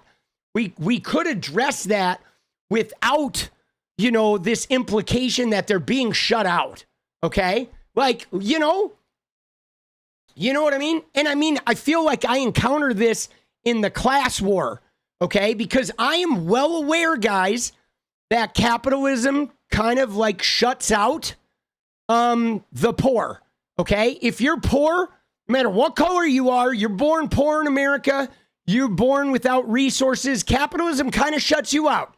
You can't really play the stock market, you can't buy real estate, you can't do this, you can't do that, you can't even get a college degree anymore, right? You're just sort of shut out. However, it like we still have to exist there, okay? I can look at the system that shuts me out as a poor person, and then I have to still, like, figure out a way to, like, eke my way in there. I can't simply because, oh, I'm shut out, now, like, oh, we're just gonna, like, oh, fuck, I'm being shut out. Like, I mean, the system is obviously slanted toward the rich, and we're working to change that. But that doesn't give me the license to just stop, I don't know, being an innovator, you know what I'm saying? Being an innovator. And I feel like, I don't know, somewhere along the lines, we don't, it's almost like we don't think young men can be innovators anymore. And like, why is that? What is it about socially that, like, I think we actually look at young men? I mean, I don't know, we had Gamergate and all that stuff, and there's the whole incel crowd that have come up. So I think in general, there is a general attitude for all of us that like young men are like no longer innovators, that they're just, you know, like crying about oppression and privilege that they've lost. And that may very well be true, but like how do we, I don't know, how do we get them to believe they're innovators again? You know, like, you know what I mean? You know, like if you're being shut out of the system, be an innovator. You know, that's what people of color have had to do. That's what women have had to do. Like they've had to learn how to be innovators, and now they're like trying to take advantage of the system that's in place, you know? But yeah, I mean, Ron's not lying there that like, I feel like desperation has fucking, you know, has sort of plagued America. But I mean, we definitely have a problem. And like, for me, I don't think the problem is that white men are being discriminated against. I think the problem is that white men, young white men, many of them are having a crisis of confidence, and they've not handled shifts in privilege very well. And they are like carrying some resentment. And I believe that resentment is being weaponized and monetized by people up at the top of the power structure in order to try and entrench the white, like, male power up at the top. Like, I really think even this discussion here about discrimination, even this Cenk Uygur, whatever, this Lost Generation article, it's not even about the guys on the bottom, okay? It is not. It is like the guys up at the top, like Elon, who's saying anti-white racism, anti-male racism has to end, right? Anti-male sentiment. It's those guys up at the top are using like this hysteria at the bottom because they want more. They want to make sure the white guys stay up at the top. And they're afraid that if the bottom is only 15% white guys, eventually the top's only going to be 15% white guys. And that's really what it is. Like, they don't give a shit about the people at the bottom, whether they're getting jobs or not. They're just, it's like a fear. It's like they're birthing fear. Like, oh, if the brown people have babies, the white people aren't going to have all the power anymore. If the men don't all get the job, the men aren't going to have all the power anymore. But this is really, this whole lost generation shit is just a bunch of uber wealthy white guys wanting to continue being plantation owners. That's it. I'm telling you, that's all this shit is, boss. It is like Elon Musk wants to continue being a plantation owner, like with carte blanche, you know? Right? Dude, the male loneliness epidemic. I mean, that one's complicated because the loneliness epidemic is like, you have to get out and participate, you know? I mean, if your only contact, like, I mean, guys, I deal with loneliness. Okay, I deal with male loneliness because I am a fucking content creator. I interact with you guys, but it's a chat. It's not like human beings. So like, I have a tendency to be lonely. I have to be like cognizant of putting myself out in the world a little bit to sort of like counteract that. And I mean, if you're growing up and your whole world is on Instagram and Discord and Twitter and Facebook and you know, TikTok, your whole world is online and everything is text messages and DMs and shit. It's like you have to force participation. You know, you have to put yourself out there and get in the fucking, you know, you have to get into the space, right?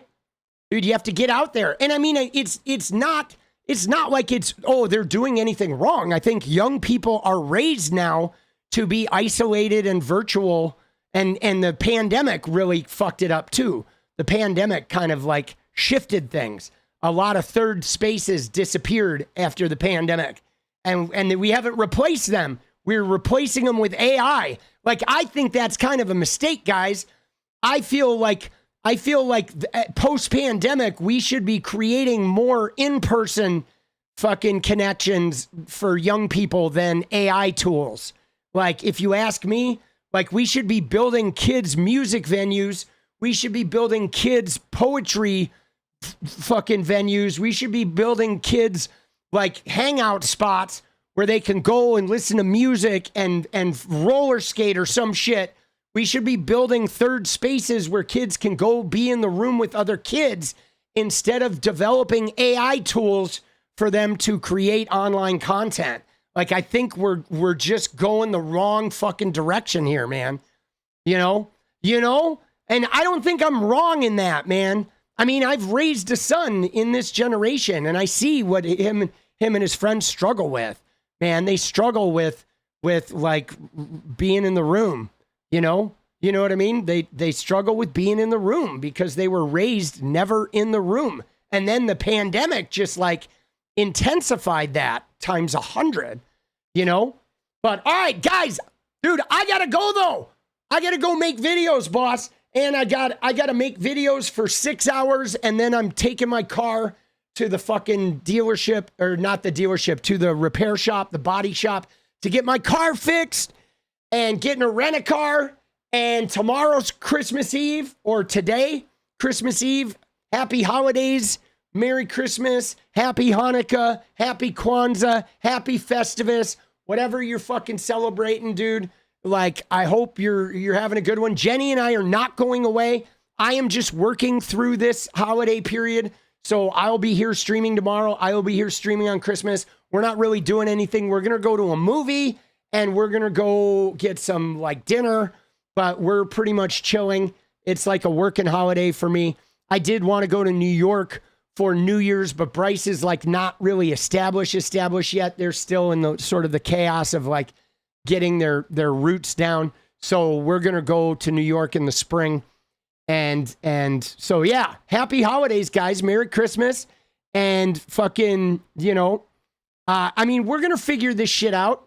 I know tonight was one of those philosophical streams, I feel like, and maybe they all are. Maybe we're always just going to have philosophical streams. But dude, I feel like this, I don't know, man. I feel like we're getting to the epicenter of some of our societal problems. Okay, we are. I know it seems dark and this shit seems heavy with the Christians and all that and the death rattle Christianity, but believe me when I say, like, looking at this is like a healing process. The first part is getting to the core, and the second part is taking in the core and like really like, whoa, seeing it, and then you start changing the core. And like, I think we're literally just getting to the looking at the core. I'm starting to realize that the civil rights thing in 1964 was like just the first door getting kicked in, really.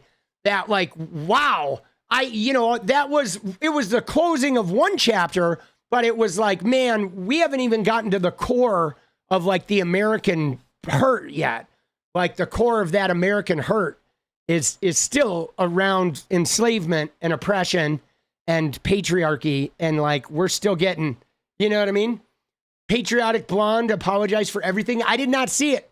Dude, link it in Discord. All right. Always a good stream. Yeah. I love you guys. I love sorting this shit out with you guys. She dumped Trump. Dude, let's go. Dude, a lot of people are dumping Trump. We'll look at that tomorrow, dude. Put it in fucking Discord. All right. Let's go. Show me the money, McGuire.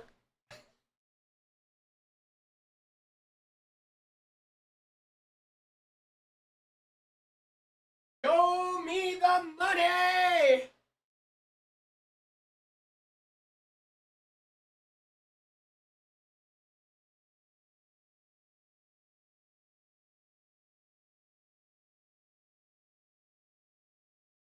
Hey-oh.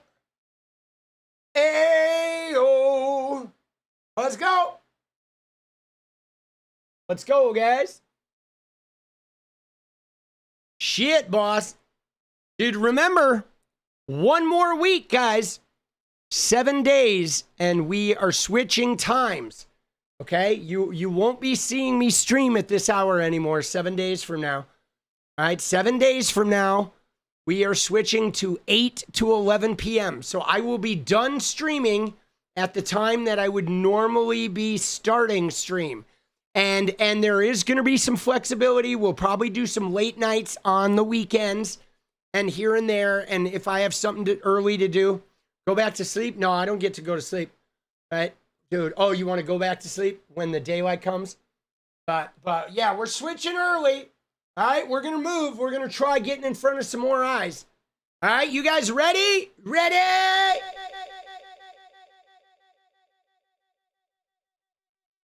Like what I'm doing? Let's go. Good. I'm glad you like it. I like it. Dude, I am like, the only thing that's hard is I am fucking working myself to the fucking bone, dude. Like, I gotta figure out a way to be able to do all the work I'm doing and get like some decent semblance of sleep. Like, I have not been able to figure out how to get all the shit I want done and still get sleep. And I'm hoping the earlier schedule helps me a little bit on that because I've been, missing a lot of the hours. Hire someone I can't afford to yet, right? I'm not going to be able to afford to hire someone for probably like maybe 2 more years, 3 more years. I mean, it's hard because I'm making good money now, but I'm not making enough money to hire somebody and survive, right? And like get ahead. Right. And Jenny is already helping me. Right. Jenny is, she's doing the shorts. So I do have a helper already. I have all the shorts are because of Jenny. So I already have help. Otherwise, I wouldn't even, you may have noticed there's like a bunch of short form content. And that's because I already have a helper. So, but we'll get there, dude. We'll get there. It's part of YouTube, guys. It's the unfortunate part of YouTube, and this is why a lot of people like quit YouTube, is because if you want to make it, dude, thank you, Alvin. Keep on keeping on. If you want to make a YouTube channel, you literally, it reminds me of my friends when they were being partners at law firms, where you have to like kill yourself for a couple of years, right? And I mean that not in the way that it sounded, but you have to work yourself to the bone.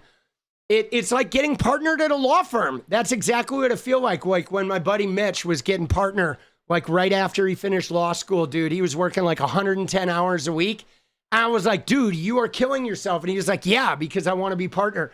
And that's what it is. You have to do that for like, 1, 2, 3, 4 years. Like some people blow up in one, like Keith Edwards blew up really fast. So did Jack ภิķiarella. I'm going much slower. I feel like I'm on the 5-year plan. Right? How much time do I spend trolling on X? A lot. I mean, I would get more done if I wasn't on X. But it's Twitter, though, I like Twitter. It's where I get my inspiration. So I spend more time than I should on Twitter, but it helps grow. Like people are now starting to see me on Twitter and they're coming to the YouTube too. Like the boost in viewers that we've had lately is some of that is because of the blow up on fucking Twitter as well. Like you kind of have to have multiple platforms. But I love it. I love Twitter. I'm not giving up Twitter. I don't care if it takes me 20 years, dude. Dude, it's where I find a lot of the stories and shit, right? Am I on Blue Sky? I'm on Blue Sky. But like for whatever reason, Trisha, I am on Blue Sky, but Blue Sky doesn't jazz me like Twitter does. And I don't know what it is. I don't know if it's because there's no real, like the enemy is not on Blue Sky or because it's not algorithmically driven. Like I post on Blue Sky, but Blue Sky doesn't suck me in. And like Twitter sucks me in and it always has.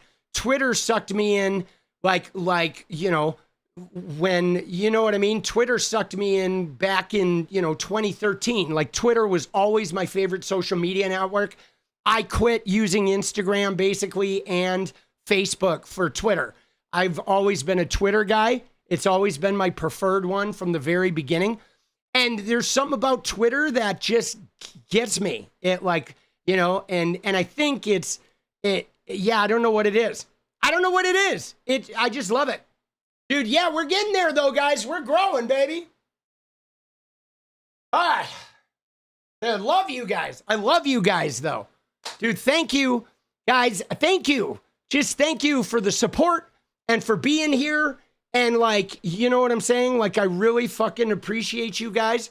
I do, like, I really do. And, you know, I'm finally starting to, you know, it was like 2 years. I had no income for 2 years. And so I was in a little bit of a hole. Like my mom had passed away and I did get $20,000 from my mom that I was able to sort of like eke out and live on that $20,000 while racking up some American Express debt. But now I'm going to be out of debt. I think in like February or March, I'm going to have all my fucking American Express debt paid off. Good morning, Beard. Let's go. Right? Which is very exciting because it was getting a little hairy there. The transition from fucking gaming to politics was a little scary, right? It was a little scary. And you know why? I'll tell you why, guys. It's like, it was because I had a victory. Okay, like I had failed at the film thing. I never got any traction. So when I went into Fortnite and threw everything into Fortnite, I had like nothing to lose. And so it felt easy to just throw myself into Fortnite and see what happens. But then I blew up in Fortnite and I had a whole bunch of money and I had a bunch of fame and I had all this shit. And then after the Andrew Tate shit and stuff, I didn't like it anymore. I wanted something more. And so I left all that. But then when I left it, I thought, well, maybe that was a fluke. Maybe I'm never going to get that back, right? And maybe I'm never going to, like, maybe I should have stayed there and I should have been happy that I had it, even though it didn't make me happy. I should have just taken it because it was like some money and some fame. But you know, I had a lot of doubt and fear about, like, did I fuck something up? Did I have it made and I fucking blew it? And now I'm going to be struggling and I'm going to be bartending, you know, 2 years from now or something. It was really scary. You know what I'm saying? But like now I'm like growing even bigger. Like I'm definitely having much more reach on Twitter as a political person. And I'm having much more reach. Like I'm growing in a much different way politically. Like in politics, like it's much better suited. It was definitely the right choice. It's got a much higher ceiling, right? Because gaming's fun, dude. It's fun to be addicted to a game, but it just doesn't satisfy my soul. You know what I mean? I don't mind if I'm working harder or a little beat up as long as my soul feels good, like my creative soul. All right, you know, I don't know if you guys relate to that, but that is something I have. Like my creator soul has to be like getting some value, you know what I mean? Dude, let's go. All right. Thank you, Suki. Appreciate you. I appreciate all you guys. Anyway, just again, thank you guys for being here every night. All right. I fucking appreciate it, dude. We're going to keep going. We're going to keep going. Let's go. Right now, we're going to dance though. Oh. What's the point of money? You can't enjoy your life.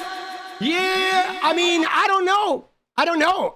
Everyone has to answer that question. But for me now, the point of money, right? For me, the point of money is to give it away, right? For me, the point of money is to make money and then to give it all to Jenny and give it all to Bryce so they can fucking do whatever the fuck they want and not have to struggle while doing it. So like, cause I don't really need much. I don't care about money. I don't have a lot of like, you know, I just like making shit. I like editing and talking to you guys on stream. And if I can generate a bunch of money for that and give it to those two and let them run, like that kind of is the point for me. But I don't know, dude. I wonder what the point of money is in general. Oh yeah, no, in Fortnite and not enjoying it? Yeah, no, I get you. I thought you were talking about general. Yeah, no, Fortnite. But guys, I'm like almost making more than I was making in Fortnite now, right? This channel has been really successful so far. I mean, I'm averaging more. Certainly the peaks were higher in Fortnite, but like we're getting up there, dude. I bet in 2026, I will out earn my Fortnite days doing politics, which is crazy. I didn't think it was possible, right? But provided we keep growing, I mean, you know, you never know. Your channel can always stagnate and die. We are getting into an election year, and I am a pro-Democrat streamer, so I may lose a whole, like all the leftists may get mad at me and fucking end my channel or some shit. Right? You don't know. Anything can happen. It's gonna get better. Let's go, baby. Dude, let's go. Oh. Oh, you ready to dance? Need a manager? Dude, no, I am unmanageable. Here we go. Here we go. Let's get it. Oh, oh, oh.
I'm immune to the things they said.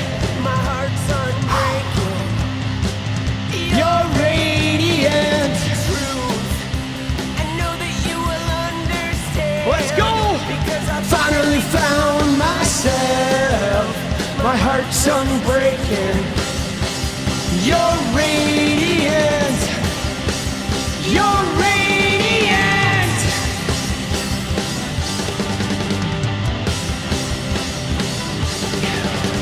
Let's go!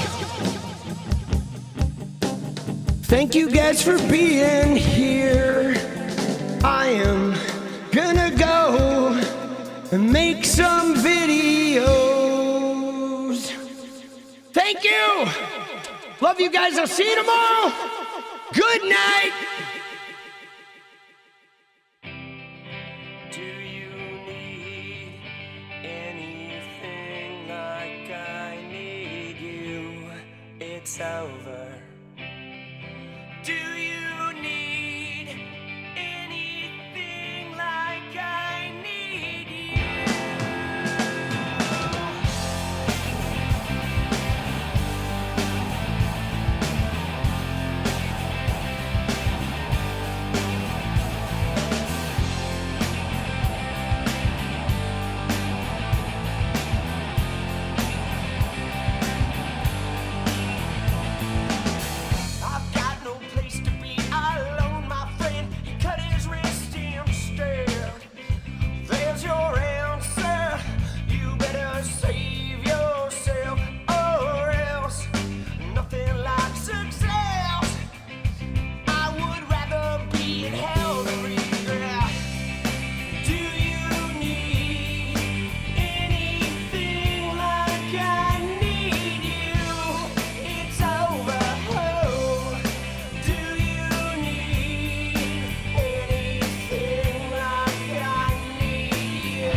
freedom. Come on.